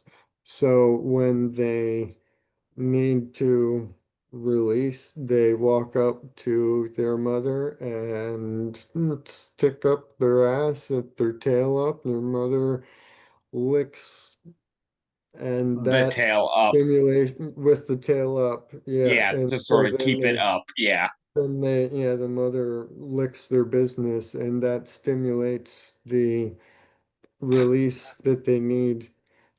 So when a cat goes and walks with their tail up at or around you, that's a sign that they view you as kind of a parental figure, or some sort of, You you view know, me as a proxy parental for their figure, mother. Tilly. Come here. Come. So Sorry, I'm talking like that. You've I given was a lot asking of if really she interesting pieces of information. I Mark, cat facts. you have been a hive of information today. Like Oh all the yeah. Thank stuff you've you. Yeah, covered today, it like good would on I that you. know. You are like a wealth of knowledge. From philosophy Well, to domesticating animals, like would that be the same if your cat grooms himself on you? Like fully grooms himself, like acts like you are the bathtub? So if they like lick you a bunch, it's No, because they not feel lick me. oh. He's like he lays his entire Tony will lay his entire body across my face and neck, and then groom himself. But he has to be across me. And I don't know why he does. I don't know why And he like would I got a nothing lap here. doesn't to work. I groom got him. nothing. Is I mean, it sounds like kind of an extension of the same thing, you know. At the very least, they only groom themselves in an environment that they feel extremely Comfortable. calm and safe in. So, if Well, he literally Tony's covers my eye. safe spot to do his laundry is on your face, then you should be honored. I mean, yeah, until I have to pick out all of his hairs in my eyes after, and my nose, my mouth. Lap not We work love our and cats like slide him a regardless. little Come bit Yeah, on. down. yes. And he doesn't groom himself on anyone else, so. Exactly. Still Take it as a preferred to a compliment. hairless, I'm assuming? Huh? What? You still like the grooming aspect compared to having a hairless cat? I mean, those are the Hairless only ones that don't shed, right? hairless cats are fucking weird. Hairless cats are a They lot give of me work, the though. creeps. They're They so look weird. I don't want a thin. fucking hairless cat. It's a I would goddamn love rat. a cat. You have to make sure they're You moisturized, though, and you have to give them baths. the only way too much people that work. ever have Way too hairless much cats work. in the movies are villains. I mean, but imagine just moisturizing all that weird skin and it being like, oh, I love you so much. Like, yes, you're so great. I love you, cat. All It's right, like, now I officially I took it don't too far know, off like topic. Sorry, guys. that's okay. kind of We triggering memories of some of my sensory issues. The moisturizing creams and stuff, it just Oh, feels, yeah. I don't know. well, I maybe can't. I would be the only one to get a Yeah. hairless cat. Well, And hey, you're I not, that mean, I'll doesn't make take you a them. It's villain. okay. the Someone's got to do it. breeds exist for a reason. Someone's They got to could do not it. have. Yeah. So Brandon has a commented. I just wanted to like let everyone know I'm gonna head out. I hope Jeff is feeling okay. Jeff, you good? Okay, sorry, you've looked like you've been asleep, so I just wanted to check in No, I'm good. beforehand. I just I'm gonna head out. I hope all of you have a wonderful rest of your night, and I will see you on Tuesday. Sound good? thanks, Brandon. Awesome. Later, folks. It'll be Friday, not Tuesday. Oh, Yeah, yeah, Friday. Friday. Yeah. Friday. You know what I mean. I know what you mean. Well, It's all I right. know the Never you'll stay days. away from the family too you'll be long. here next Tuesday as well, right? So Yeah. Oh wait, your so statement was not incorrect. The this question now, I know somebody has some input on tooth damage. I've had epilepsy for 10 years starting this year, and last weekend I had 2 seizures back to back. Admittedly, it was probably one of my worst, one in my sleep, and immediately one in the shower. I didn't know I had had one in my sleep and got up to take a shower and busted my face. I chipped a few teeth before, but this time around my TMJ joint is hurting when I yawn, and multiple teeth have chipped significantly in the front and back. Has anyone had dental work done because of their seizures? I need dental work, but have I done dental work? Nope. I chipped my front tooth and just been volleying along with it. Um, Get it fixed.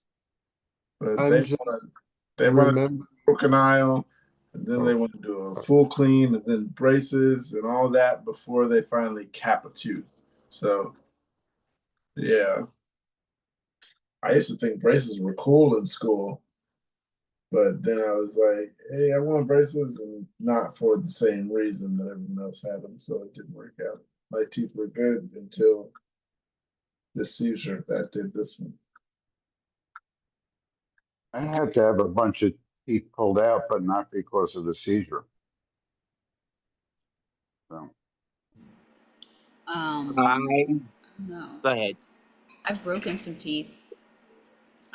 Just I think from grinding them in my sleep, but yeah, I don't know. If I had a whole bunch of chipped ones, I really feel like I'd be going to an emergency dental clinic right away. So that seems bad.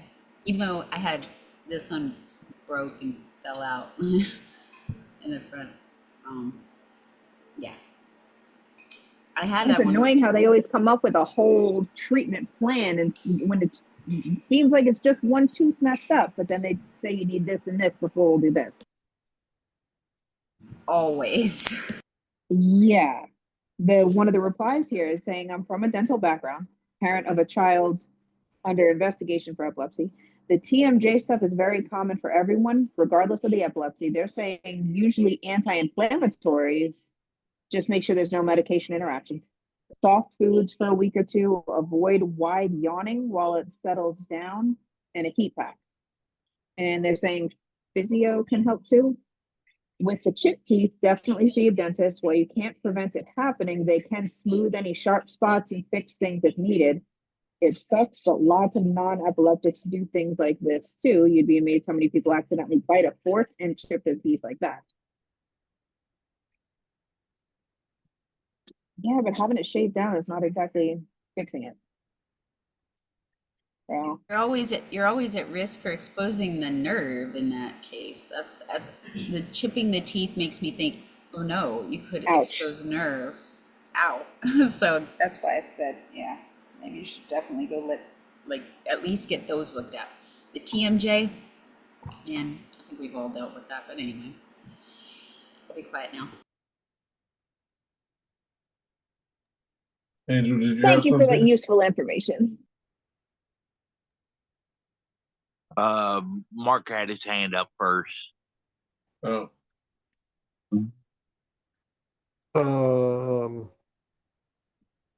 So I don't know if this counts for what they were asking about, but I just recently had a professionally made uh bite guard, mouth guard for sleeping from my dentist. And I highly recommend that. That has helped quite a bit with my jaw discomfort overnight. I don't think I even necessarily like I don't have that many nocturnal seizures that, the convulsions or anything. It's not um but I think I just kind of chew anyway, naturally. But I also just am now thinking back and remembering, like I'm having a memory come back to me of the like back when I was drinking heavily. I remember um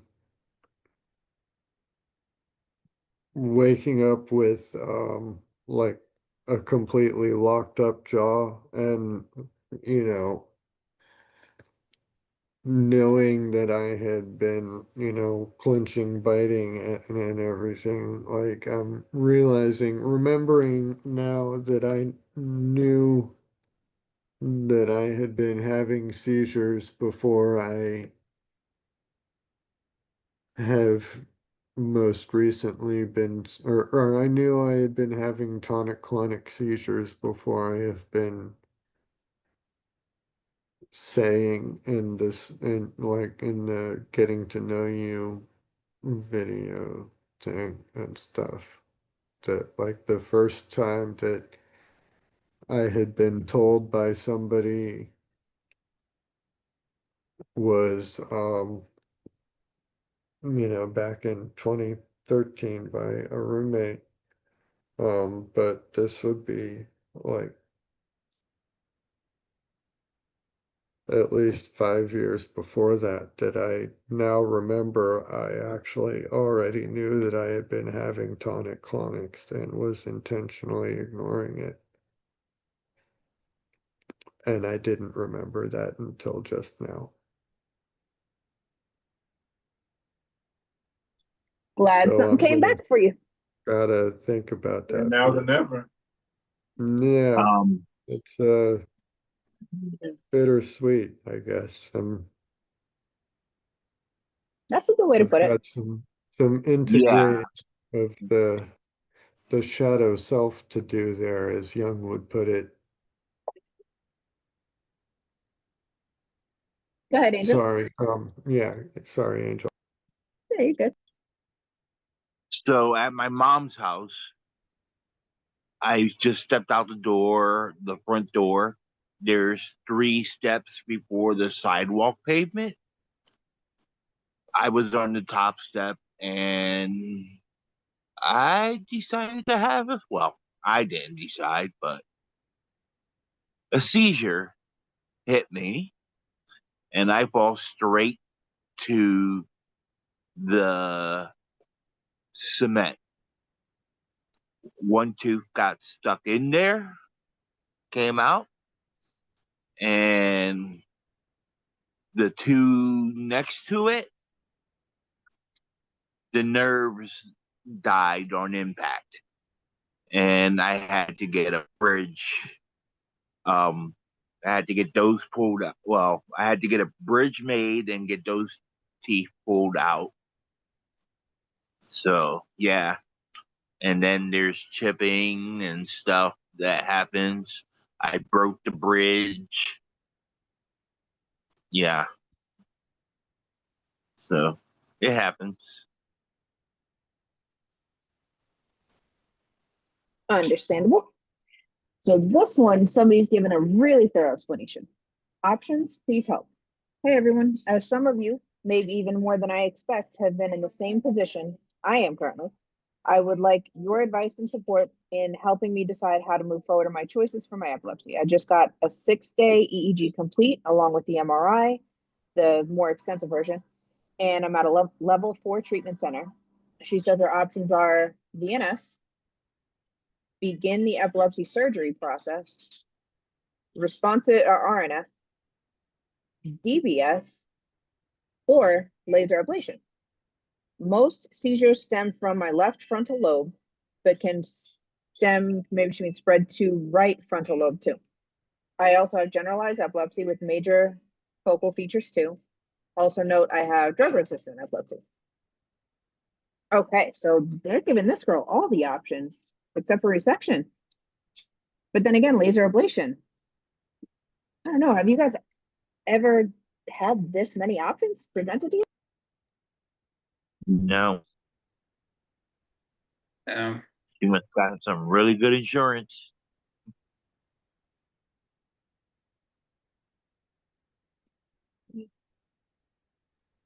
What was or her, right, or this person's problems again? What was their diagnosis? Just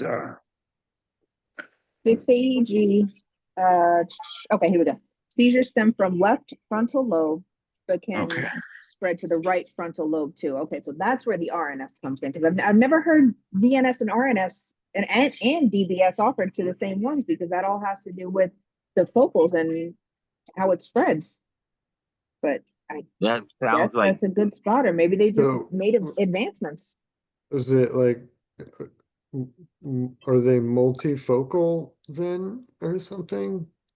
Well, What it is sounds like it if the she's way that saying they're most seizures stem from my left frontal lobe, maybe the evidence that they gathered so far is enough for, like Angel said, for the insurance to cover any of these surgeries.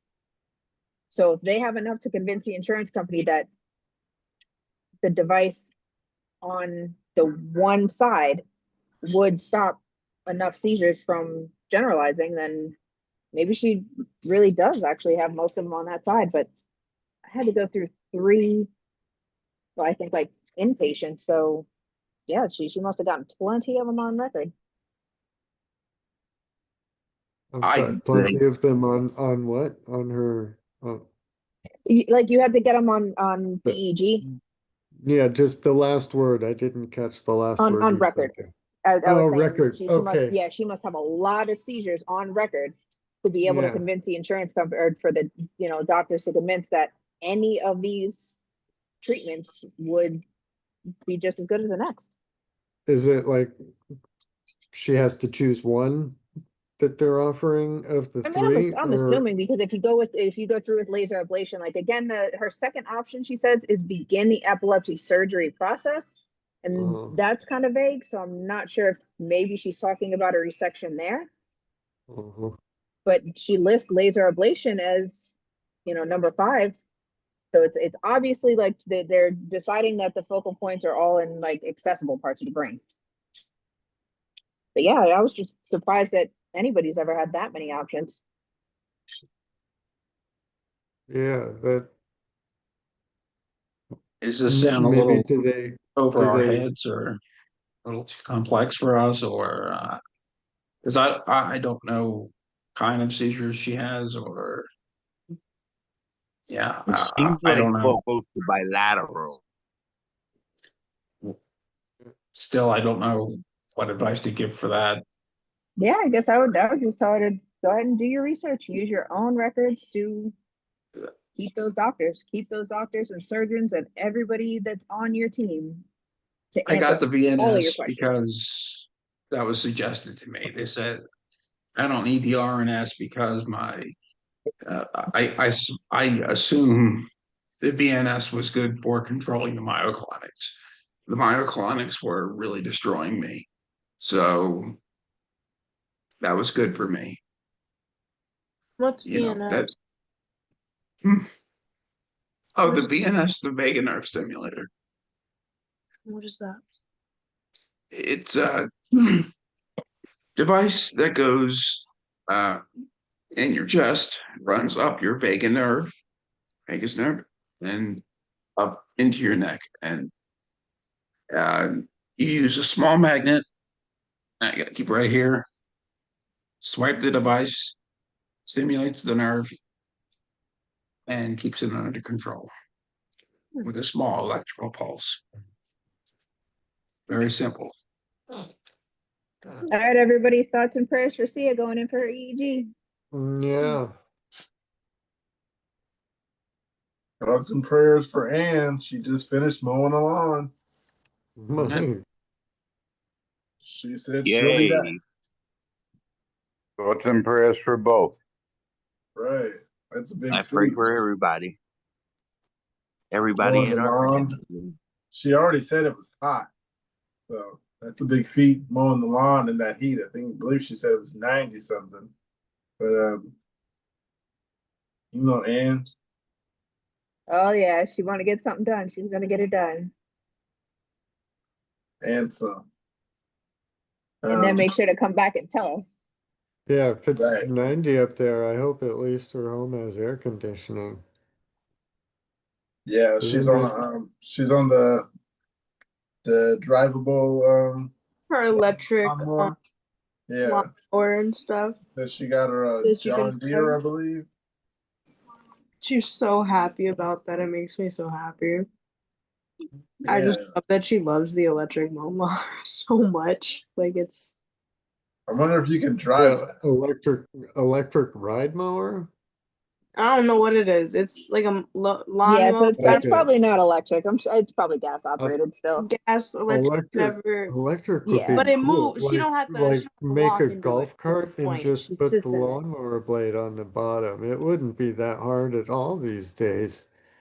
They do Right. that kind of stuff for they stick those motors on children's bicycles, just a step or two up from that with the batteries and they already make electric mowers, like push mowers, just stick that underneath. Trademark, patent. Nobody steal that. I'm gonna build that if nobody's already Make it your designed that. next weekend project. Yeah, well, no, and that won't be a weekend project. If I'm going for a patent, I gotta really put stuff together for the patent office. But yeah, I mean, that would actually be an interesting project to Can I actually work for you design once you and get it set up? Can I have do a what? Can I have a job under you once you get it set up? I'll be like, Yeah, I'll manage you- something. You do a uh, weekend, I'll just manage something. You don't even have to pay me that much. yeah, I could do see, 15 an hour. We can start 15 see, an hour. Truly. Daughter's no, starting high man, school this year. She needs to put in some community service hours, believe it or not.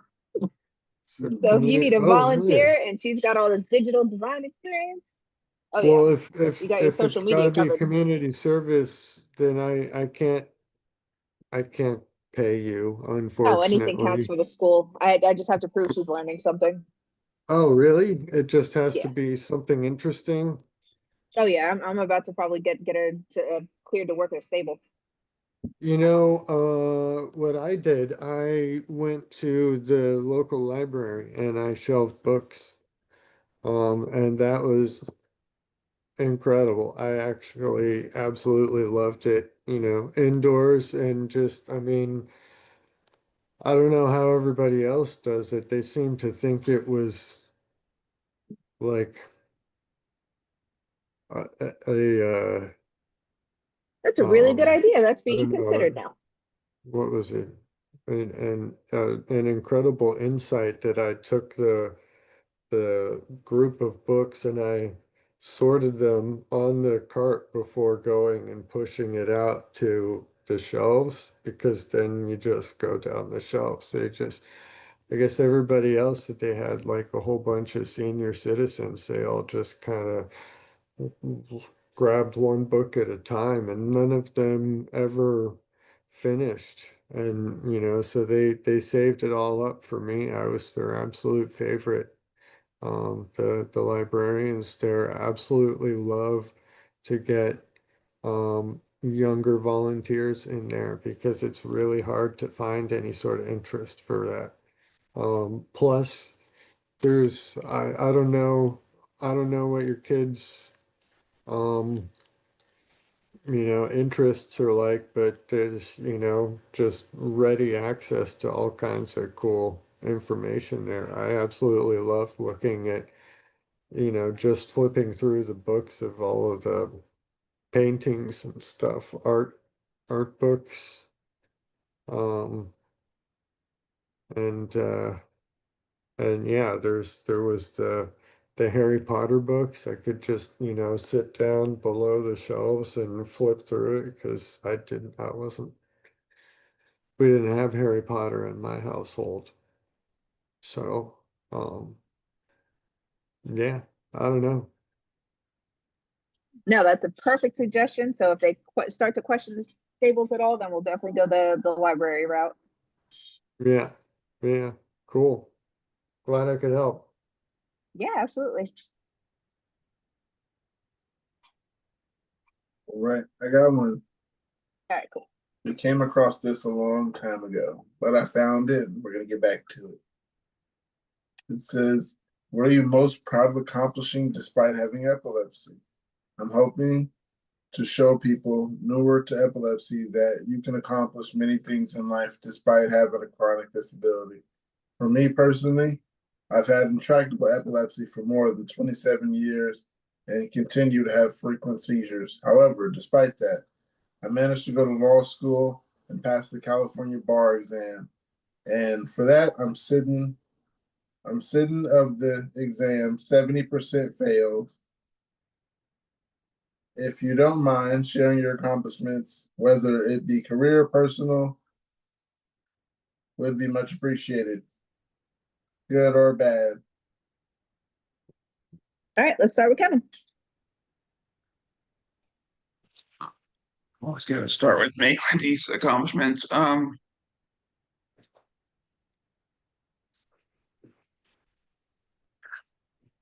right, we're talking earlier, and uh, I could say that's a bad. mine. Yeah, Oh, yeah, you okay. go. Yeah, Mine was just swimming. It was just sure. swimming No. and doing a jet ski. That's it. We can start off easy. Oh no, that's an easy one too. I'm gonna do that too. I like swimming too. It's Because I don't know, I feel like most people are like, you can't take a bath, but I'm in a 12-foot deep pool sometimes, like doing my thing, or I'm in Is a lake 12 jet foot ski. Olympic depth? I think so, yeah. Um, it might go a little deeper for divers, but I'm not sure. They've also started putting steel bottoms to Olympic pools, which I think is Really? incredible. Because when I swim, I always have to make sure that I'm like my feet don't hit the ground or the side, or I go on a middle lane because it tears up my feet or my skin. Like I don't know what's up with the pool's really clean that I use at the gym, but it's just like the walls and the ground are really rough, so like my feet are all beat up from scraping it. But Do you time yourself like competitively? not Do competitive. I just you I've been trying to see how much time I can get down in a mile. So right now I'm at my self competitively? not competitive. I mean, I'm competing against my own time, so Yeah, so I yeah, do. self It's a uh 25-meter sorry. pool, so it's one lap back and forth would be that would be one lap because 50 meters is a lap. Does the steel bottom has I don't the have a steel bottom pool. I wish I had a steel bottom pool. oh I thought I I wish I thought had you said they put No, a I've steel just seen bottom some. pool. I've seen some, and they are Oh, beautiful. They're gorgeous, and I want them. because a lot of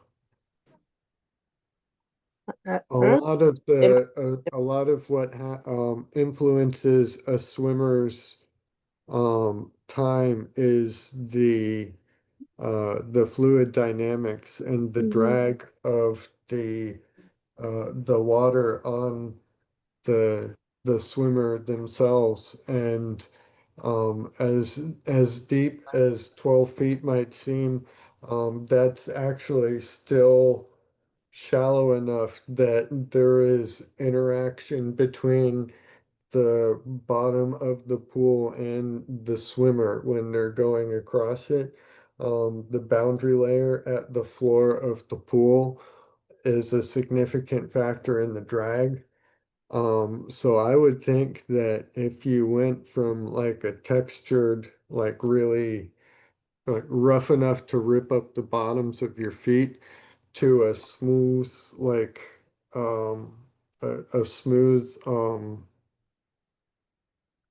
steel bottom, that the drag would be a lot less due Yeah, to I would the agree. I think it's there. a lot like aerodynamics, sort of, but in the pool. I always explain it to people as like if you're an F1 driver or something, you want as least amount of things on you as possible It's because the the same more you exact thing, have, just turned that's why we upside wear swim down. caps because your hair drags you back. So if you wear a swim cap, you can go faster, the least amount of, and because you want to protect your hair, and it stops the hair from getting in the pool. I wish everyone would wear one, but I The digress. um a lot of people who haven't gone into like physics and everything, because my degree was specifically uh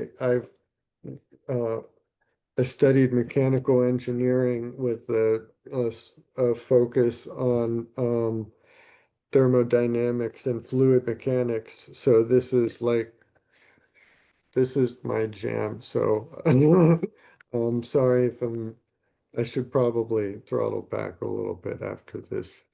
Um, but the um, behavior of liquids and the behavior of gases are governed by the same equations. Um, the they're both considered fluids. Um, so um, yes, when you said that you like to tell people that it's like um that the swimming Aerodynamics or and the hydro, it's like aerodynamics in airplanes. You are like super 100% like ultra correct, and thank you, because I you literally can just tell got that on my people brain because that I thought that they related. Well, um tell them to look up the Navier-Stokes equations and they will scare you. I can spell that out for you, or I you will love when scare I'm them. right about something and I will, people yeah. doubt me, but I am right. It's the Yes. Navier-Stokes are, it's like a couple long lines of math is deceptively complex. It is actually one of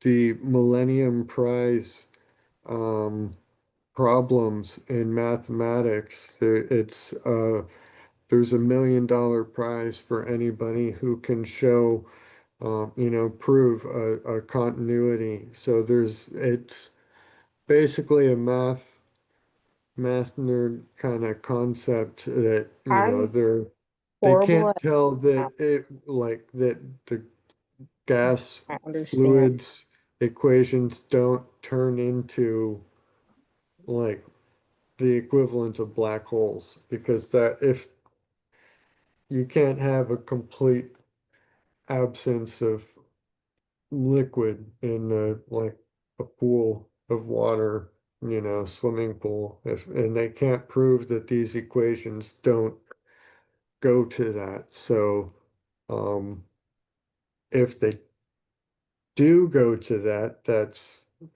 implies that there's something still not understood. We're still missing something about our understanding I of think we're still missing something fluids. about our understanding. Yes, and if you can prove that, then you will get $1 million prize. I probably But if could you prove can it, but with prove, no, with if you no can show evidence. mathematically that they don't ever go to, an infinite peak or an infinite valley, then you also get the $1 million prize. So it's a And fascinating field of study. I don't And yeah, understand you numbers, but when it intuitively comes caught to on to one of the most important aspects in physics. So bravo. Have you had any physics in high school? I April? didn't go to high school. I was like homeschooled sort of. So, and they also said I had a disability in math.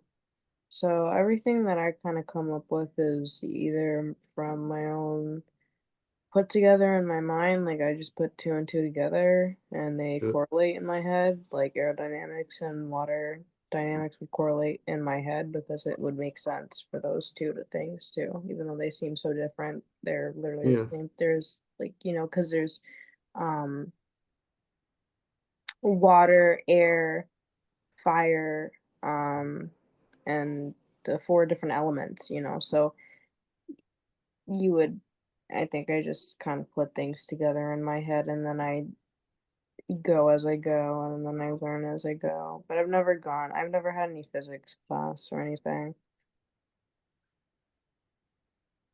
Everything I just kind of come up Some with. people are asking questions on these ones about stomach aches after an aura.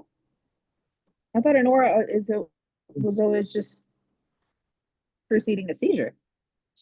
Do you guys actually have like a feeling after an aura? And I it mean, sounds like they're describing like just having the aura and then losing appetite, having a stomach ache, isn't and they don't aren't describe the seizure at all. aren't auras themselves seizures? Yes. So I don't know. So Are it'd be they a saying localized seizure then. If it didn't go anywhere, it would be an aura that would be a localized seizure. And sure, you could have a stomach ache and upset stomach from that. Absolutely. That makes sense. Or a headache or any of the other post-ictal kinds of things because it's I just a think I was localized seizure, right? talking to someone about cyclic vomiting syndrome because I have cyclic vomiting syndrome. Mhm. And they were asking if that correlates with uh any of the seizures or epilepsy, or like if I have if I have an episode of the cyclic vomiting syndrome, like a bigger one after a seizure or before a seizure, and I never really thought about it that way, but I get super, super sick after a seizure, like constant throwing up, just water, everything I throw up. And sometimes before a seizure, I do have like I just throw up like I wake up and I don't know, but some days I just wake up and I just immediately am curled over the toilet throwing up nothing. Like it's gotten to the point where there's not even enough in my system to throw up water because there's nothing in my system left. And it's really annoying. Just like heaving, dry Yeah, heaves, it's just like little, you're throwing little up bit. nothing, but it feels like you have to get something out, but there's nothing to get out. So it's like you're just throwing up nothing. And Check it's this out. One painful. specific connection lies in abdominal epilepsy. It's a rare form of epilepsy, more commonly seen in children, where seizures manifest primarily as gastrointestinal symptoms like abdominal pain, nausea, and vomiting. These symptoms are accompanied by neurological disturbances such as altered consciousness or confusion, but they're saying that some researchers even classify CVS as a migraine variant where a headache might not even be present. So that's a new piece of information for me. I did not think there was some kind of migraine that's not a headache. Yeah, I think because Oh, I've always or uh aside from ocular migraines too. I've I've always had really bad migraines, like always, and I got that from my great grandma, and she would get really sick for days, like sick like vomiting syndrome type sick. So I would assume that the two are connected in a sort because there's so much strain on your head and on your brain and you could literally feel everything in your scalp and everything in your body, and it's like I don't know, it feels like your head is going to literally explode. But adding on the throwing up, the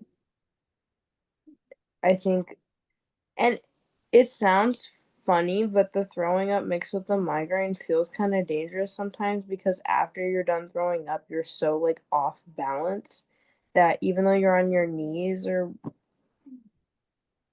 okay, even though you're like sitting down, um when you come back, you're swiveling over like someone in a drunk car. So you almost there's been times where I hit my head on the side of the sink, or I hit my head on the tub, or I hit my head on the toilet, or the back of the, or I just fall backwards and hit my head. So there's been a lot of times I just hit my head from the cyclic vomiting syndrome, and I've had that my whole life.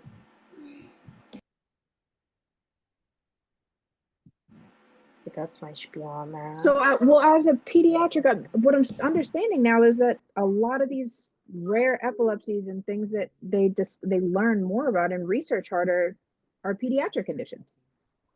So, are some of the conditions that you've had been discovered or treated earlier on in life? Do you feel like you Yeah, got better diagnosis, like more urgent care kind of when you were younger? yeah, when I was a kid, I think epilepsy's always been like my underlying diagnosis in a sense because my mom described me as like I was always sick, like always I like pale, like you'd always see my veins. I always had migraines even as a kid, like 2 years old, I had these wicked migraines. Um and then I was always she'd say I'm a barfer because I'd throw up all the time even if I hadn't eaten. And sometimes it's hard for me to digest food, I think, because of how much it's affected my body. Like, I have to eat food kinda like, it takes, like, days to digest food for me almost, which feels weird, I don't know if it's true, but, it just feels like when like, last night, I couldn't eat my dinner because, um, every bite that I took, it just felt like it wouldn't go any lower than right here. And so I felt like if I kept eating, I was just gonna throw it all up. So I decided to just wait till today to eat, and then I eat today. But I tried to smoke. I tried to I try to take an anti-nausea pill, but there's just times when I cannot eat for the life of me, even if I want to, because my body just rejects it completely. It just won't let it digest, and it's like my body's telling me you need a day to digest food. Like for one meal, you need like a day to digest the food.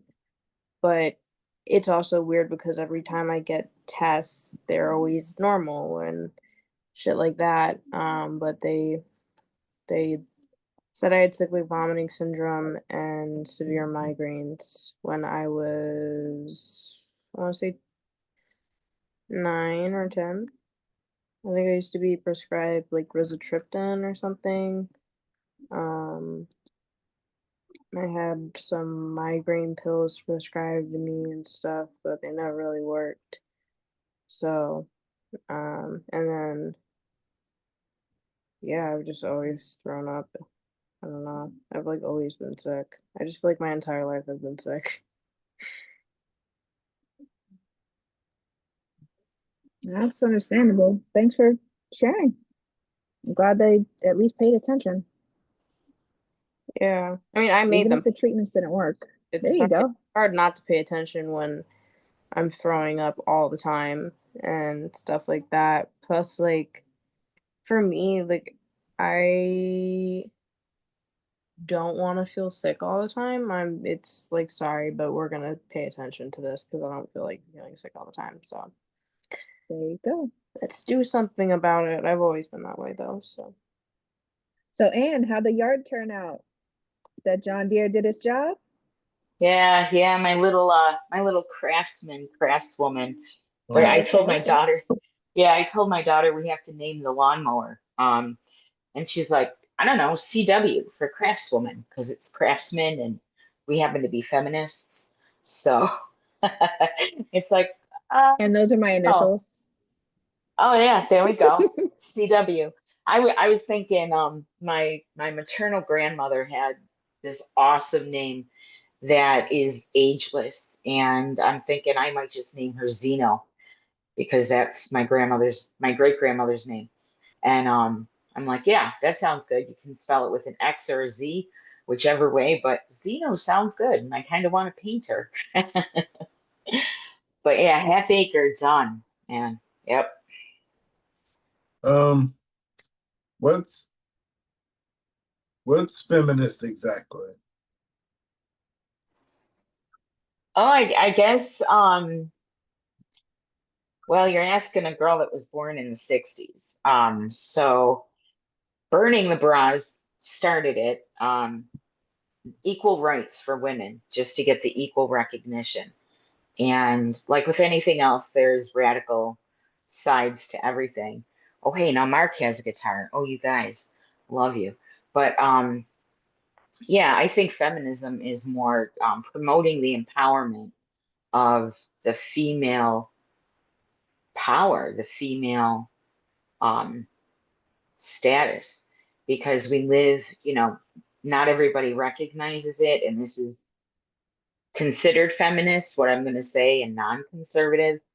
But the fact that our entire social system, legal system, medical system is based on pretty much white Anglo-Saxon male, and we live in a very patriarchal society. When women speak up and we show that we are empowered and that we do have power over that patriarchal oppression, that's feminism. And I love to be hated for that. All right, right. I didn't exactly know what the word meant. I've heard it, Oh, And do not know you, the definition. can, I had a best friend for a while who was a literal feminist professor. Like that was what she taught was feminist history and philosophy.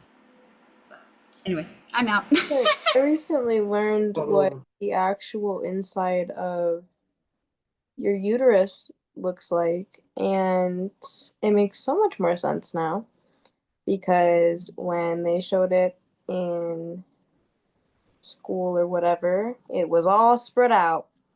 Like they'd had all this room to breathe. But in actuality, it is shrouded together, and it's kind of insane. Like, as a woman myself, I'm still learning things that are true about my body and my genetic makeup because I am a female. Um, because the people that wrote the books were men, and so I was taught what my body is by a man, and now I'm learning what my body actually is by females, which is there's it makes so much more sense when it's said by a female. And it's also uh, oddly common for men to want to be OBGYNs. Well, And not to mention you don't want to ask questions. yeah, If like, anything is not said clearly or explained right, you're not going to turn around and say, "Oh, but then, how do I know what well, and how tampon am to I use?" supposed to Like, ask him, how like, are you going well, to ask why does some it guy feel that? like this? Because how is he supposed to know? How did you write about that? He probably didn't even let the women finish talking and then just wrote the book. Literally, have you seen those podcasts where the guys are where the girl's like telling her story and she's like, "Yeah, I went through this really hard thing and and this is so bad." Yeah, and well, and he probably did like, well, yeah, well, he did like, yeah, but that's a crazy thing, and they never let him finish. That's how I feel about the books that were taught in school, because I'm looking back at it now and I'm like, mm, if my if my uterus was that spread out, I would be huge. Like, I'd be ginormous. I'd be a big. I'd be wide. I would be the size that men want their shoulders to be. I would be big. So,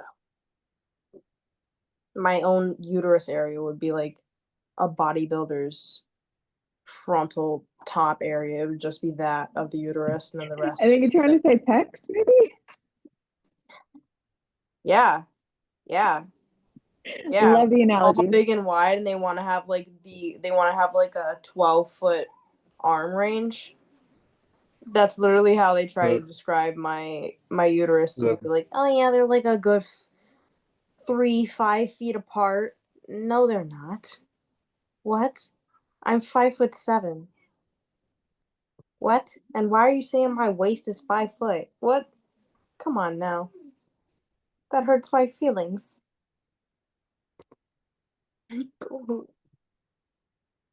Is it So, I wrong that I don't mean, exactly know they what went uterus to is? medical school, not like engineering school. Units of measure are not their like eyeballing physical measurements is not. Well, no, they're That, men trying to tell a woman what their body is made up of and how it feels. That's the first problem. well, a man can see the waist size, though. That's not mansplaining, is it? That's No, just but kind of being mansplaining is shitty, trying to saying explain it's how a Yeah, woman 5 feet feels on until her around. he period. until he That's can actually see how far apart his fingers are on both sides, like that no. I wouldn't It trust was it more of from by. a like a like they a man tried to explain how women's periods are in school. And that was yeah. the first mistake. Because how come the boys get a male teacher and the female get a male teacher as well? Well, what happened? What happened? I'm confused because I remember sitting in that classroom and everyone was silent. We had no questions about our body. We had none. Not a single one for that man. That was the same man that told me I asked for it because I was wearing leggings. So, our principal, everybody. How long All ago right, was this? we got to run this one back by Brandon. Um, but I had a slightly tangential question from the very beginning, I guess kind of for Annie, but generally for everyone, like the feminist first wave, second wave, third wave is something I've never understood. Is there that big of a difference between all of them? Or because I grew up in like an evangelical Christian household, and like all feminism is kind of going against the conservative family structure is what I was told, or what I was led to understand. And I don't know if it's entirely likely that I was just misunderstanding exactly what was being taught to me, misunderstanding what those teachers were saying. But You can be a Christian and a feminist. You can right, also yeah. be a So Christian and not a feminist, and it just really depends on your viewpoint of your faith, and with your faith, how you view those around you, because your faith plays a really big role into how you view others. Um, so,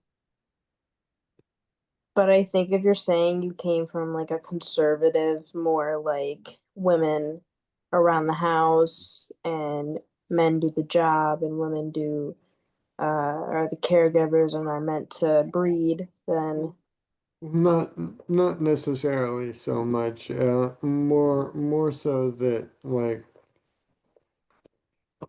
the well, I don't know. It's kind of that part wasn't really my point. I don't necessarily want to get I think into he's just trying to say the my family emphasis. structure like Yeah. right, I especially was right raised in before a my parents are gonna be in family day. Like, let's not pry into details. But the conservative aspect of that was more so that, I was not taught any sort of differences between feminism. It was all just the radical overthrow of the conservative family values and all lumped together.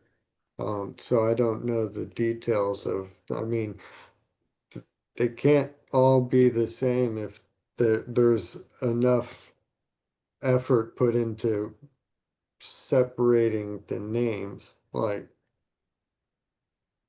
and I don't necessarily trust the Wikipedia reading of that, my knowledge, understanding of that. I would love to hear it directly from Yeah, I think you're people right to ask when Anne's around especially because she can Amy, probably. someone who Yeah.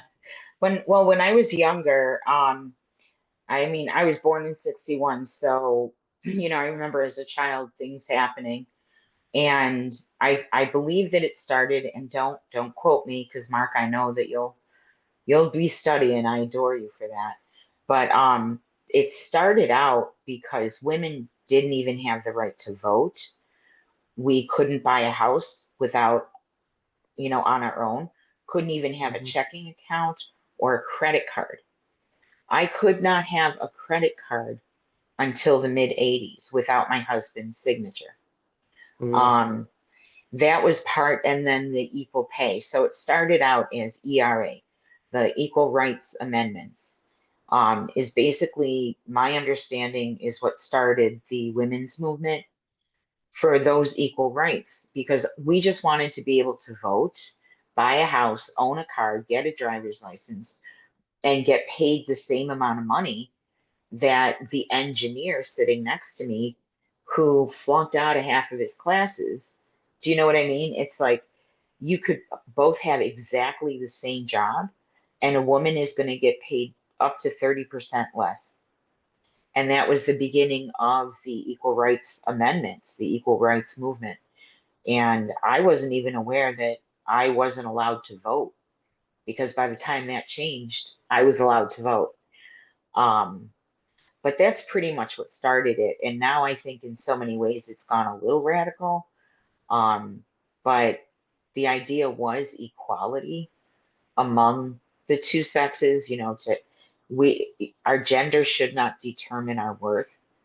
And in that way, yes, the conservative families did get offended. I grew up in a conservative household.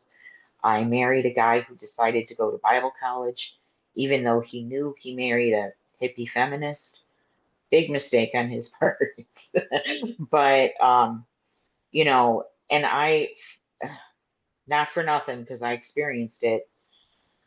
In many ways, the conservative Christian family structure is very oppressive for women. And when you're a pastor's wife, you are 100% a slave. You just have to do and be exactly what you're told. And that's not me. But I know a lot of women that are like that. I had to go to church with them. I had to socialize with them, biting my tongue for a decade until I was finally like, you know, you ladies should thank women like me because you can actually have your driver's license without your husband signing for that. You can own your own car. You can do all these things because of the feminists like me, because it started out as, you know, just the equal rights. And we still see a lot of, you know, it's still a battle. Um, you know, and politically, and I don't want to get into it too much, but the female, I don't want to just say, I'm just going to call it reproductive. Our reproductive rights have always been a political, um, yeah, they've been used as a political crutch one way or another. Lightning rod And or touchstone. yeah, yeah. And, you know, and it's sad because when you look at some, I've had some people tell me my therapist does a lot of sociology and she's always studying. And she said, you know, this generation um, is having like so many fewer kids that the new birth per capita has reduced over 50%. And you know, I heard just for the hell of it, you know, I turned the TV on Sunday morning and our cable was out, so I ended up watching some churchy something, and he was talking about how, you know, these women are destroying the family structure, and it's like, okay, let's look at that objectively. If they feel so threatened that women announcing their own empowerment and their desire to be autonomous is threatening the family structure, who is that really threatening? It isn't threatening the women at all. It isn't threatening the children. We're going to take care of our kids. You don't mess with a mama bear. So, yeah, feminism can be taken as a radical or a not as radical. And I like to look at it as the equal rights. But yes, now it's like, yo, we can make our own choices. We don't need somebody to tell us that we can't, you know. And you know, I know it's hard. You know, I get it, Mark, because you were probably told a lot of different things. I got grounded a lot when I was a kid, when I was a teenager. Oh, I'm going to the library, and then I come home with paintball paint all over me because I was at a protest downtown.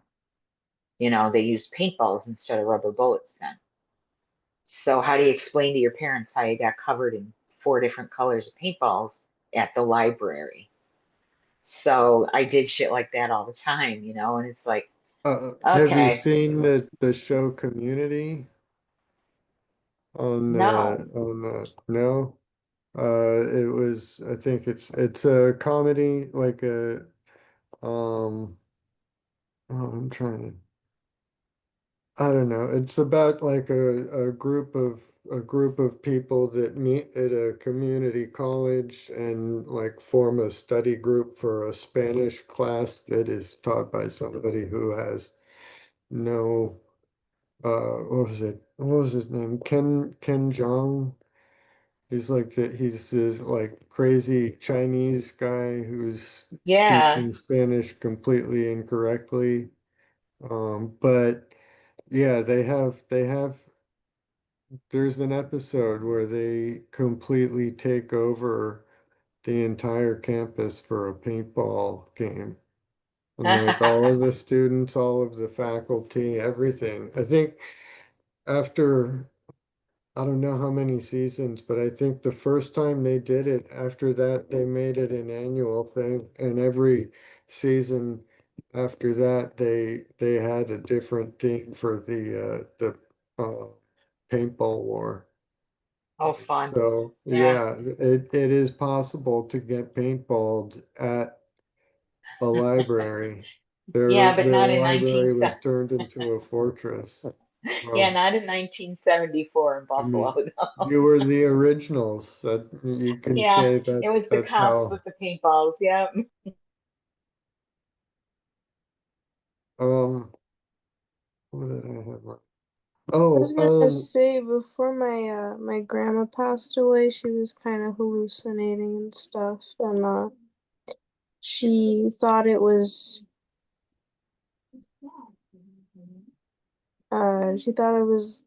the 60s again, and then she kind of saw me and realized like we're like a new day and age, but I don't think she realized what day and age we are in. So she asked me, she's like, "What is it like being a free woman?"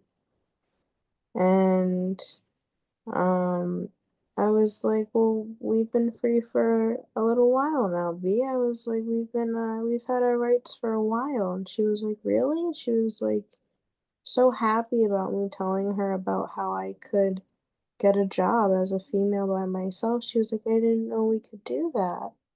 And I was like, yeah, we have our own rights now. You can do whatever you want. You have rights to your body. I was like, you don't have to do anything you don't want to with your body. And she was like, that's amazing, Olivia. That's amazing that you can do that. She was like, we used to not be able to have ownership of our body and or anything when I was your age. And I was like, no, like you can peacefully be knowing that we are free. And she was so happy. That was like made her day. She was so happy. I mean, she was not fully in it, but I was glad that I was there to tell her like you're in a day and age when you made it through it. You made it. You did it. And she is one of the women that it's not full feminist, but she she also was a little feminist. She was a little feisty too. Like So agreed with the principles.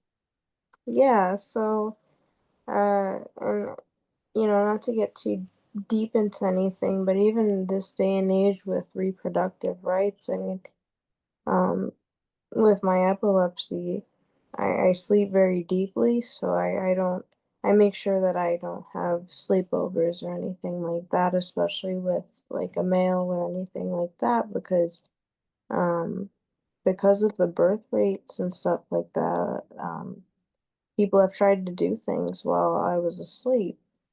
Um, And it's concerning. It's still a problem to this day, and people don't recognize that all the time. And they think that just because, we have rights to our bodies means that we have full rights to our bodies. But when people still sometimes, even women, if they think that they're your significant other, or a man thinks that they're your significant other, anyone of anything, they think that they have ownership of your body, and they don't. So, no matter what, you always have ownership of your body, and just because you're in a relationship does not mean that they get to do anything to your body that you are not aware of or you do not consent to.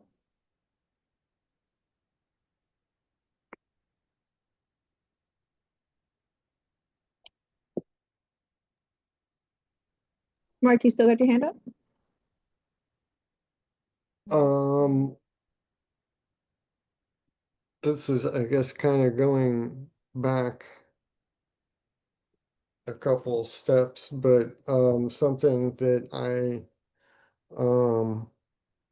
wanted to point out is the um hold on, I gotta take my man while the alarm is going off, otherwise it's not.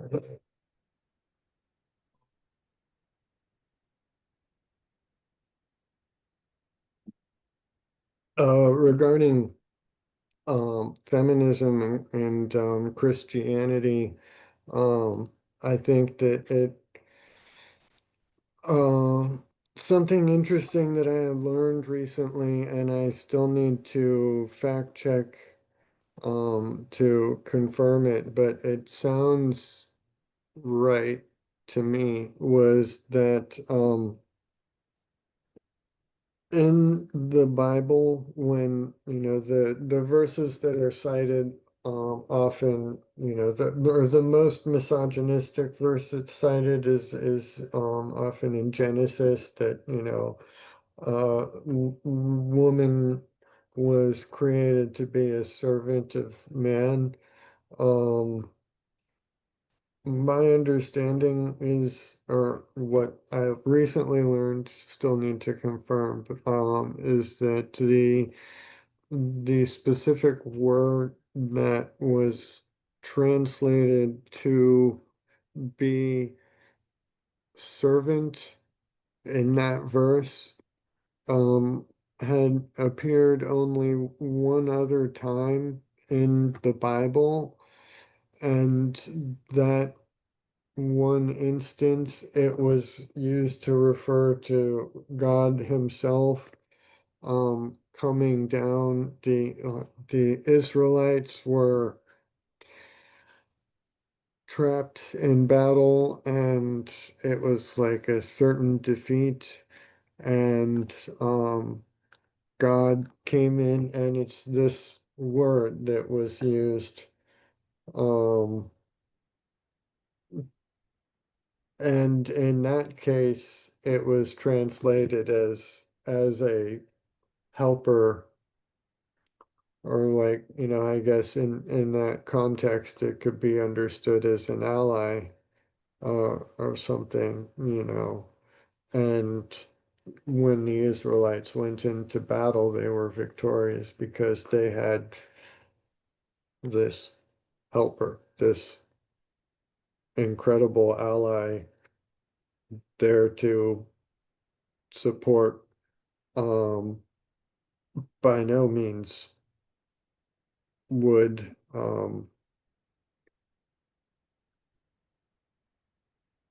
that word ever be used to indicate anything subservient in that context. And I think that is significant, that yeah, if that word in that context in the Bible is not in any way subservient or less than, um, I don't think it should be viewed that Can way I in add, Genesis. can I So, add that in like this might be a little earlier than maybe Bible scripture or whatever. I don't know because I'm not religious like that. But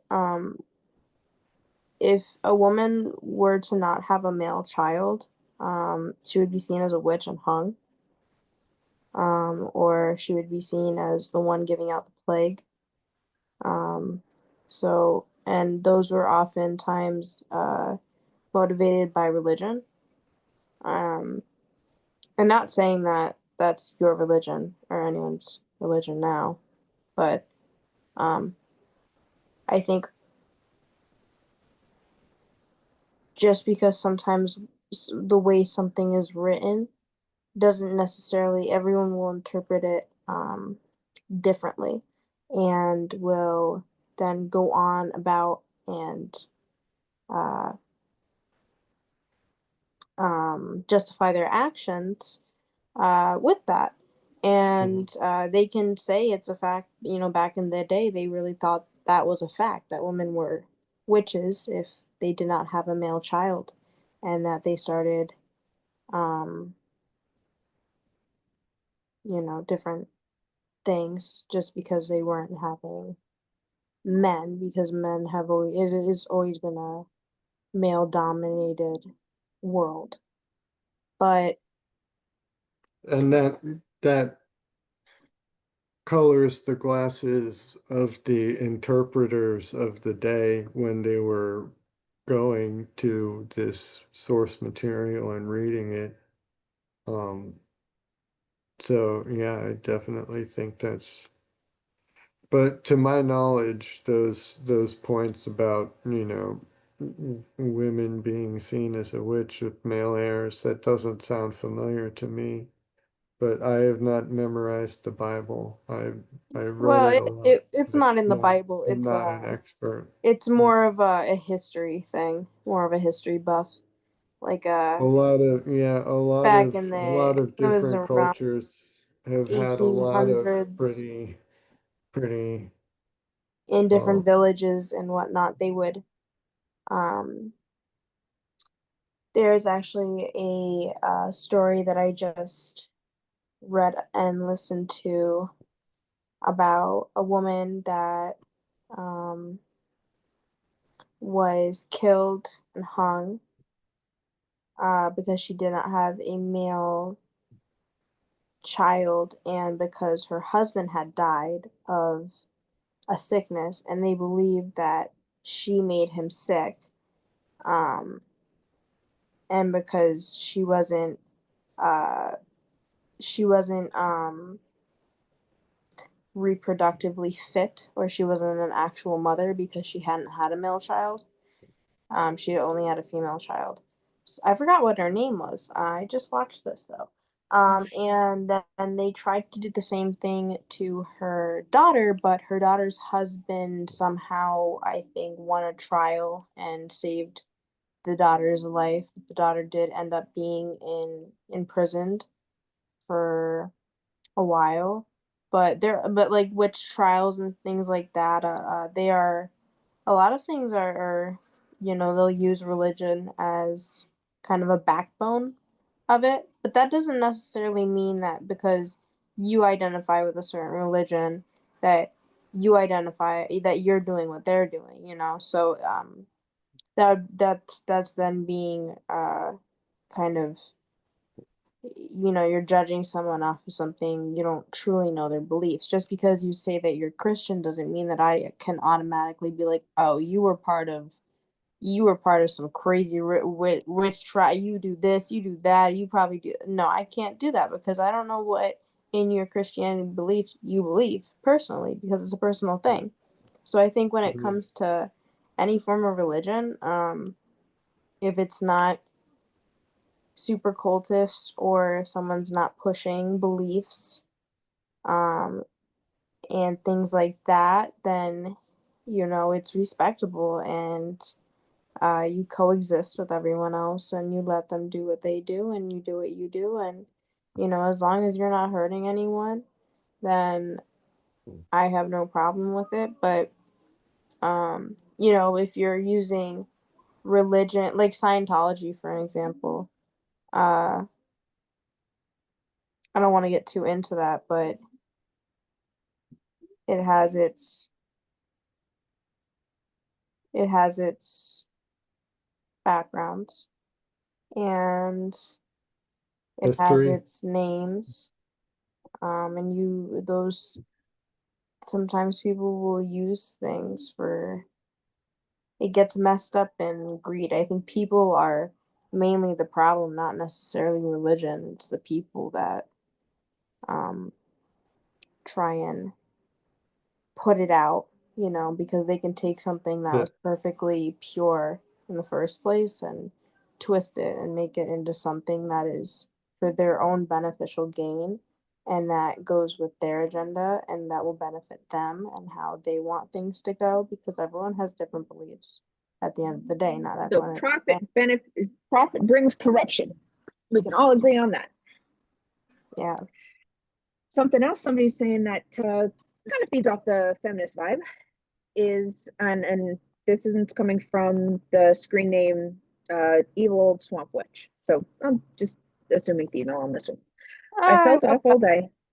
That's why women call themselves witches because of the witch trials and stuff because they because that was Right? Pride in it. thing back in the day. Okay, so the title on this one is Sick and Working. She's saying, I felt off all day and I knew. Since they increased my Keppra, I've had less seizures, and now they're getting to figuring out my heart ANS problem. So far, I have a pericardial effusion and some form of dysautonomia. I don't know how to say that. I work. I've passed out at work and then kept working. I've had a seizure at work and kept working. I've worked previous jobs with cracked ribs and a broken ankle, having drop attacks, kept working. But the last few days, my brain kept saying, you need another day off.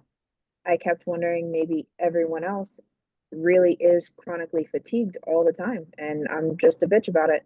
Well, I went to work anyway, and near the end of my shift, I felt off. I knew. I came home buzzing and foggy and had a seizure. I'm a dog trainer, which means if I have to cancel a day for recovery after a particularly rough seizure, I have to cancel the classes. Note, I have not had to do this once since I've been a dog trainer. Tomorrow, I have 3 classes to cancel. And my normally very supportive husband tells me I should take a different day off because it's terribly inconvenient for the customers who probably plan their whole day around the class. The customers pick their days, and I just feel so weak and so stupid. Take Okay. that day off. Take that day off. Mm-mm. Mm-mm. Sometimes you have to take that day off. You have Mm-hmm. to. Because It what hurt. happens if you don't? Mm-mm. You could die. Yeah. For real. Yeah. I mean, go into status, and if they can't stop it, you know. I mean, here you go. Here's Katie needs a little help there. Yeah, man. I mean, I know how it is. Like, I used to work like that. Like, go to work all messed up.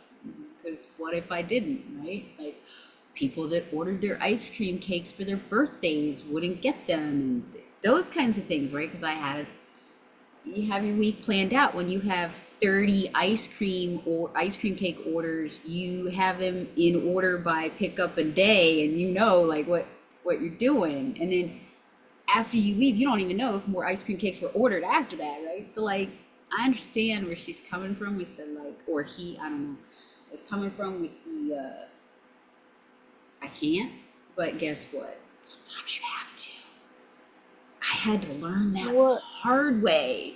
Yeah, when I worked at a warehouse and I was, I'm on, that's not a safe place to have a seizure. As a No. warehouse where I was lifting heavy boxes up to 80 pounds and stuff, and there were forklifts around where there were areas that you could drop down, hit your head everywhere you could hit your head.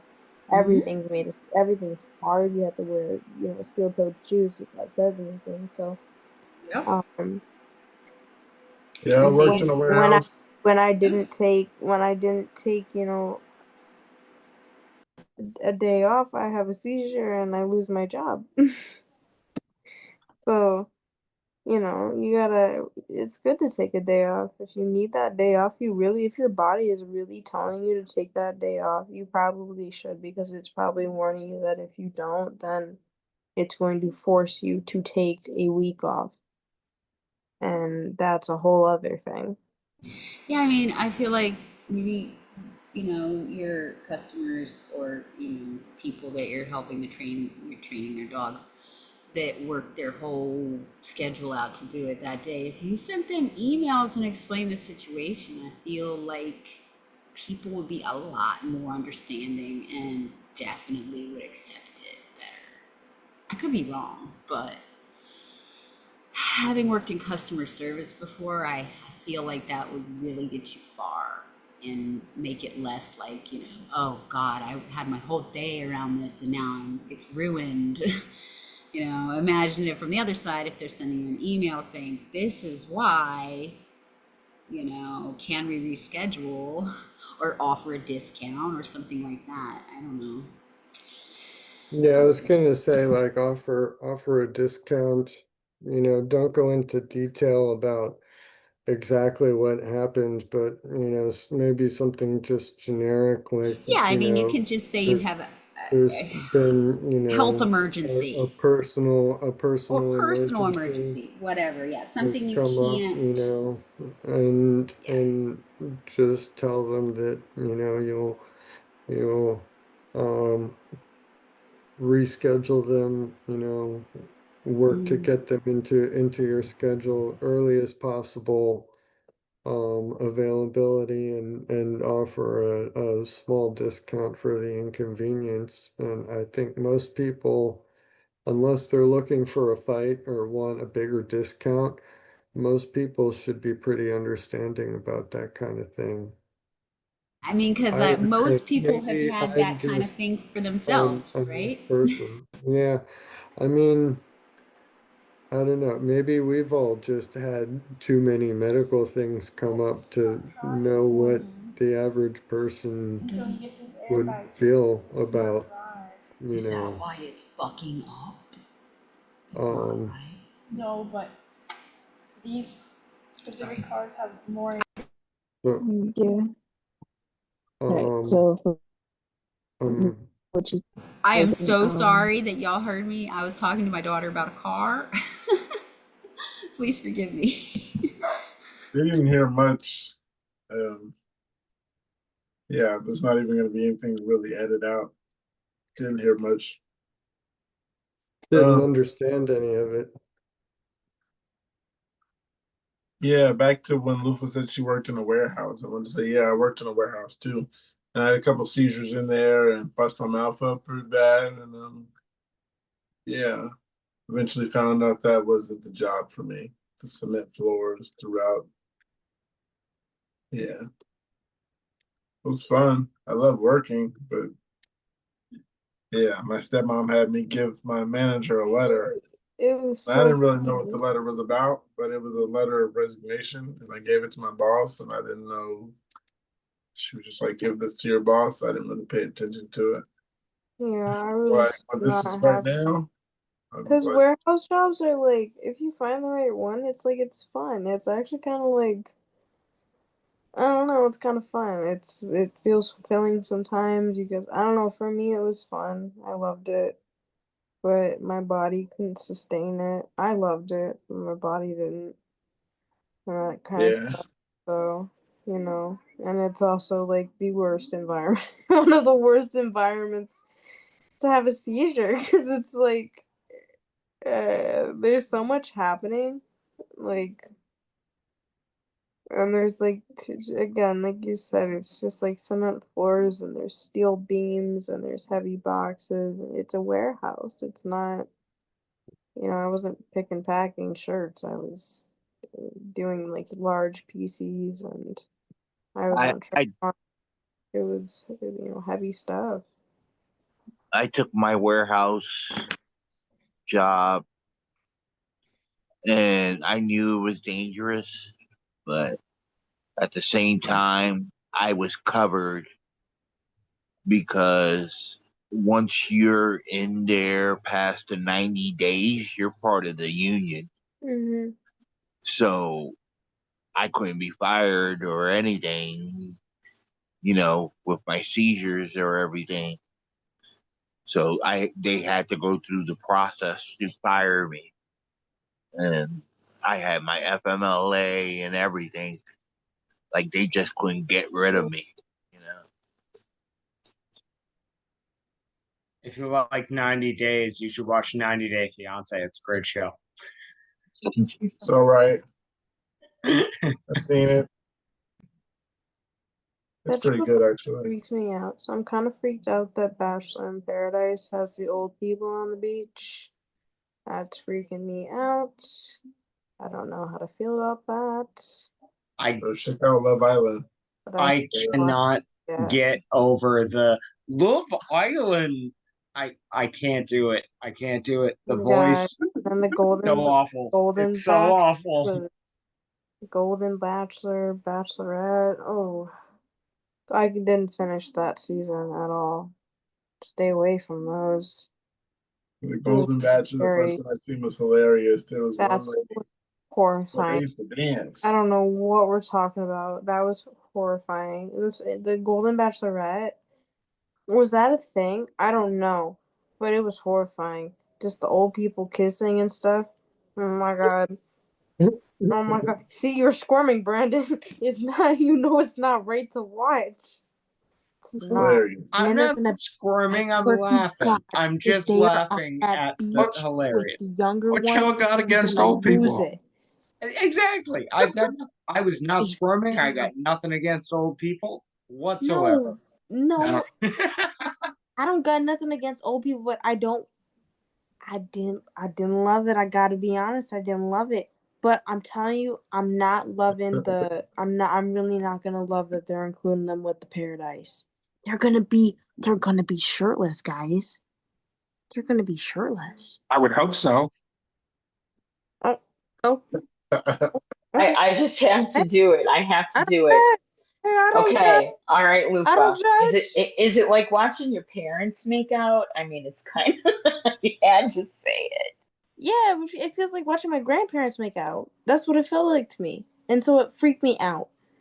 I'd Because be excited if my I'm parents actually imagining kissed my each other. being papa. And to me, oh my god, stop! Because when it's just the regular bachelor, they're like my age, they're like kids, and I still don't like that. Sometimes it still freaks me out, and I have to cover my eyes like a kid because I'm like, whoa, NSFW, please. But this paradise is really going to throw me off the edge because what are they wearing, first of all? I'm going to have to watch it, but I'm just letting you guys know I'm not happy about it. I wasn't one to vote for it. Why do you have to watch it? I don't Just have to watch it, just but don't. I want to watch it. No, It I don't. know, but it's I just so need wait, to see Mark. like one or two episodes just to get like to see what's going on and to validate that yes, no, I don't like this. I'm a To person of just experience. So to just Mark, hang on. validate their marketing methods. They created this specifically to trigger this reaction in Yes. people, Yeah. and they're gonna make it something I don't know what, either something ridiculous enough or something normal enough that you'll be like, okay, I'm gonna keep watching this. So Mark, you've got to just Don't think of it start. as it's junk food. It's Yeah. junk food for the soul Yeah. a little bit, you know? It's like you hate it, No, Yeah. but no, you also get It to watch itches these something in you. people It just itches something be that you're no. so mm, horrible to themselves and everyone around them. And it makes you feel a little bit better about yourself, going, I'm not that person. Thank It's God. like No, but I'm I'm not it's on a still like beach part with of a the chips. bunch of same old people. species I'm as in a they group are, I'm and just with that's talking about not, like epilepsy reality people. shows. Reality shows yeah, in general. That's all I'm saying. I don't really watch reality TV, but when it came to the old people, I had to watch one episode and then I couldn't get through the rest because it just reminded me of my grandparents. Um, and so when it comes to, I also don't like watching The Bachelor and stuff because I do want to see Love Island, but I don't like The Bachelor and stuff because it kind of freaks me out. Okay, I'm not sure about Love Island, but I just want to maybe I watched Check one it episode. out. You give Okay, me one there, episode and then there you it'll go. justify it'll let me know everything I need to know by one episode and I'm good. Watch the first episode. The first episode is either I keep watching it because it's like, yes, this is intriguing enough and I like it, it's up my alley, or it's no, this is either too boring or so oddly intriguing that I hate it so much and I don't need to know more about this. So I probably won't need to know more about the island and I probably won't need because I saw them in those cuffs. I saw a video of them in those cuffs and oh my god, oh my god, it looked horrifying. Why are you up? Oh. Mm-mm. It's just something about it being on reality TV. If you do that in your own personal life, I'm not judging you. But something about it being on the reality TV, I can't get through it. And then if the old people try to get with the younger people, it's just really gonna throw me. And I will stop watching after that. That's gonna throw me off just a little bit. Just a little bit. All right, we're gonna move forward. Yeah, thank you. I'm okay with that. I didn't think you were. No, I am. I need to get that. I too caught up on it and my like it's all I can imagine in my brain. It's freaking me out. I feel you. Get it off your chest. Got Well, something. no, it's I need it out of my brain. Wait, I need to focus on something else. Uh, Go ahead. before you move on with another question, can I just do a little funsies thing? Like, since Brandon is the reality shows as like comfort food, um, and I don't find those kinds of shows in any way comforting. That makes me wonder. No, it's not comfort. It's junk. It's junk. Junk. Well, okay, but so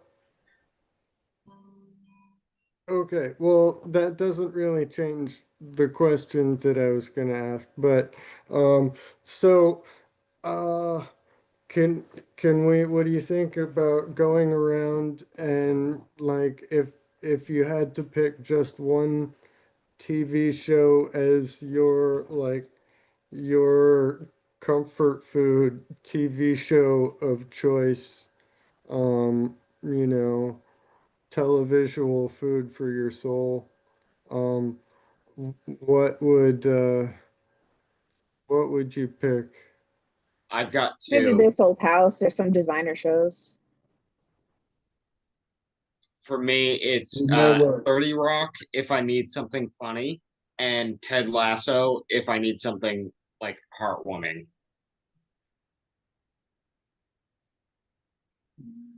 True crime. True crime. So like 2020, you just No, binge like watch all 47 seasons. More like no, 48 hours, I think. no, like I know. like the really big deep dives into the case. Usually they're on like YouTube, but it's kind of like it's Like usually it's almost like a the television miniseries or specials where they they do do like like a whole like right now six, I'm 8 episodes watching on the same.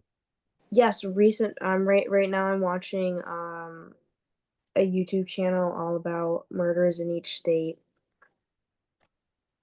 Very interesting. Like state by state. Yeah, yes. Okay, Um that's cool. What and state are you on? I forgot. I mean, this actually does relate to epilepsy people who have difficulty eating. He said the easiest way to gain weight is or eat is to drink your food. Yeah, that makes a lot of sense. I He have said, been advocating for a blender or to find the blender so that I can get the proper nutrients that I need. I've been advocating for one of those in the house. okay. I've been like pushing or like sort of spouting the idea of depending on your medication, obviously check to see if it's safe to dissolve in water, but drinking my pills has been a little better for me because my pills are so big that it, like sometimes they'll get caught in my throat and I end up like puking it out, and then it's just a waste of a pill.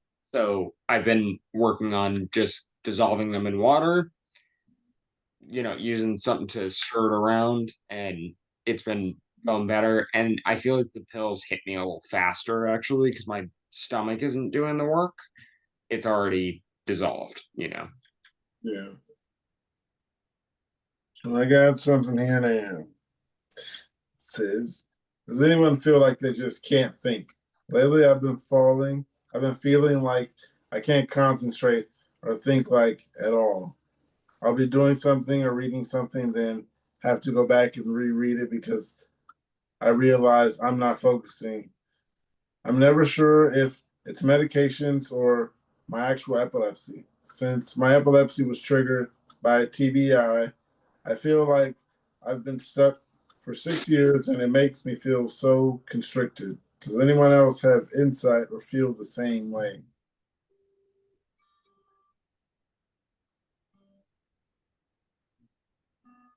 I'm pretty much past that I feel phase. like I can't think all On the time. Oh, I'm sorry. I know, I'm just saying I was there once upon a time, but I'm kind of 20 years into this. So, anybody I else? feel like I can't think, so my brain always lags. That's what I say. I'm just lagging all the time, and but part of that's from the ECT, so I have to like. I think of it as growing a part of my brain back. Good way to put it. Brandon, you have something? Yeah. Oh, sorry. I didn't think I'd made any sign that I had something to say. Sorry. No, you didn't. I was just checking. Oh, okay. Sorry, I got nothing here. I'm sorry.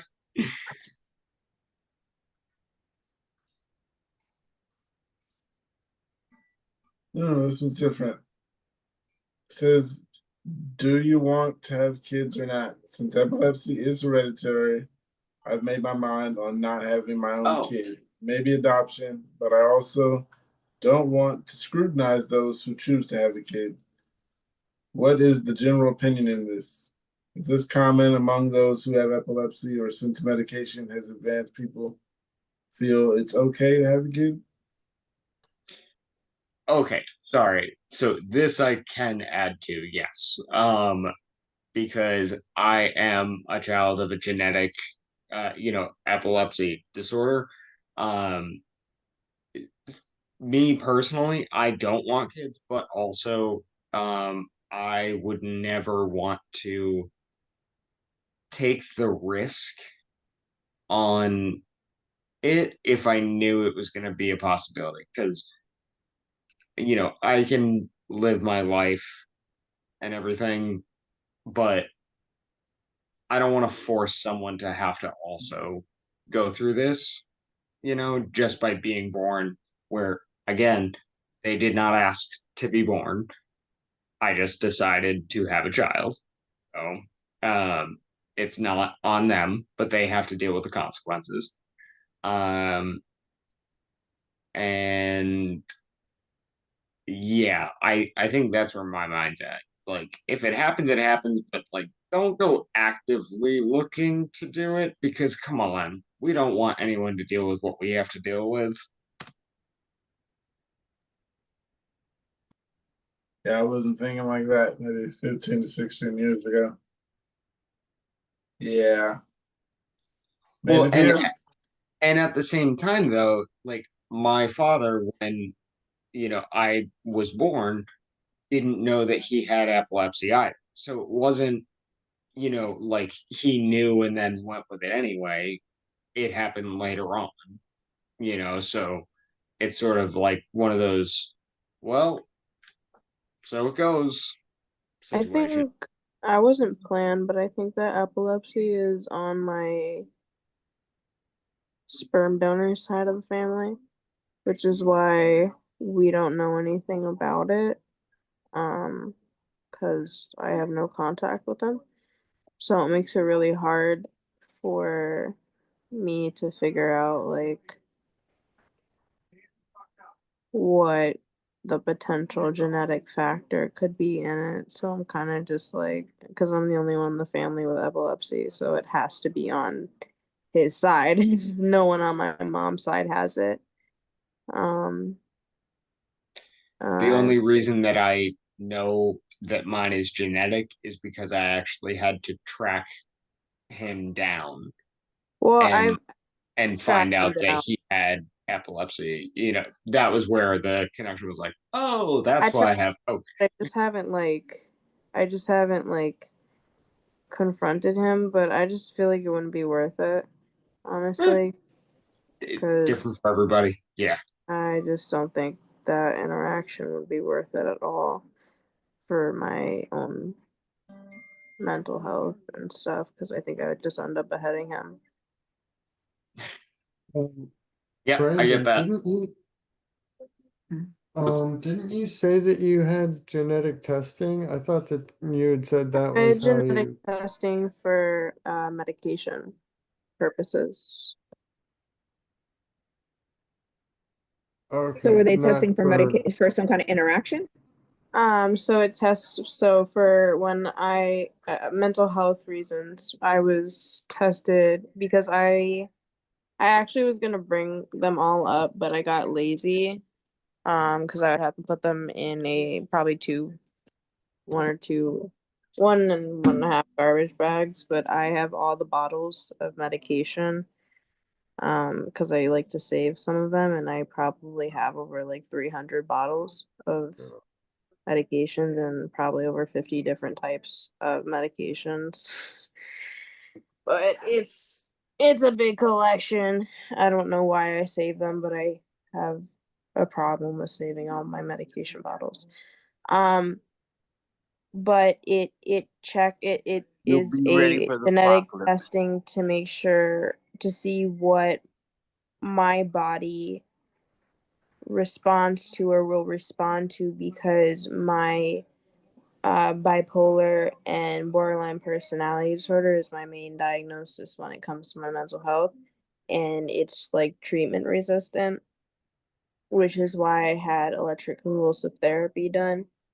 Um, and it also told me that I'm only my body only like correctly ingests and works the way that my body makeup is with 5 medications. So out of all the medications, only 5 of them are work, which is explains why I'm med resistant.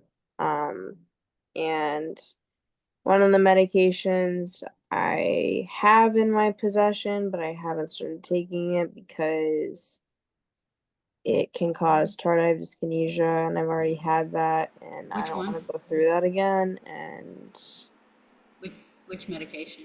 I forget what it's called, but I do know that if we didn't have insurance, it would be $4,500. So I don't know. I want to try it just because of how much it is, but I also don't want tardive dyskinesia again because that was traumatizing. And tardive dyskinesia is not something that is fun at all. And most people don't know what it is either, so it's hard to explain. If, you know.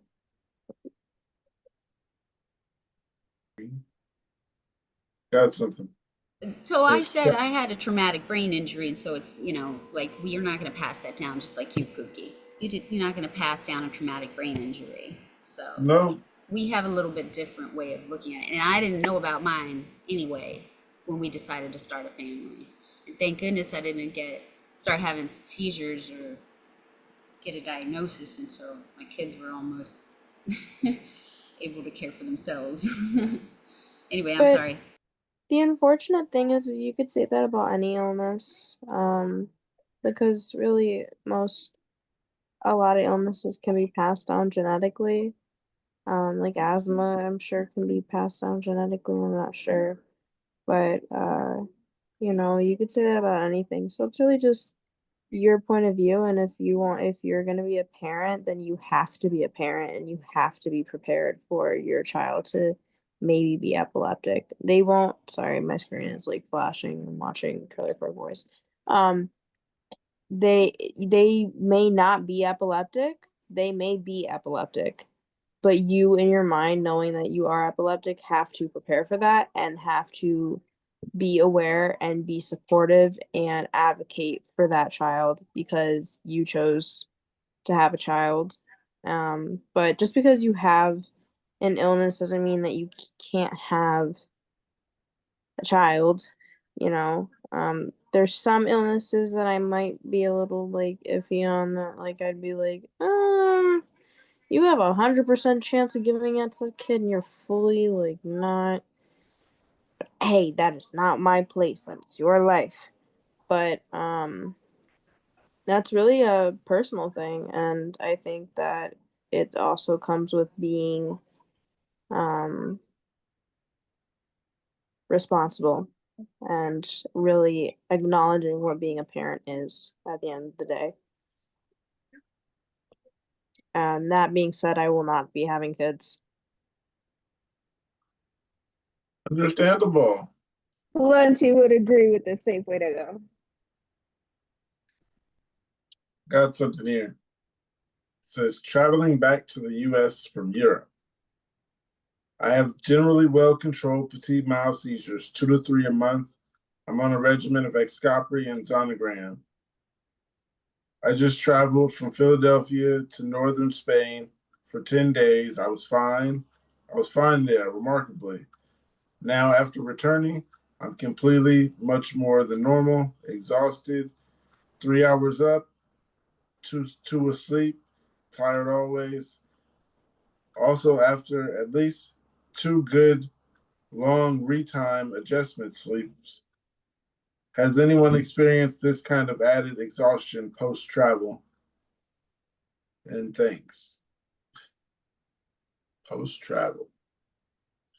We spent 20 hours, I want to say, in the car overall in the last 4 days. And I didn't feel any more exhausted than usual. But again, I really give a lot of the energy back thing to no more benzo, no more clobazam. That could be the jet lag too from the Europe to Americas again. Every time I fly cross country, it takes me a couple of days to recover. No, that was just me. Every time I go to the East Coast, for some reason, I gotta sleep a couple of days. Waking up Not at just 1 in you. the afternoon.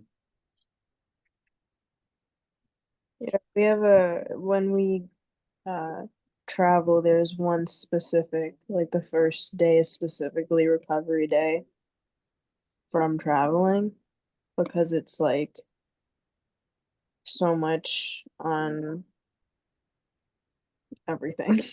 It's even stressful for people that don't have any illnesses. Traveling is just stressful in general. It gets everyone's emotions heightened. There's a comment here. It says, I've traveled the same number of time zones and back multiple times and not really had any issues beyond the usual week or so of jet lag adjustment. But I've also gotten quite accustomed to being exhausted all the time these past 13 to 14 years of treatment. The other one says, my family traveled from California to Portugal, and that is actually how we found out my 7-year-old had nocturnal frontal lobe epilepsy. The 8-hour time difference that he never adjusted to and long flights sent him into a state of sleep deprivation, and he started having weird vocalizations and movements getting out of bed. We initially thought he was sleepwalking, but as he continued to lose sleep, it progressed to him having these episodes every 5 to 10 minutes at night, 50 plus clusters seizures at night. He was diagnosed with NFLE.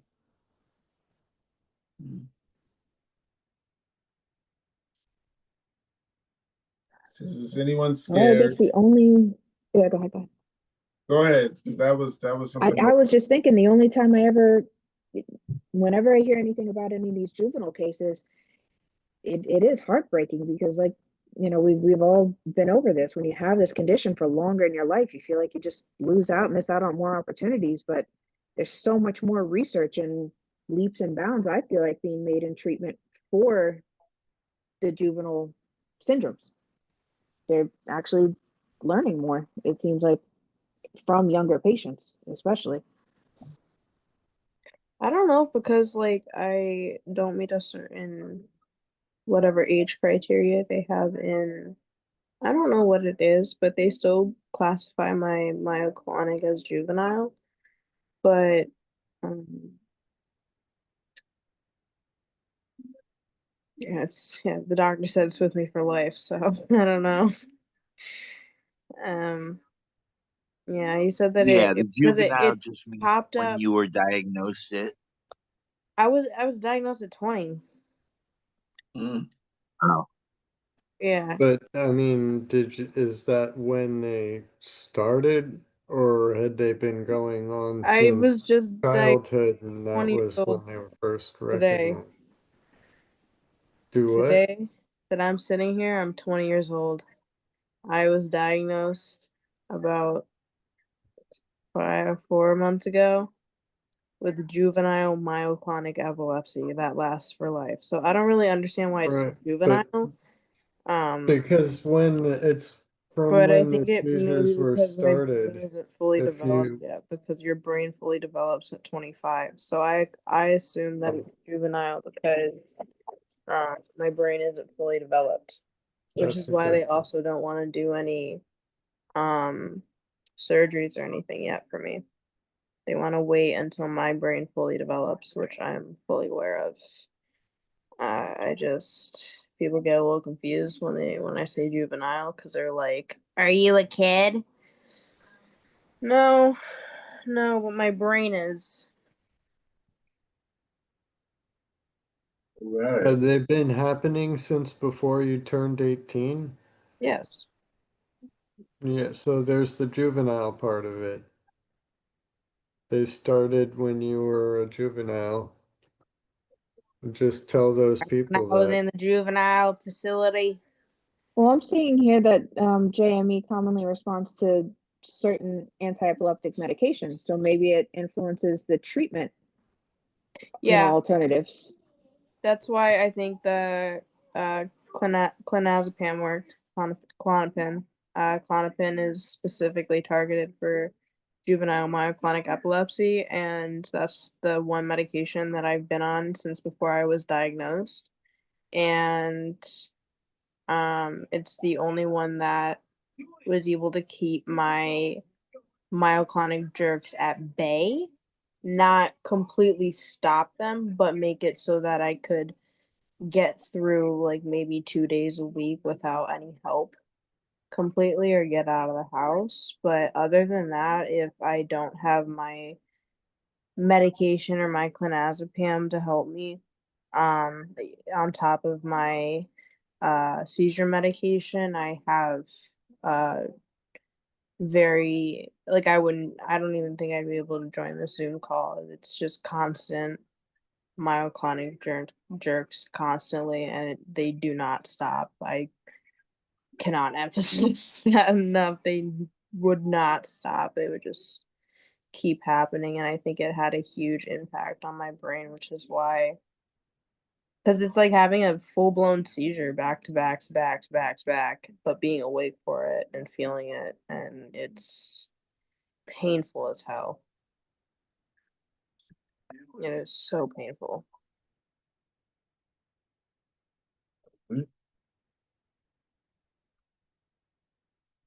Got something that says, is anyone scared or embarrassed to tell people they have epilepsy?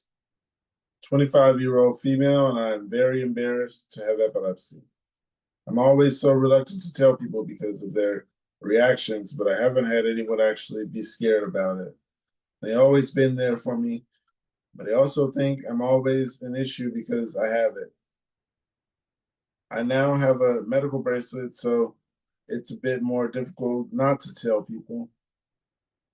I grew up with absent seizures, and when I was about 17, I had my first grand mal seizures, and then when I was 20, I was diagnosed with generalized. But I don't have a lot of seizures. In the last year, I've had 3 seizures in total and months apart. But I get scared at people's reactions to it. The question was, is anyone scared or embarrassed to tell people? Please explain why or why not.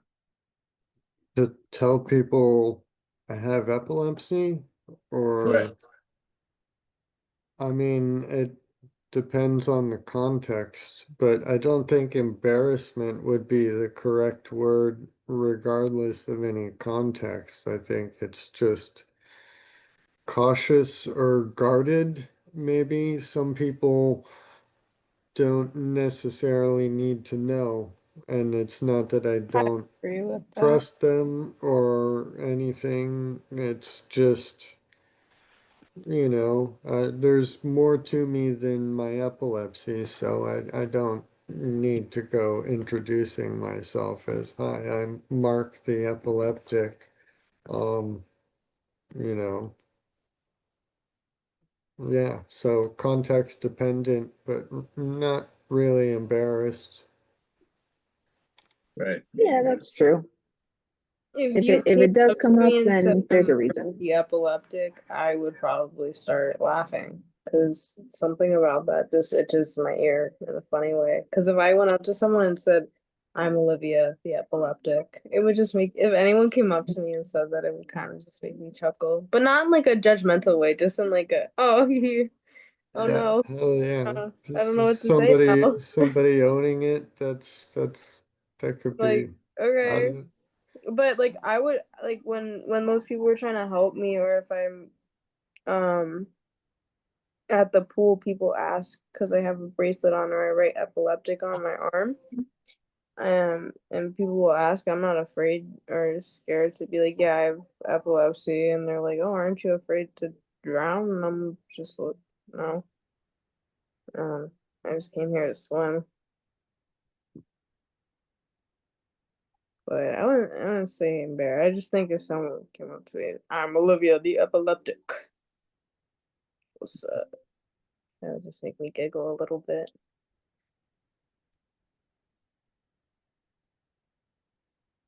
Go around the room and everyone introduces themselves here, and everyone has the same thing.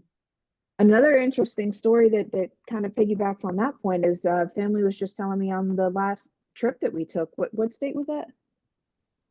You guys remember? Anyway, we were at some like recreation of Noah's Ark out west, and somebody walked up to us with the Kentucky, yeah, probably Kentucky. Okay, so not west, but the dog, service dog with a vest. They're telling me a stranger walked up and just nonchalant out of the blue. So what's up with you? Why do you need the dog? So it was one of those like, I that sounds disrespectful to me, but apparently they say I handled it in stride and just nothing stands out. So I guess I Sometimes didn't write it down. sometimes I say things a little too bluntly like that. But I don't mean it always, and I don't, well, I never mean it in like a disrespectful way, but sometimes I do ask like somebody like, what is that? Like, but not in like a bad way, just like, what is that? Because I'm curious. But then they view it as like disrespectful. But I guess if what's up with the dog, if they meant it like I don't know, if someone said what's up with the dog to me, I'd just be like, I'm epileptic. I don't know. I guess it wouldn't. I don't know. I guess I don't understand why. I get a little stunted there. Sorry. No, I think I would take it this way. If the landlord or somebody at admission to an event or something, if they ask, I would, for lack of a better term, school them on, you don't need to know. Everything is legit at this point. Go read up on ADA Oh, and yes, we're I good to go. understand. I understand. But when it's like the neighbors or some passerby legitimately just asking out of, Yeah. if anything, concern or curiosity, I just try to use judgment on Yeah, so I those understand what you're situations. saying. So the dog had the vest on and everything, and if like somebody was Yeah, and they're telling me it know was what it, actually the guy at the yeah, arc checking people in okay, who was like, "What's the matter yeah, with you?" I understand what you mean now. Yeah, Thank yeah. you Now for I see the clarification. distinction that they were trying to make. Thank you. I understand what you mean now. Yes, I would be a little offended as well because you are trained to know what a dog, what a service animal should be then. Um, but if someone random came up and said it, then yes, I agree. Thank you. Hey Rick, how would you answer that question? I think everybody here knows I'm very open about it, so definitely not scared. Um, I have a bracelet. I let people know I carry a notebook with me. I said, hey, I used to remember everything, but since I have epilepsy, I don't. So I'm writing this down. They're always like, oh, he's writing this down. Oh, he's taking notes on his phone.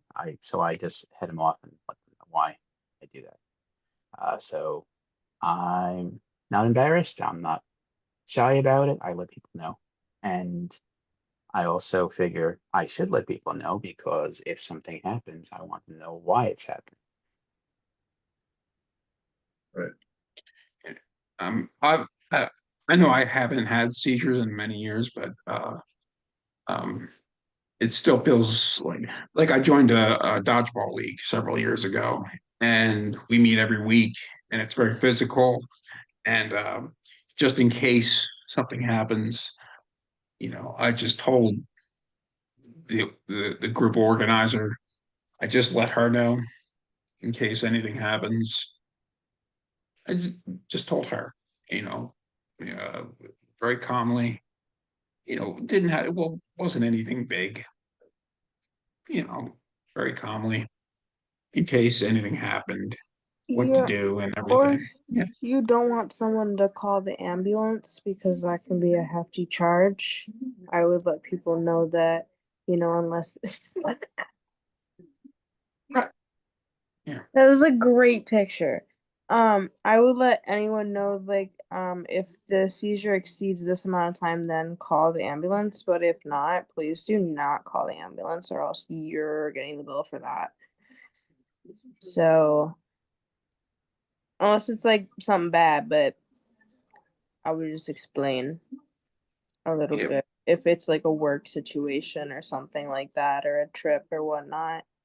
If you live in Rhode Island, they can't actually come after you for medical bills, and it won't affect your credit score. So Well, you can let that shit build up for a bit. it affects us here, so. Oh, I know. I'm not saying it's everywhere. Just Rhode Island, at least. Or go figure, it's the tiniest little corner.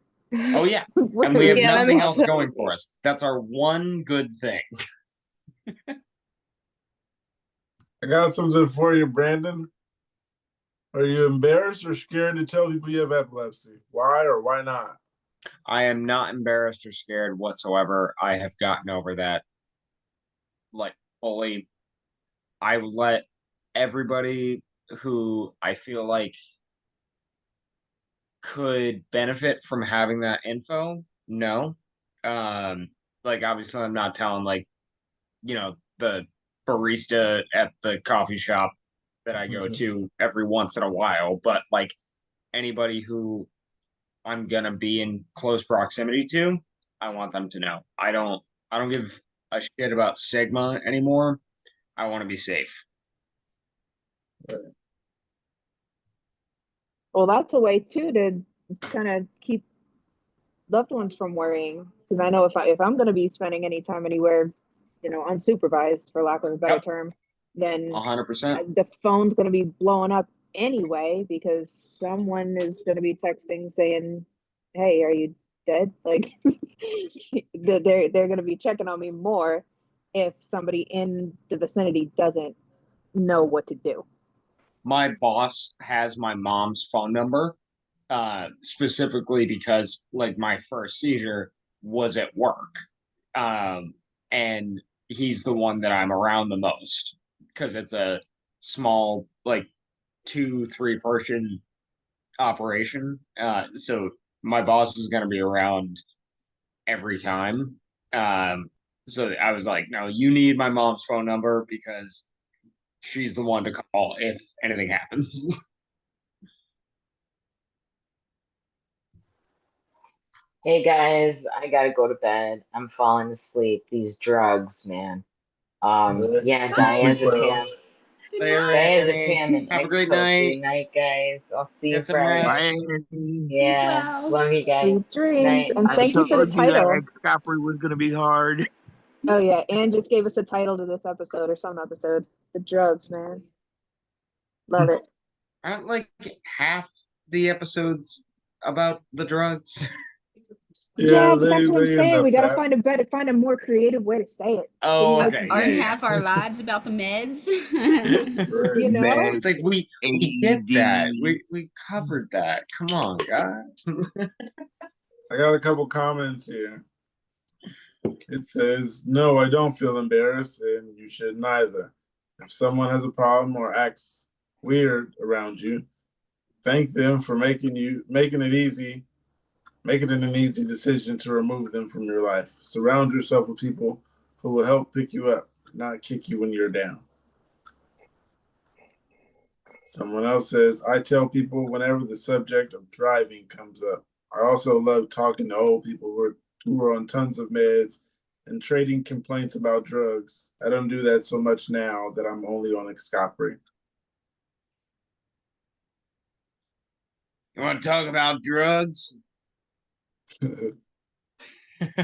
Hey, old timer.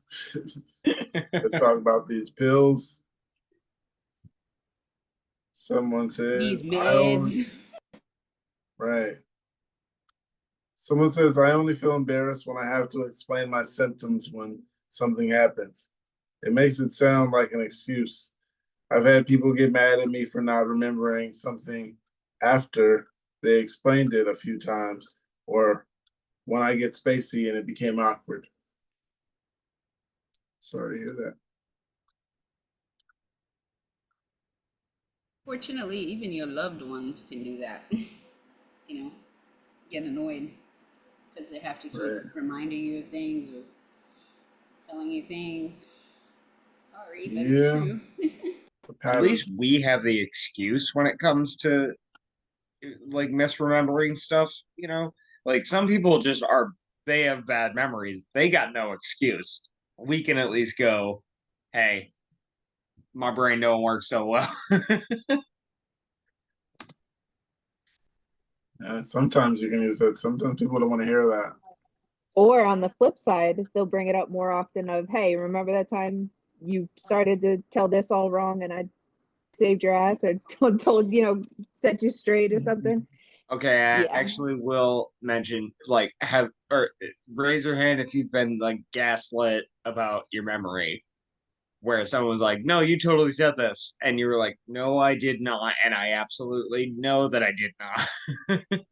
Mm-hmm. I don't have A that few many of us, hands, okay. but I can Say raise that it a again, million Angel. times. Especially after receiving electric convulsive therapy, it was like everyone was creating my memory for me, and it was really Which is scary. so unfair. It's That's so so scary because it's like I don't know what's true and what's not true. I don't know. You could say that I did this, and I don't know if I did that or not. I don't know what happened. I've no idea what happened. So In this now, household, that's also, reason for me to let it go. yeah, well, and it also like it's hard too because then it's hard to like if I think that I did something, um, I don't know if I actually did it or not. So someone could say I did do it, and someone could say I didn't do it, and I don't know who to believe because at the end of the day, I don't have that memory anymore.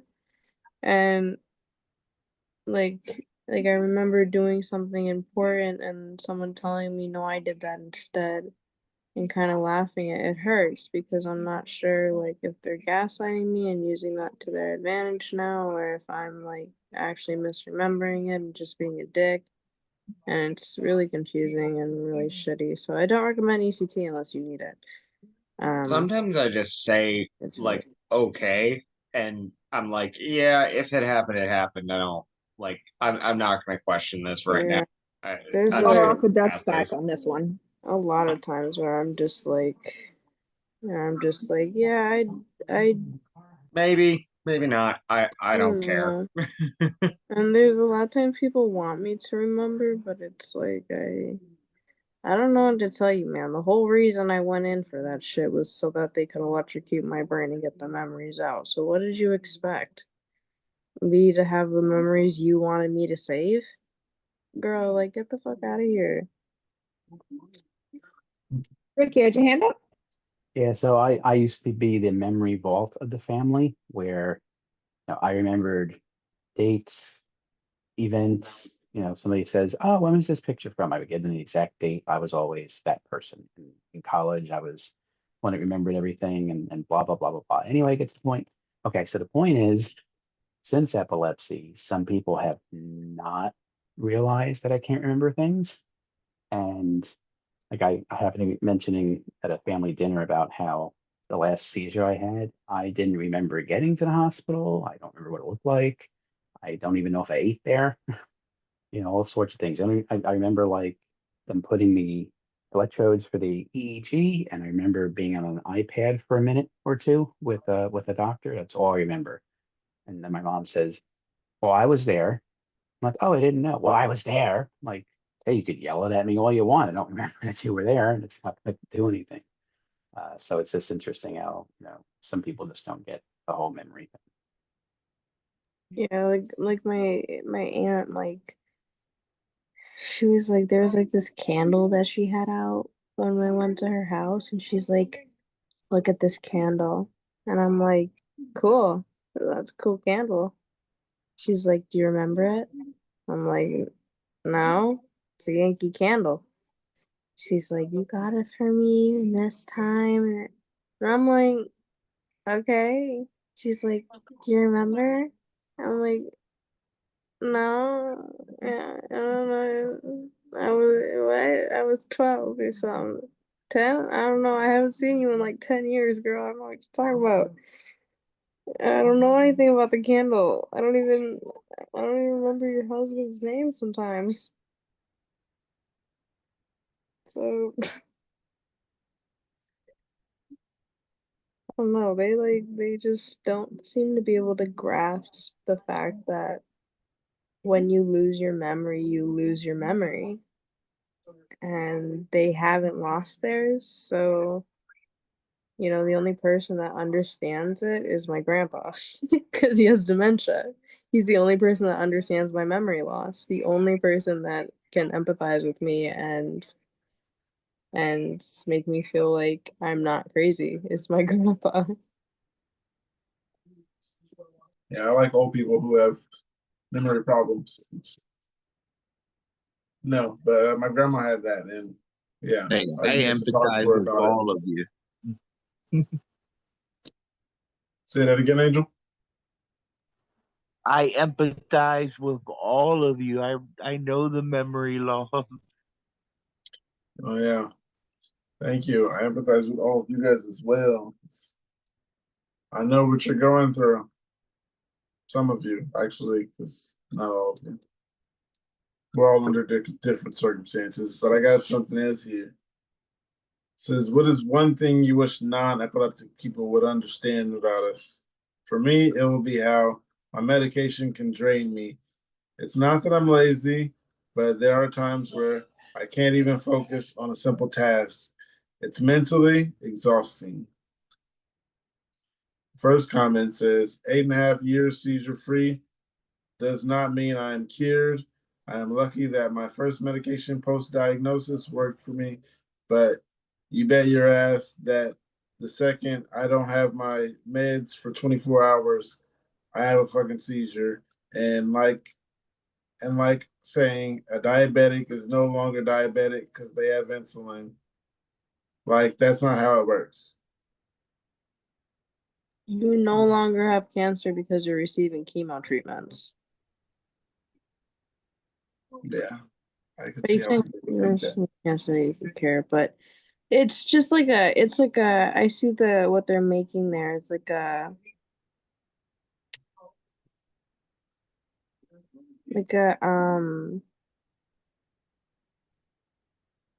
not the word. You think One an of the comments assumption? says, say No, it again. I forgot what I was gonna say. I don't know. My brain has been really scattered today. We'll come back to That's you. that's what I was that's what I was gonna go with was assumptions. Oh my bad. Go ahead, Mark. Your hand is up. Yeah, Uh, assumptions. I would say, I wish that they knew that CBD is not magic, and that not everybody needs to recommend it to every epileptic person they meet.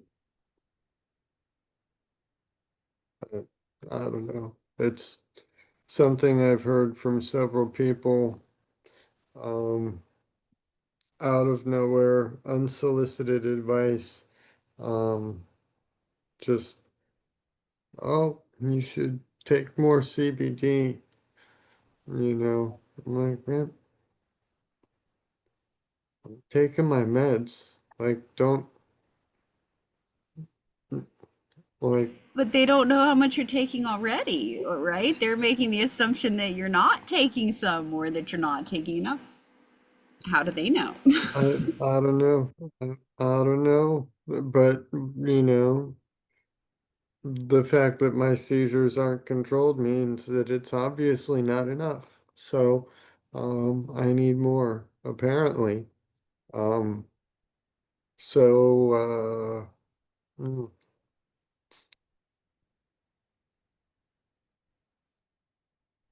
Yeah, I agree. Any assumptions? If somebody ever finds out about the diagnosis and makes any assumption of any kind about medication or frequency or severity, that's what I wish would change. All right, guys, check the comments. Gotta head out. Later. All right. Hey, love you. Dope. I gotta go to sleep because I'm gonna Okay, pass Lufa. out soon. Good night, guys. All right. Good All night, right, good sweetheart. night. See you Sleep Friday. tight. Bye. Good night.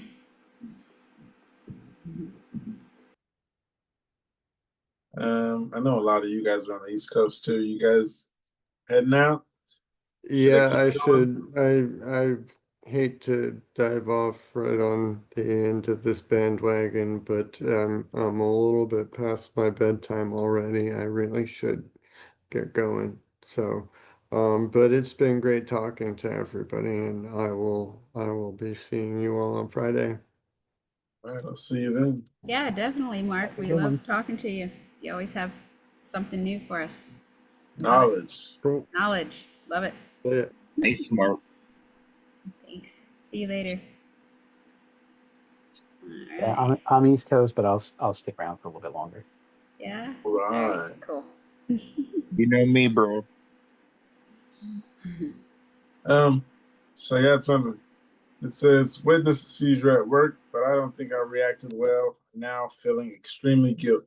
Apologies if this isn't okay to post it here or seems insensitive. I don't have epilepsy, but I am a manager of a restaurant. There is an employee with epilepsy who I've worked with for about a year, and she's never had an issue at work until now. I could tell she wasn't okay as soon as she started working. She just looked pale and shaky, but she insisted she was fine. A few hours in, I got called by a chef into the smoking area and she was seizing on the floor. We'd had a discussion about what to do if she had one, but honestly, I just froze. She hit her head and there was blood, so I phoned the ambulance. She didn't stop fitting for almost 8.5 minutes. There was so much foam around her mouth. I turned her on her side, but I'm not sure she was breathing properly. There was just so much blood too. She was unconscious for about 5 minutes, but then she went into another seizure that seemed more violently than the first. I just held her head as she was on the concrete and turned her on her side. I just stroked her hair and spoke to her, but I don't think she could hear me. The ambulance came and took her away, but I haven't heard anything since then.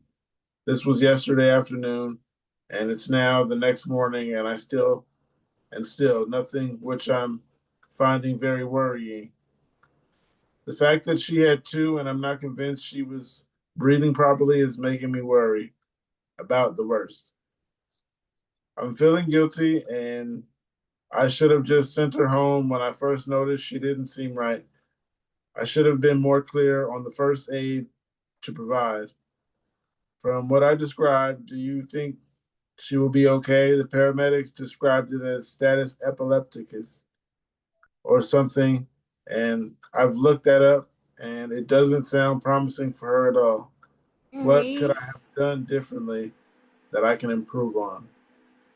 I would love to have this person as my boss because Yeah. they give a shit. Yeah. Like They do. Mhm. everything they did was exactly what you need. 100%.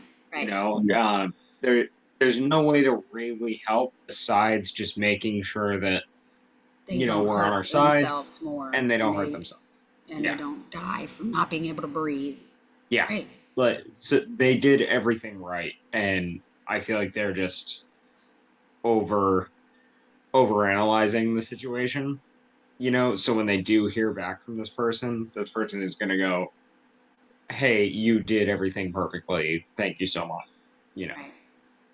Yeah. Yeah, and Absolutely. and to help take guilt off this person, my friend is an RN nurse and she froze when she saw me have a seizure.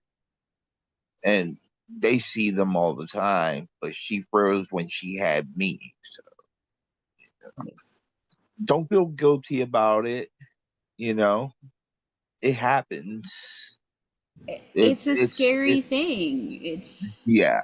you freeze because it's a scary thing. Yeah. Don't feel bad or beat yourself up.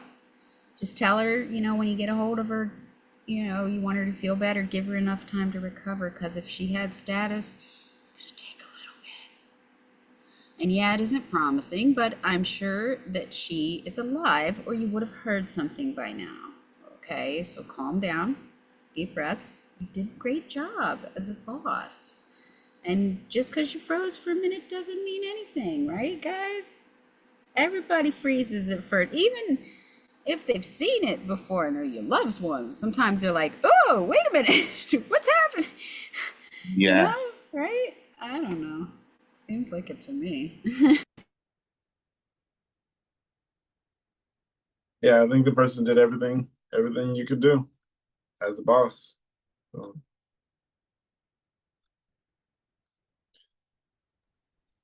The checking in after the fact also, like, props to that person, like just checking in with other people who aren't even that person, like, did I do everything okay? Props to that boss. Absolutely. yeah, one of the comments is, had you sent her home, she might have been alone when the seizure started, which would have been even worse. Another comment says, you did everything right. She's probably in critical condition and likely will be for a while. Are you able to call and check on her? Check on her status with the family member or the hospital? I know it was probably extremely scary, but I don't see where you went wrong in any way. And there's a lot of those. You did everything right. Next one. Says, do you play this guessing game if you're the family member of somebody with epilepsy? Read this if you need to laugh. My husband has epilepsy. He is on 3 medications, and his memory is not the greatest. Sometimes he can't think of a certain word. Last night, we were both laughing hysterically. He was trying to tell me that our new neighbor across the street was outside doing something. He couldn't think of the word that the neighbor was doing. I kept guessing, washing his car, mowing his lawn, watering his plants. He kept saying wooden and wheels. I was racking my brain trying to figure out what is made of wood and has wheels? Wheelbarrow. Can you guess what it was? Skateboarding. Only a few people in this group will find this funny. Anyone have any similar stories? No? Oh, Sailor Mom, you're in the comments here. This was 11 months ago. I'll read your comment if you can't remember. Let me know if you remember. I don't remember. Please go right ahead. It says, my doctor has this noted in my file as severe aphasia. I work like crazy to get the other 6 people in my house to understand me. Cute, but also a bit sad as my vocabulary was huge before my first known grand mile. I read thousands and thousands of books from 11 to 44, but I struggle to get through even one book now. The frustration of not finding the best word to find the best word or the answer is like a tiny hurricane of rage inside me as I struggle for the perfect word. However, I lose sad I lose sad bagels as an alternative to donut. That's great. Good to know we're all in here in the same floaty thing that goes on water. Just kidding, but it's like that. Hmm. I did call them sad bagels because I couldn't remember what they were called, and that is sad. I I've done this a lot actually. It's really, yeah, I hate that. It's one of the worst. Anybody else have that particular problem? Not That's a finding. different. That's Yeah, different. I have problems like that. At my daughter's birthday party last 2 months ago, May. Um, we were talking, and I was talking to the daycare people, and I forgot what I was going to say. I just learned to say, let's move on with the conversation. I'll probably remember what I meant to say in like 10 minutes or 20 minutes from now, and I'll tell you then.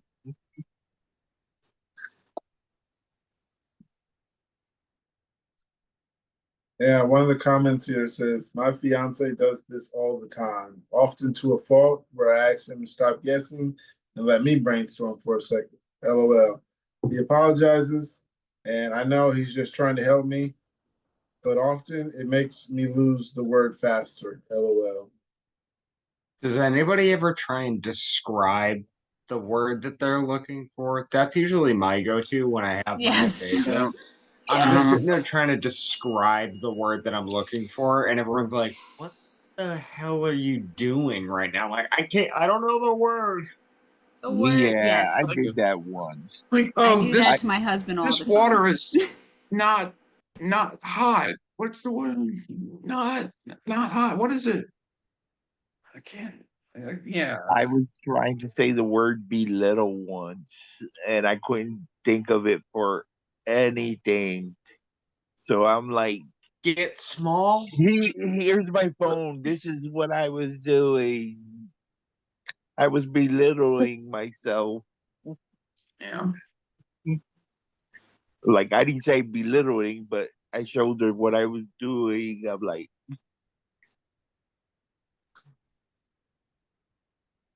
Another comment here says, I was diagnosed late in life, so my teens like to stare at me warily as I struggle to find words, then politely ask me if I'm having a stroke. Dark sarcasm runs deep in this family. I replied that I need to go shopping because I'm low in words. I like that one. Hmm. Someone said the word I needed was prude. All I can think of was prudent and nothing else.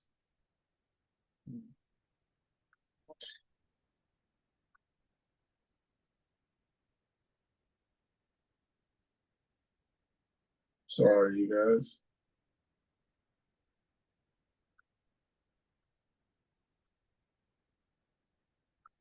Okay. It says, this is the next one. It says, anybody else having trouble finding words you want to say when you're having a conversation? I have been taking Lamictal for the past 5 years. For the past 2 years, I have noticed that when I'm talking to someone, I frequently forget words or completely forget what we were talking about. It's really embarrassing at times, especially during job interviews. Does anyone else have the same issues? If so, how do you deal with it? I let them know I'm sorry, I forgot. It's the epilepsy. We have bad memory. Throw all that out there first before saying, yeah. So I'm sorry. Bad memory. Don't get shy, or sometimes people can get annoyed with themselves. I know, but yeah, Yeah, I mean, good I think it's times. better to admit it Yeah, rather than to try to play it off. feels better admitting it. For sure. Keep your thoughts simple. Because There I you think go. a lot of times we start off with one sentence and then try to veer off into another and then forget where we're going. So, Yep. and then we start doing this. We go, okay, this is the end of my, yeah, all right. And we start mumbling like this. Yeah, What was I talking about? right. Exactly right. Really, where am I? So, yeah, keep it simple.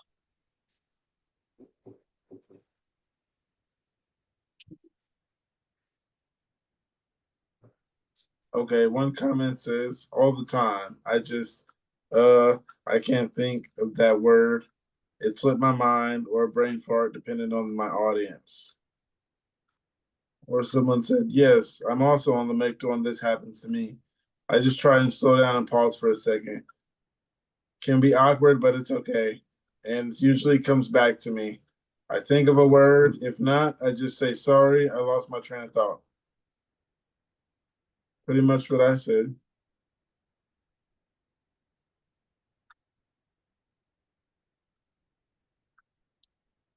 What's the biggest misconception about epilepsy? From experience, it's that every epileptic is photosensitive when in reality, it's a very low percentage. First comment says that all seizures are convulsive.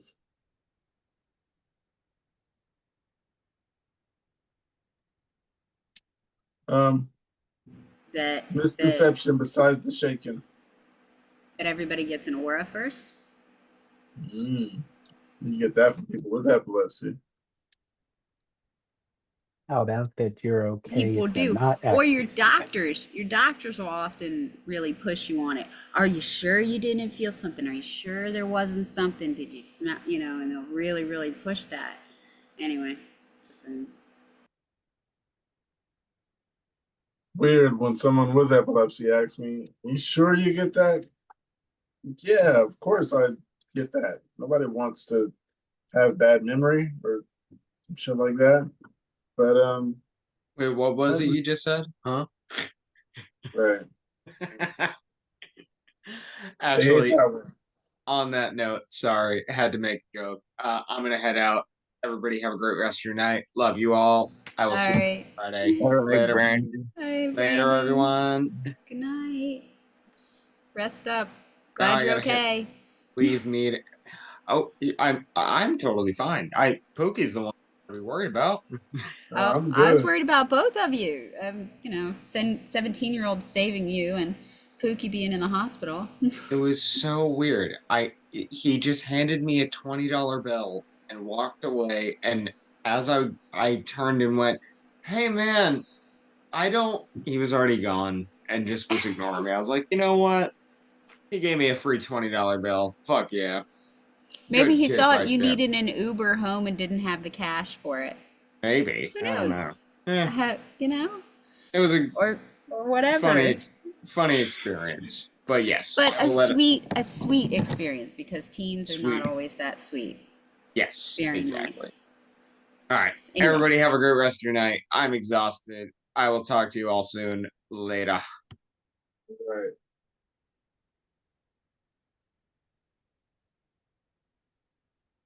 And then there were 6.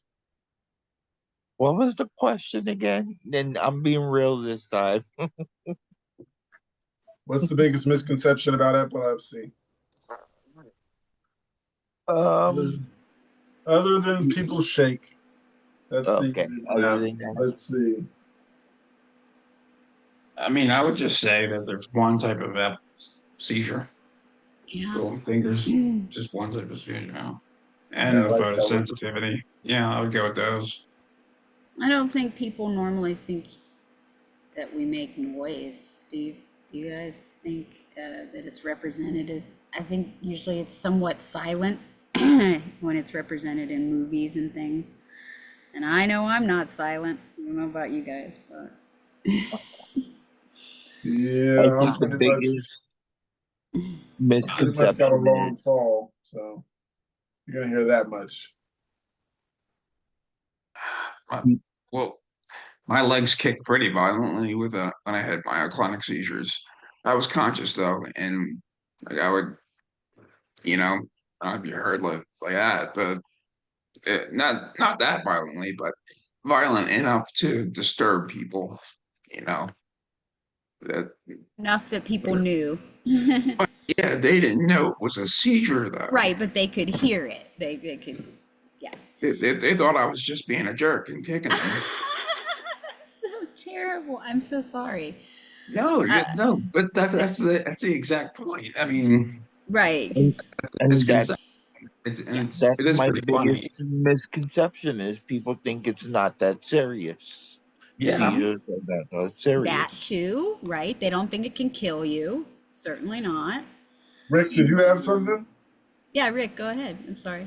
No, you're good. That if you're not actively having a seizure, you're doing okay. I think that's a big misconception. Yeah.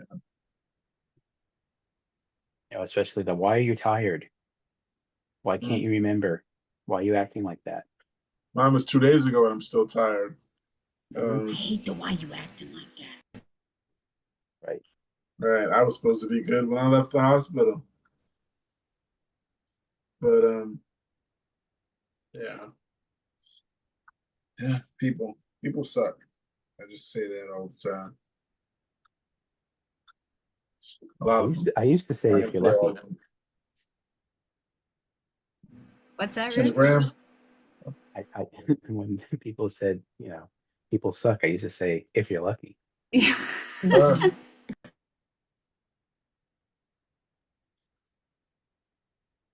Got one. Says, can a grand mal seizure be considered a near-death experience? I had a grand mal seizure and went to respiratory arrest and haven't been the same ever since. I've had seizures before, but nothing like this. My whole personality changed. Literally everything did. I don't feel the same person. It's weird. I had to learn to do things again and how to keep liking the same things. Everything is so different. Even things I didn't like. I'm liking these things now. I feel like I died and was born again. The question is, can a grand mal seizure feel like a near-death experience? Uh, I feel like when I woke up and walk into the ambulance, that's a near death when you just don't know what's going on for I don't know how long that was going on. I wasn't there, so I wouldn't. That's kind of a near death experience.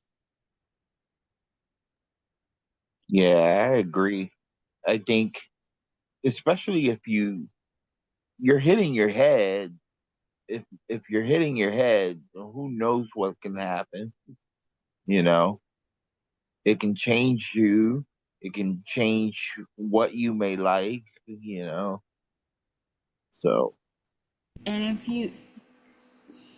if you had what sounds like SUDEP, then you probably did have some amount of brain damage. And I'm not saying like, you're not intelligent anymore or whatever, but it might have changed some of your neurological pathways. They might have rerouted around the damaged areas, therefore kind of changing things a little for you. I mean, yeah, I'm sorry, it can feel like a near death experience and that it sucks, but it's the truth. I don't want to lie. I mean, if not physically, then certainly emotionally, it can be, it's very emotionally traumatic. I mean, I see a lot, I hear a lot of very young people having these, and it was very scary for me as when I was first having these.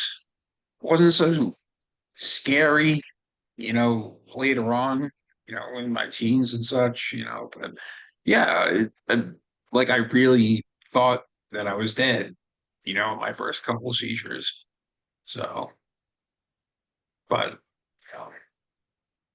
I guess those pathways changed, and I just, yeah, you're right. People do change like that, but it's very emotionally distressing. Any grand mal can pretty much be your last, That's true. Right. And it can change just a little bit of something, and I mean, that doesn't have to be a terrible thing, right? You might take up a hobby that you never thought of before, or something like that. You don't have to look at it as a bad thing necessarily.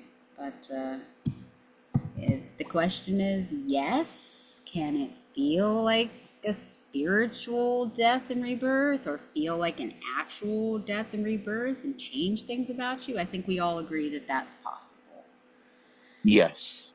if not likely, in a situation like that, where you've been revived, or at least in a coma-like situation, right? I mean, Angel, you've been in a coma, yes? Is that not true? Or I know Annie has. Anybody else? Oh, I don't know. I mean, they were going to intubate me and put me in an induced coma, and my husband wouldn't let them because I had been statusing for so long.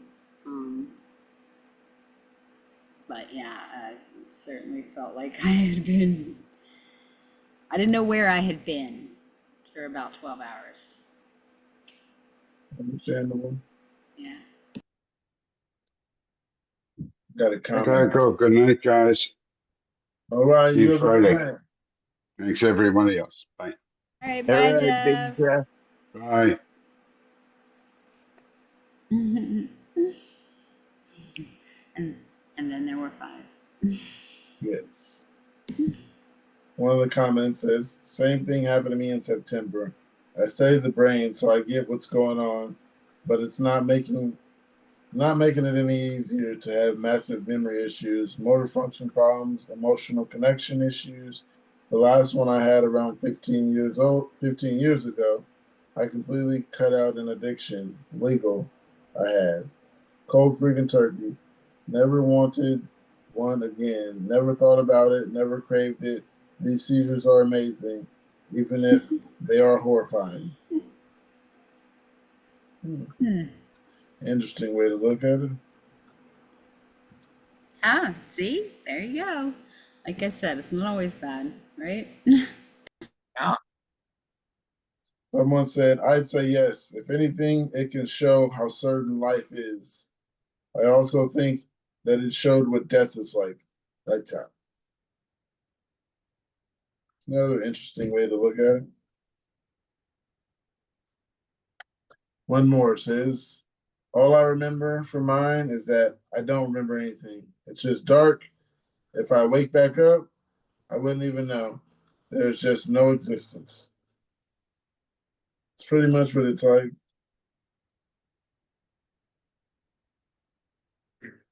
Next one says, do you guys ever feel like seizures? Do you ever feel seizures in your head that would be happening if you weren't on meds? I know this sounds weird, but I really have no better way to explain it.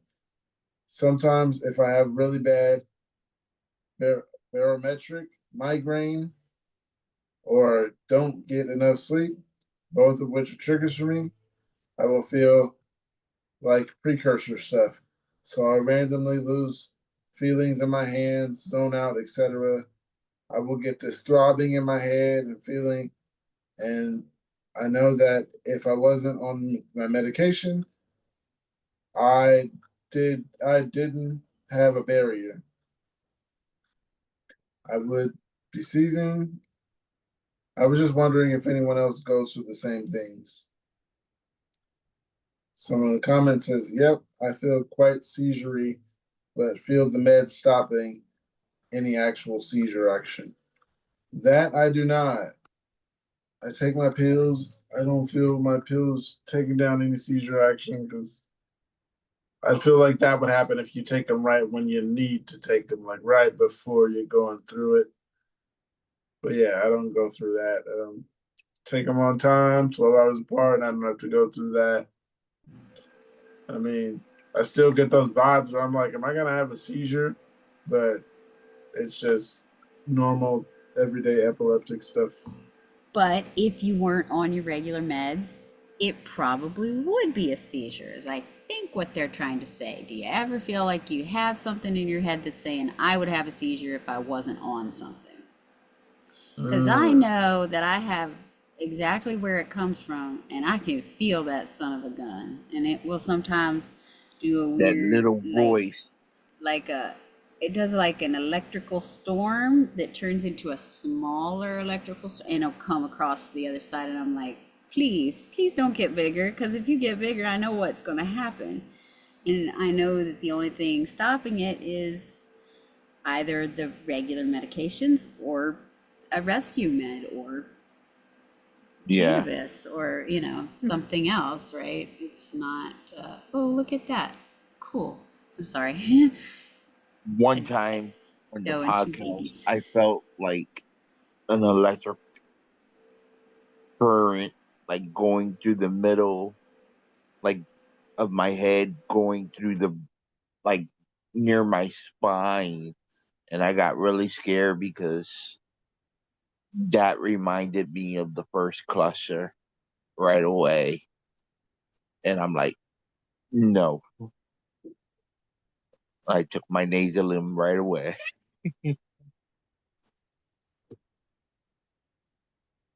I like that lightning metaphor. That's very good.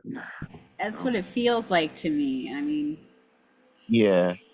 That's what it's my first neurologist described it to me and my parents. I was 14 at the time anyway. Um he said it was like a lightning storm starting in one side of my head going all over through the other side of my head. That's what I remember it feeling like. I think everything just the myoclonics just like a shooting down the body and just like a lightning strike, you know. that's And it kind of would, what it is, yeah, right? Yeah. Over well, electrical stimulation. yeah, basically, like almost, yeah, yeah. And it would more and more lightning strikes until it would become uh, a tonic-clonic or something. Um, Yeah. so yeah, And I guess just for some people, it strikes, if it's striking in different areas, it's triggering different like symptoms where it might cause like absence seizures or myoclonics or who knows what else, you know?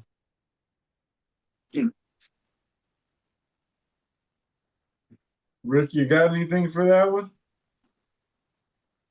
Um, I mean, I kind of feel like, so I will know when I'm like teetering and I'm like, okay, I feel the electric sparks. I feel something's going on. So I'll remove myself from a situation. So with me, it's definitely heat and exertion will push.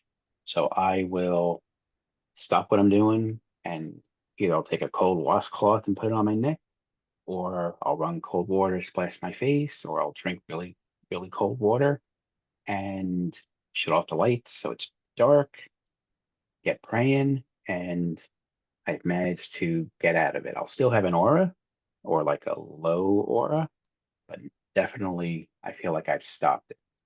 I don't know necessarily if the medication helps with that or not because I've been able to do that without medication.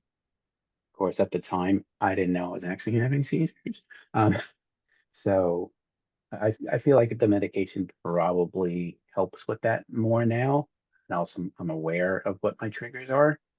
On the same token, when I do have tonic-clonics, that's it. Nothing's stopping that. Sally, you're on mute. If I don't catch it quick, there's no help for it.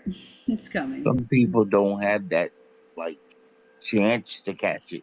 I know, quick. and I've had that the kind where I did not have any moment to catch it, and learning to feel those tiny signals is hard. I mean, Yeah. even if you don't, even if you don't have a seizure diary, or even if you do, sometimes just reading those tiny signals, and then sometimes it just doesn't give you any damn signals, does it? Right.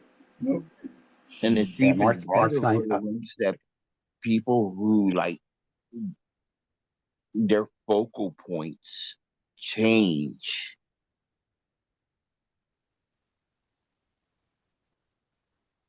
Just like the brain rewiring around the damage, your focal points can Yep. change. Yeah, that kind of sucks. See, that's another problem is if I don't have any auras, usually if I have auras, they take many, many minutes, or almost like a half hour to lead up. They did, at least. They could take like almost 4 hours to maybe like a half hour to lead up to a seizure. Sometimes it could take all day. So, from when I would wake up, but it would be like 4 hours of myoclonic seizures sometimes. Um, but sometimes there would be no R's whatsoever. And I would wake up from the seizure and have no memory of what would I write down?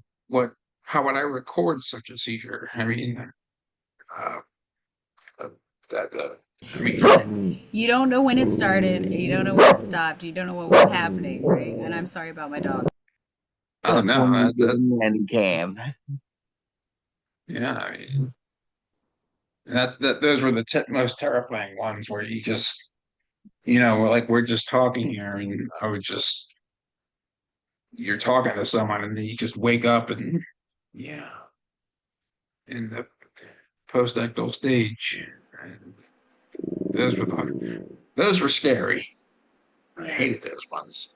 they are scary. I walked in a truck stop gas station because I told my family I was starving while we were traveling in the middle of my last batch of clusters, and I got down the jerky aisle, and I very well remember looking down the jerky aisle. Not that I was looking for that, but I was just walking into the store, and I remember stopping in the middle of the jerky aisle and that my eyes just fading out, and that was the last thing I remember. And I was told that my older son came and dragged me out of the store, but like seriously, my husband's berating me that I could have been kidnapped by a trucker or something. And I'm like, and how is this my fault? Like, I didn't have any warning. Like, I went inside to get some food like I'm supposed to do, right? But you do feel bad, like, uh-oh, I did a bad thing. The guilt. And here's the thing I want to say, like the absence seizures, you might just be staring at something, but if nobody knows they're absent seizures, those things are opening up neural pathways leading to bigger seizures, and that will go into a tonic-clonic.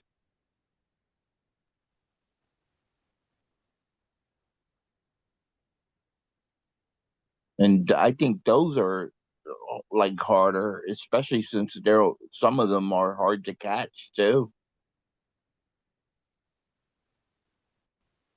I think my last one like that, it was, hey, see, that's enough. I was at the bottom of the stairs waiting for him to come in from his doggy door, and I just felt a little funny, so I said, well, I'll just sit on the stairs while I wait for him. I'm tired, And then I guess my husband woke me up teetering on the edge of the single pane glass window. It's like twice the size of my body on like a 6-inch windowsill. And I was not with it. So, God dang it, Banksy, be quiet. Anyway, yeah, that was really scary. There was no real aura. I just was like, I should sit on the step.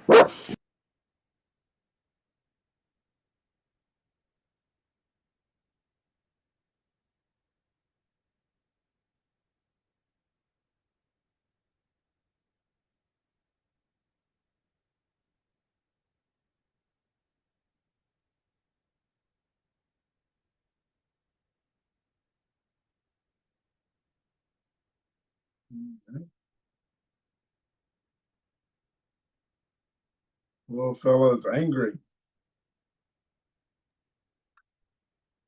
Part Chihuahua.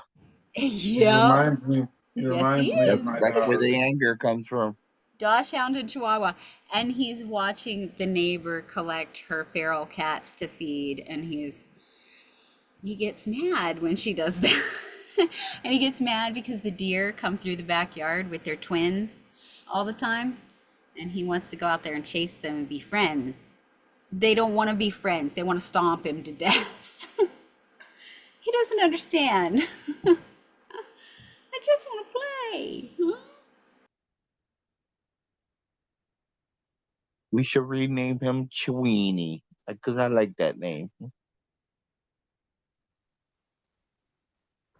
I got something new. It says I'm scared of dying from a seizure. I know it's rare, but every time I wake up from one, which is like once maybe 4 to 5 years, but this morning I woke up extremely scared. Legs were sore. Maybe I had a seizure when I woke up. I don't know, but I get emotional afterwards. Also, doesn't help that I ran 6 miles yesterday, so that's a possibility of why my legs are sore. Am I the only one that's terrified of my epilepsy?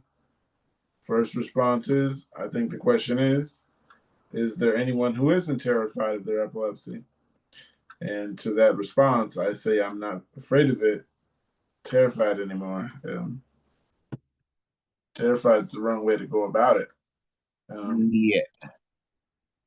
I think like me and you, Pookie, and Kevin, and all the people who've gone multiple years with it, we've, uh, I can't think of the word, um, but we, um, we learned Accepted? and Reconciled? yeah, we accepted it. And yes, we're still scared, but at the same time, like for me, I know God is with me, and if this is God's plan, then I'm going to accept that too. Yeah.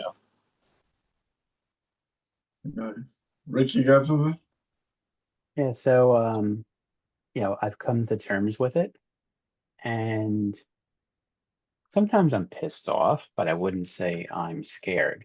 Um, it is what it is, and I'm fortunate. Mine are pretty much controlled, I believe. Might have some focals here and there, but I could take that. I'm more pissed off I can't drive than anything else. But yeah, I wouldn't say that I'm scared of it. If I'm gonna go, I'm gonna go, and you know, God has His plans for me. However it goes, it goes. But right now, I feel, you know, I'm able to talk with you guys. I'm able to offer assistance to people. I'm able to work. I'm able to, work with my family. So I feel, you know, like I said, I'm not terrified. I'm just kind of ticked off at, certain aspects of it.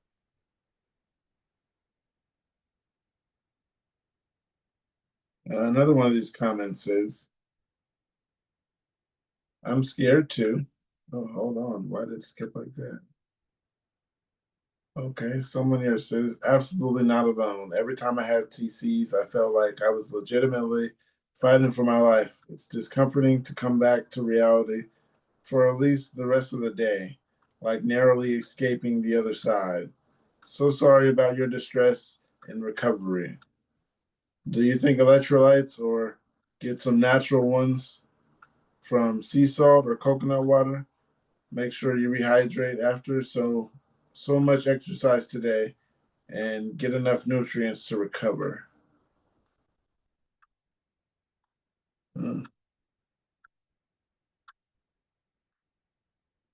All right, another one. Something similar for some reason. It says, in hospital, please tell me I'm not gonna die. I'm maxed out on Keppra, having breakthrough seizures. Signed, signed a want to keep, signed a want to be kept alive paper now. The nurse told me I was unresponsive for 30 minutes and do I want to be revived if I pass out? What can I do, someone, to stop these seizures? They're giving me IV Ativan, not working either. I don't think you're gonna die. I think that Ativan might be needed. I take it for headaches when they give it, when they offer it. Thoughts, you guys? Good thing you want to be alive. Listen, if you want to be alive, take it. And yeah, it may not be working, but they're going to come up with something else to add as a combo to help keep you alive if it's really not. I mean, for reals. They're not going to let you keep seizing because it's dangerous for them and their insurance, right? You're in the hospital? All right, did I get that right? You're in the hospital? Yep. Okay, well, take this stuff, and if it's really not working, mention it to the nurses so they can put it in the chart if they haven't noticed already. And be nice. And if you get to talk to a doctor, tell them it's not working so well. Is there something they can add to it? That's all I got. I'm sorry. It sucks when to be Kepra's not medication resistant is the pits. if you're maxed out on Kepra, it's time to change the medication. For sure. Yeah. And if they're doing a pump on you in the hospital for the Ativan to keep you from seizing, then you should have already been checked to a different medication or like comboed to something else. Whatever. I have some neurologists where we see the seizures start ramping up, and it's like, all right, let's start getting him to a new medication before we get to the point where he's having them too fast before, like, let's cut it off before, like, cut off. Let's I'm trying to think of let's cut off the problem. Let's solve the problem first before we get to the serious point.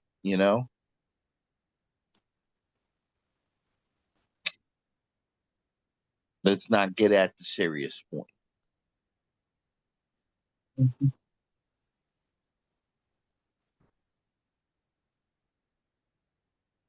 One of the comments here says Keppra clearly isn't working for you. They need to wean you off to a lower dose, probably. Add in a few medication with monitoring. Talk to your neurologist and epileptologist. Remember, we are warriors. Be strong. Another comment says, hang in there. I was in the hospital for over 10 days once, and I had to be kept in an induced coma because every time they tried to wake me up, I started seizing. Being in the hospital sucks, but you'll get through this. That's what I gotta say. Keep your head up. Doctors, they mess up a lot, but they know a lot as well. Yeah, they've got me through some times. As much as we might hate them and think they're, the wrong person every time and trying to do the wrong thing that we do not suggest. They have the certificates. Another comment says, "Seem like Keppra isn't working for you at all, and your seizures are from some other source. Good luck to you. I feel you. It's hell being trapped in the hospital with no knowledge of what's coming. Wish I could help you. I'm sure we all do here."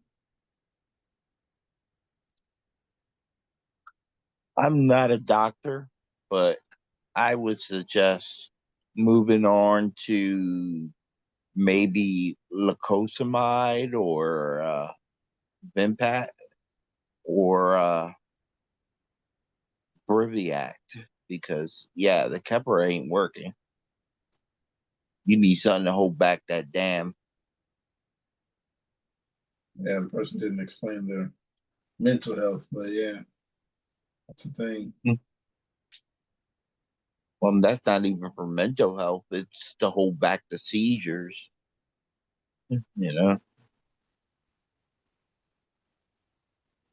because that's what they really do.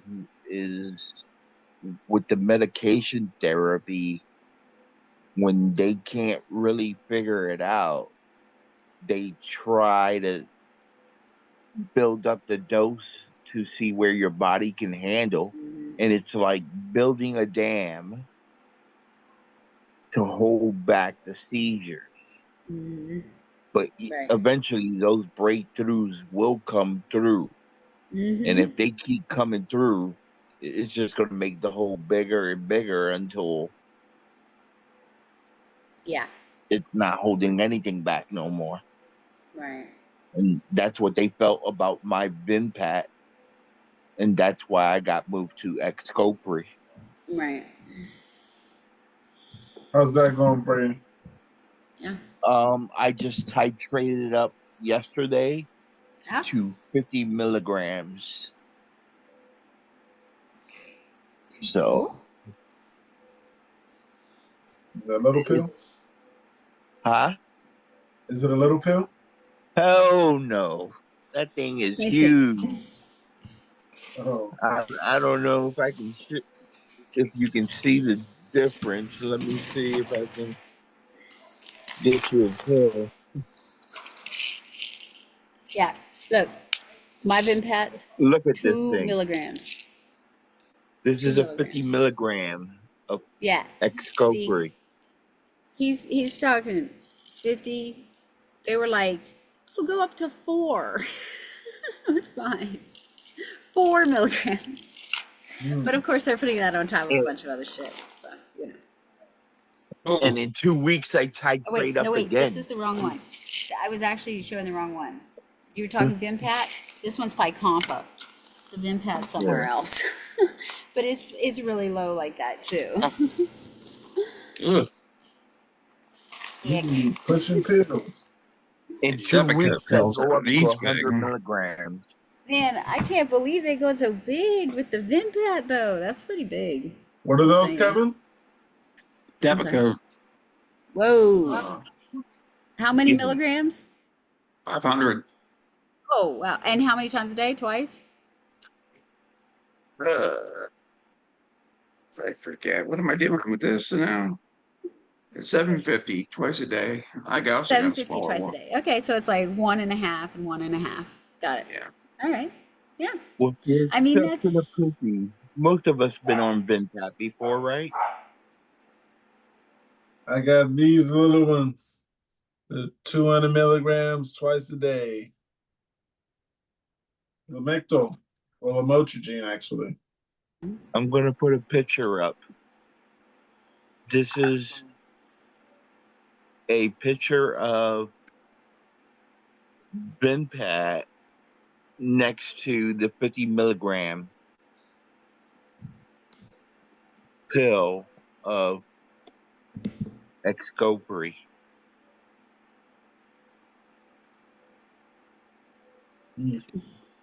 I don't know when it'll go up. In the meantime, I got something that everyone can answer. It's not that many of us, but we can all answer this question. What's it yeah. like? What's it like having a hidden disability? I've had people look at me when I use the disability card to get on the bus at half price, you can't see me on it. Have you had people treat you oddly or say things you to you for the same issue? Yep. The first comment says, I get looks when using the disabled bathrooms, but I feel more comfortable as I've had seizures and hit my head on normal cubicles. Um, Having a hidden disability, uh,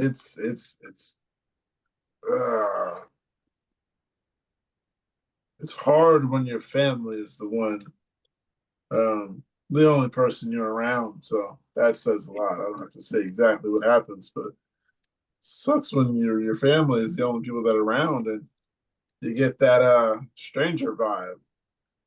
You don't know me and you don't know what's going on. This hasn't happened for years in your face. But hey, maybe it's just me. Um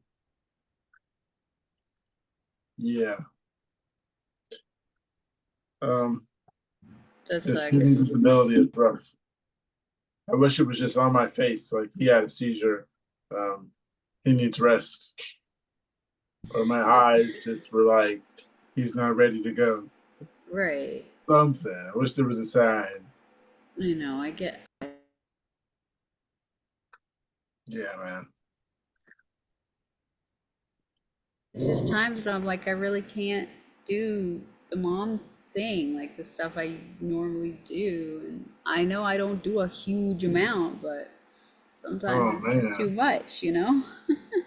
I feel you. Like I love going out and doing things with my kids, but this wandering off thing has changed everything. Yeah, that's It's a whole scary. different ball game. Mm-hmm. I can't go places with them because Yeah, they will that's follow scary. me and they're gonna follow me just because I'm dad. And I'm Oh, saying, come on. And don't. I'm not usually I'm not myself at all, you know? So yeah, Yeah. it just bothers me to take them places. It's not happening again for a while until I get this under control or Mm-hmm. I get somebody else with me. To come with you, 'Cause, yeah. To double You might check. end up in Mexico. yeah, it seems like the seizure I had the other day isn't as bad as the ones where I've been wandering off and shit. Oh, that's Um, good. yeah, like I haven't bit my tongue or like bit my cheek or mouth bleeding like that or hit my head in so long. It's just been wandering off and yeah. Um, I mean That's that part is dangerous. good to not have bit my tongue in a while. The mouth's not all messed up, but miss the good old days. Yeah. Yeah, Caesar's just graduated from Grand Mile to whatever they want to call this. Wandering. Yeah, that's what I'm going to call it. Wandering. I'm just going to settle for wandering. My dinner's done, so I'm gonna leave y'all. All I It right, was just was never Kevin. going to say really that. Good to know. it was really fun tonight, and Yep. I'll see you Friday. All right. All right, I'll see you Friday. Sounds good. All right, Bye, everybody. Kevin. Have a good night. You too. Stay well. I wonder who just hooked my dog up. I should go find out. And then for three, And then there were four. four, four. Um, I always forget to count myself. Oh, 3.5. I'm kind of out of it. Oh, Rick's Rick, gone. what's it like having a hidden disability? Well, I don't hide it. I have a bracelet, and anybody gives me a look or something like that, like, yeah, not as bright as yours, but it's still a good bracelet. I made sure it was bright. Right. I was like, they gotta notice this bright. And it's not a watch. It's just hanging around.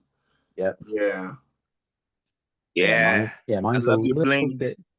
mine's a little bit more muted. I mean, it's a nice light color blue, so you can't miss it. But I make sure people know, and when I get out of the car, the passenger side, Hey, Raven. unfortunately, people, I let people know. Hey, Raven. The question we're on now is what's it like having a hidden disability? And to me, it's like sometimes I wish it was just plattered on my face. you know, like right after you get a seizure and they're like, hey, can you put this IKEA table together? That's the times where I wish it was just like a stamp on my forehead.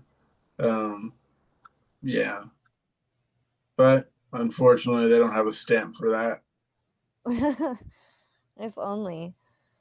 I was actually thinking about this earlier today, so I randomly have an answer ready. To me, it's like having a really big, ugly monster that just like is piggybacking me and hanging on like a monkey, and I'm the only one who can see it.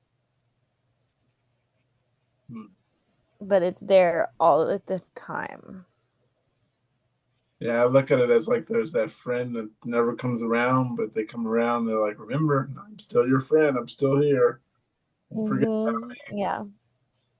Some days Yeah, I they're wrote it on louder Reddit. or meaner, but they're always there. And those I times you wrote it see them when on you're in the grocery Reddit store. earlier. Say that again, Angel. I said I wrote it on Reddit earlier. It's a in time bomb ready to go off, but you don't know how much time you have, and you know what will trigger it. Till you're in a grocery store on the ground. Anyhow,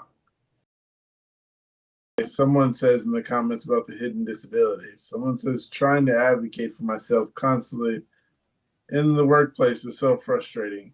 It still actively affects me every day, even if I'm not having seizures. I understand that. Someone says, you don't look like you have epilepsy, is my favorite. Well, what am I supposed to look like? What the fuck kind of question is that? I understand that too. You don't look like you have epilepsy. It's like when I went through the gate for disabilities at the game. I mean, at the concert, there was no metal detector, nothing. She just patted me down, and since she was a woman, she was like patting with the back of her hands, and she'd even pat the top of my sleeve where I had my vape pen in my sleeve pocket right here, and she's like lightly patting. I was like, what's this line for? It's just like, no gate, no nothing. She's like, oh, it's for people with disabilities. I was like, oh, okay. That's my line. And yeah, got to the front of the line, being that there was no line. Yeah, people don't use those to their advantage. Another with hidden disabilities. Someone said, Bob, I live in Boston. I rely on public transit.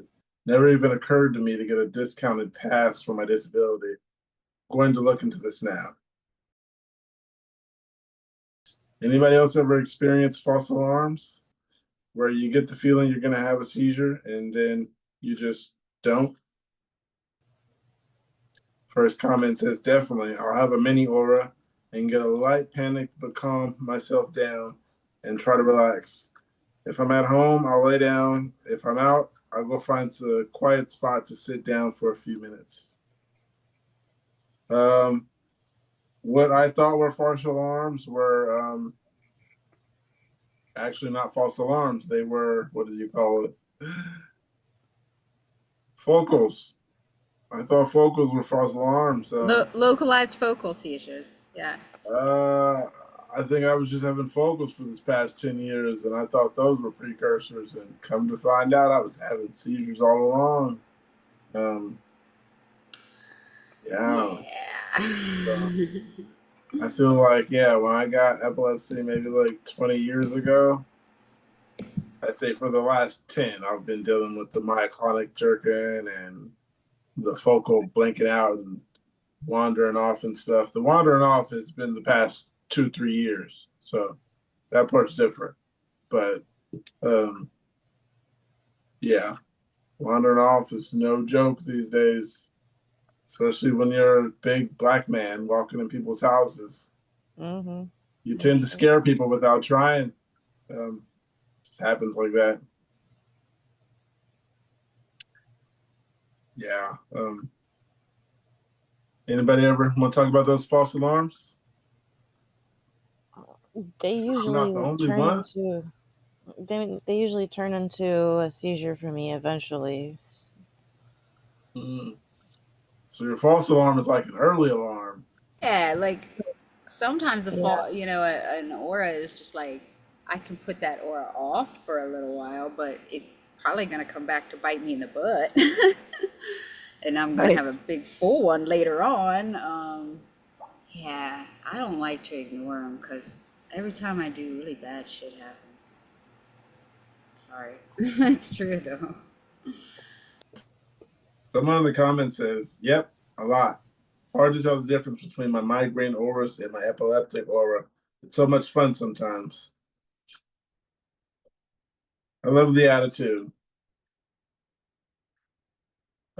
Anybody else want to talk about these false alarms? I don't know an aura, so I can't tell you about an false alarm.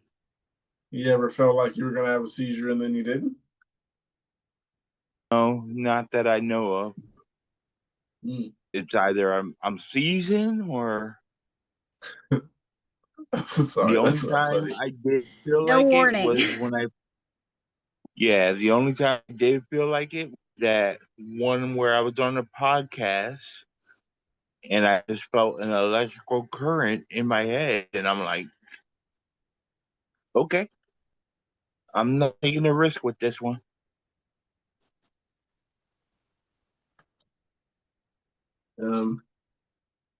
Rick, you experience any false alarms? Oh yeah, you told me you can just like close your eyes and say, "Go away for a bit." Yeah, it's like no seizure today, not today. I got stuff to do. But does it It, ever come back like the next day or at night? Does is when you put it off, does it ever come then later? Is my question. pre-medicated, yes. Post-medicated, I would say no. And even before medication, it wasn't often. Like I could, nope, now's not a good time. Pray it away, cold water, get out of the heat, chill, relax, and then, I'm tired, but I can get through work or whatever else I was doing. But I wouldn't say, oh crap, I'm probably going to get one tomorrow. That's awesome. Hey, I got skills. You do. Hey, Mom, got my yogurt. Yeah. Love the Greek yogurt. I had to put some mangoes in it. Mm-hmm. Mangoes makes me want a mango. Moving forward, another comment says, "Yep, I had one today. I messaged my neurologist, and she's now increasing my Vimpat. I was having an aura and immediately laid down. I knew it was coming, but then nothing." Yeah, I've had those times where I was like, "Yeah, I should go lay down." Nothing happens. Does anyone else feel like their epilepsy is no big deal? There's a lot of posts here about people afraid for telling their jobs, people who fear they'll get fired for revealing, people who has spouses that don't want to be with them, issues with friends. And it sounds so horrible to me that all of these people are experiencing truly gut-wrenching things nobody deserves, especially people with epilepsy having who live having to manage constant increased amount of risk of dying every day of their lives. And all these discrimination fears I've never been afraid of or considered they could happen or experience them. So I'm left wondering if there's something wrong with me. Am I missing it? Am I the outlier? Is discrimination common? Is it where I live? Is it just the people who don't have problems, don't make posts? Am I just extremely lucky? Um, I don't say anybody's lucky to have epilepsy. It sucks. There's no lucky thing about it. But We go from the top. First comment says, the thing is, it's not one size fits all condition. With the range of symptoms and medication side effects, some people are lucky and some people are unlucky. Online, you're more likely to hear from people who are struggling because they need more support. Or they want to support other people who are struggling. Right. Someone else said, as long as I stay on Lamictal, I'm functional. Miss 2 or 3 doses, and I may be cooked. Miss more than 4, and I'm doing the Harlem Shake on the floor. That sucks. Harlem Shake's a nice dance. Who even considers missing 4 doses? Like, I would be freaking out. I've already had to have a fit at the pharmacy to make sure they gave me my next one, so I didn't. Yeah. Oh man.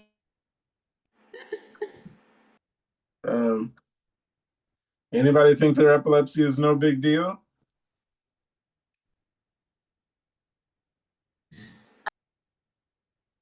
Opinions on your epilepsy not being as serious?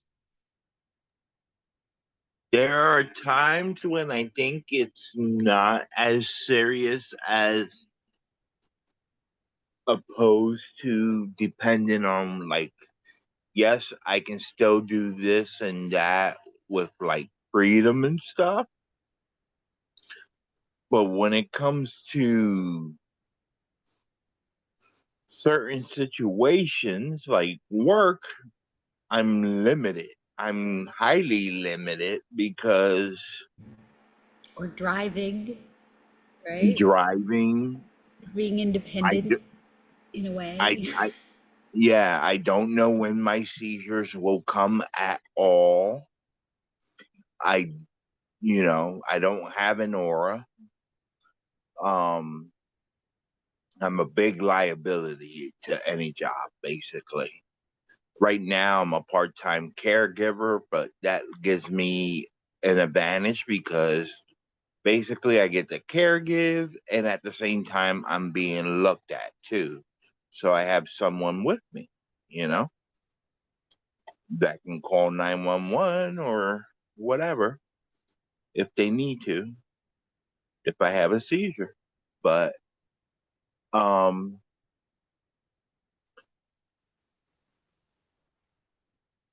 it like it hinders the work life. It hinders a lot of parts of the work life. And I can't say like I can't do this, I can't do that, I can't do that. I can't climb a ladder. I can't play with a chainsaw. I'm not saying play with a chainsaw, but I know what you mean.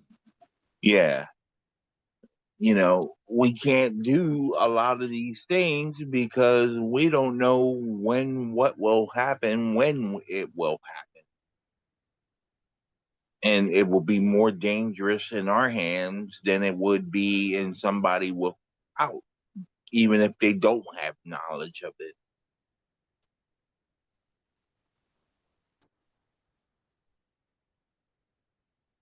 Yeah, I got something else here. Go ahead, Mom. Oh, I was just gonna say, yeah, I mean, that was like the big thing at the ice cream shop. Like, when am I gonna walk in the freezer and like have a seizure and nobody will notice for half an hour? Or like, we had gigantic knives for cutting the huge ice cream cakes. Like, I mean, like giant with 2 handles that you rock back and forth. And I was terrified of that thing after I got sick. I was like, I don't want to use this. Somebody else has to do this. Even Pookie Things had like, that scary moment with him sticking his arm in the fryer. yeah, I mean, knives and fryers and freezers you can walk in, and walking in neighbors' houses.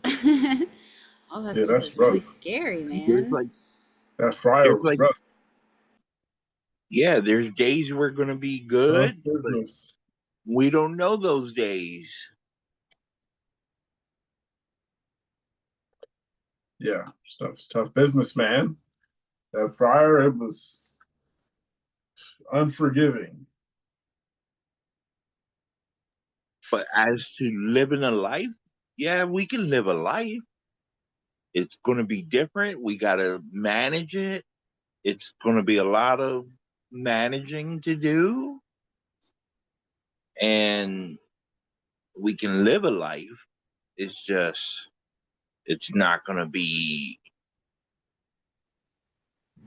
Exactly the same as I don't want to before. separate us from like, it's not going to be what most people see as normal life, you know? Yeah, you just have a couple of little itty bitty restrictions, like, you don't want to drive a car because you don't want to kill anybody else. It's a Right, good people don't reason, get that. you know? You- That's Yeah, my like, reason. Like, I know somebody who didn't have seizures for 8 years, drove a car, and killed everybody else in the other vehicle when he did have the breakthrough. How do you live with that kind of guilt? I couldn't. I couldn't I was imagine. getting my license when I was 3 years seizure free, and a breakthrough happened, and that stopped me from going through the final process of getting my license. I'm like, nope, I can't do mean, it. I want to drive. Don't get me wrong. I'd love to. I love driving, but also I couldn't live with that guilt and knowing that somebody 8 years, and I've never gone very long without. I can't imagine 8 years. I I just couldn't take that risk. Yeah. That you can have a life for sure. It's just different. You just got to rearrange your expectations, maybe, and your priorities. Like living every day to your fullest, what you are able to do, and trying to find the joy in that. Like in what you can accomplish and what you can do instead of worrying about what you can't, I guess. Anybody, you guys think so? yeah, I understand what you mean. Both of you have had a long time to deal with it, longer than me, so. Much longer compared. Yeah, had it since Things, I was a kid. So you were closer to a kid when I got it too. About but 20 you were years an ago. adult already. You had an adult mindset already. Whereas Me? me and Pookie, we were still in that pubescent mindset. So we still had some growing up to do. Yeah, me, I didn't even understand it was a seizure. My second seizure when it was in class, like I broke him in the ambulance and he had a seizure. Um, I was just like, okay, I'm on the way to Stanford. My mom met me there. I was there for a couple of hours and I left. They said you had a seizure. Um, like I said, I went to that same class a few days later. They thought it was being in front of computers with web design too long. They thought it was that. 2 days later, I went back to that class and I had another seizure, and they were just so sure it was the computers. But they were just like, "You have epilepsy. You should drop that class." So then I dropped a class for nothing because, come to find out, I'm not photosensitive. So they didn't know what they were talking about, and I could have been making websites these days. Um, yeah. Yeah, I told my mom that many times. Like, look, they did that test on me. It didn't trigger any seizures. I can play my video games. Do you remember my first seizure? I was nowhere near a video game. I was walking. Most of my seizures, I was walking somewhere or doing something that wasn't on a video game. But she's just like, those video games are going to cause you a seizure. Oh, yeah, I get that a lot too. Mm. I'm It's not like, allowed to watch anime anymore because my husband's just convinced that anime is causing seizures. I'm like, come on. Have you Did had you one see that while text watching I it? sent you? What's that? Did you see that post I sent you on Zoom with the Ronin warriors? Seems like she hasn't.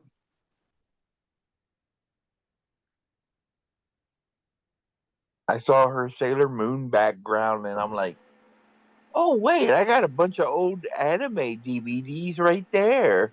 Yeah, we have a huge collection. I have my Sailor Moon silk. I have about a dozen of those and probably 20 posters. There's in Orlando for some reason, there's like, I don't know what you call them, flea markets that's set up every weekend everywhere, and they all have anime stuff. I don't know. It's really, really Yeah. cool when we lived there. Anyway, But yeah, I Pookie, found you my look real. like you have a headache. Are you all right? Yeah, I'm all right. I was reading too. Are you sure? Because if you're Yeah, Yes, I'm tired sure. and you want to rest, yeah. No, I'm sure. I got a nap in while we were talking. Okay, all right. yeah, Mark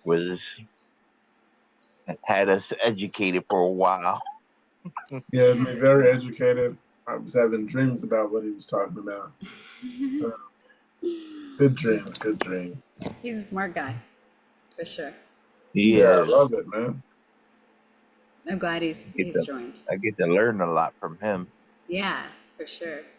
And Yeah. it's amazing he knows some of the weirdo things that I know about. The sort Well, of off the wall things like stoicism, for instance. yeah, I was looking into stoicism and stuff like that.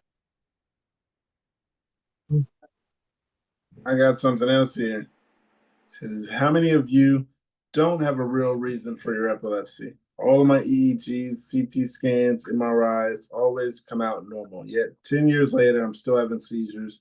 I met with a few other epileptic people around at support groups, but most of them have reasons as to why they are seizing. Just wondering if there's more people on the same boat as me. And someone said the reason I have epilepsy is because brain go burr. Hmm. Someone Ringo. says, yeah, okay, I'll put that together. Someone says, no reason. At 12, when I was first diagnosed, they said, you'll probably just grow out of it. 20 years later, and I stained the rug this AM, spilling coffee. Life is life. Right. It Yeah, is, unfortunately. I don't have a reason. When I was younger, I wanted to know why I did have seizures. I really did. I tried looking up, I tried asking the neurologist, like, why is it happening to me? Like, no one else in my family has this. No one has neurological problems like me. And, like, why is it happening to me? Like, I wasn't abused or anything, you know? I have a loving I have loving parents. And, you know, I grew up great, and yet I have seizures, and that's about it. Like, I can say this, and please don't put this in the podcast. Thank you. Just let me know what to cut out. My family, they suffer from a lot of health issues. I was the healthy one, with the exception of the epilepsy. So I was the basically the black sheep in that sort of way. Like, they all have asthma and all these other conditions that they share, but I don't have them. I was healthy with all of that, but I was the one to get epilepsy. And I tried, but then I was like, you know what? I'm giving myself more seizures trying to figure this out than just letting it go and letting it be. I have to accept it. I got seizures, you know? And It yeah, took a I like your ridiculous cigarette. amount of time for me to find out why. All they knew was it's coming from a certain spot, and they kept looking at it, doing the tests, but it took like 4 specialists looking at the MRI before they finally figured out what it was. And knowing what happened doesn't necessarily make me feel better, because it's not genetic. Yeah. It's not a lesion. It's, hey, you can cut it if you My want abuse. my mom has told me so many stories of things that probably could have given me a seizure. I don't know Yeah, what. Then the yeah. doctor, my current neurologist, Mm-hmm. he definitely believes that the absent seizures were going on a lot longer than what could have been probably into childhood. Right. And because he doesn't have that paperwork, I gave him the paperwork that when I got diagnosed and stuff, but he suspects it was going on for a long time. And since it was going on untreated for a long time, it opened that hole into epilepsy. Right. Yeah. It broke the dam, so to speak. Yeah, it went untreated and unnoticed. And, this is back in the 90s. We didn't have a lot of information. Mhm. Poor family didn't have internet really, you know? Well, I'm sure nobody thought what happened to me was anything. You had was a doctor's word. I got something here. One of the comments. It says first seizure was the day I was born. I turned 26 this weekend, still don't know what caused my seizures. However, I have been over 15 years seizure free now and just hit 5 years without medicine. Really? Right. Really? On that. What kind of epilepsy you have? Yeah, it just says it looks like he has no epilepsy. He's born with it. And 36 this weekend. Oh, nice. Someone else says, nope, no reason. I have adult onset epilepsy. Another member told me about 50% of us don't have a direct reason for our seizures. I struggle a lot with this. I was non-med compliant for a long time for this very reason. I'm also just a stubborn ass. I guess until they find out more about our brains, etc., this is it. No, you gotta advocate for yourself, man. This isn't it. That's what they want us to think. Someone else says, I don't really have a known case. I don't really have known causes. I just have generalized seizures. I've had them since I was 12, so you're not alone in that. I really wish that I could find both a cause and know the area in my brain in which seizure activity occurs. Mm. So they've done an in-hospital EEG? Because that would be the first step to find out exactly where it's coming from. Well, Right. usually, I mean, like Angel was saying, once it's happened for so long, it can come from different places. It can get new pathways, it can do different things. Yeah, I know when mine first started, it started from the left side, and then, but it might have, I say upgraded, but it feels more like a downgrade to go to full generalized. Mm. Yeah, Um, I can see that. I got one more, you guys, before we go. Okay, sounds good. It says, do you ever worry about intellectual decline? Since I've been having investigations for surgery, I picked up a few times that uncontrolled seizures can eventually cause intellectual decline. Does that scare you? I'm worried that one day I just won't be me anymore. I'm scared that if the surgery doesn't work, then all is lost. Um, about that, you just gotta not give up. Gotta look toward the future 10, 20 years. I keep telling myself I'm gonna live another 50. You never know. But Exactly. you And gotta have hope.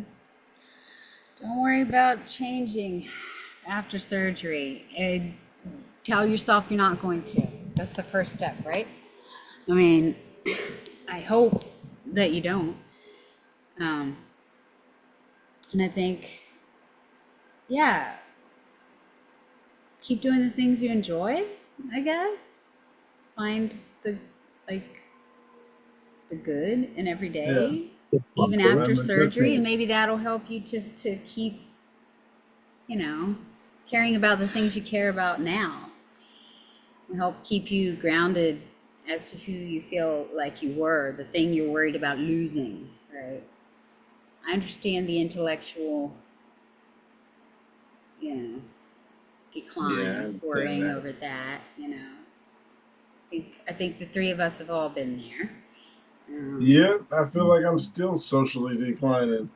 Yeah, sometimes. Yeah, but Oh, the word actually was not socially declining, it's intellectually declining. intellectually declining, right? It's I feel that too. right. We're all kind of dealing with that Sometimes I brain worry. thing, right? That's why I turned off my autocorrect because I was just like I'm giving the internet too much power. Yeah. I gotta remember how to write. If I don't remember how to write, then don't remember my words, don't remember how to spell, then it's gonna look crazy when you gotta fill out forms without a computer or whatever. So I Yeah. learned how to, turn off autocorrect and just type things out. You're Otherwise, braver than I'm gonna me. I still misspell things, but you're braver than me. yeah, I still misspell things too because I type so fast sometimes that I put an enter afterwards and I don't notice that it's should have Yeah. read that first. I thought, Yeah. my fingers were on point, but they weren't. I'm Yeah. famous on Reddit for spelling the TGE. Sometimes I type the Right. same word twice and I don't realize it. That too. Right. Mhm. Cool, Raven, cool. Raven, you there? Yeah, I'm back. The question I'm at now is, do you ever worry about intellectual decline? Oh my god, yeah, all the time. Oh yeah, me too. Yeah. I Yeah. understand. Um, I think, yeah. since Raven is Yeah. back, you guys, do we have to leave now? Get a few more questions. I could say, All right. Angel's always the last person. Me and Angel. Um, I'm with you, bro. one of the Carry you. comments says, huh? Oh, one of I the said comments I'll says, carry you. You'll carry him The ex copper me out. until the ex coppery carries you out. Let's see, what time is it right now? Ooh, I gotta take my meds in about 4 minutes. We're gonna see how exciting I am after that. I gotta take mine in an hour and 4 minutes. So I'm just trying to stay up till then because usually I'm tired. But Yeah? yeah, I'd be lucky if I'm tired tonight. I still gotta go eat dinner and all that good stuff. Oh Um, dear. Yeah. You Yeah, know I what's took really my ex insane? copy at 10. We don't eat dinner around here until 10:30, 11 o'clock, sometimes midnight.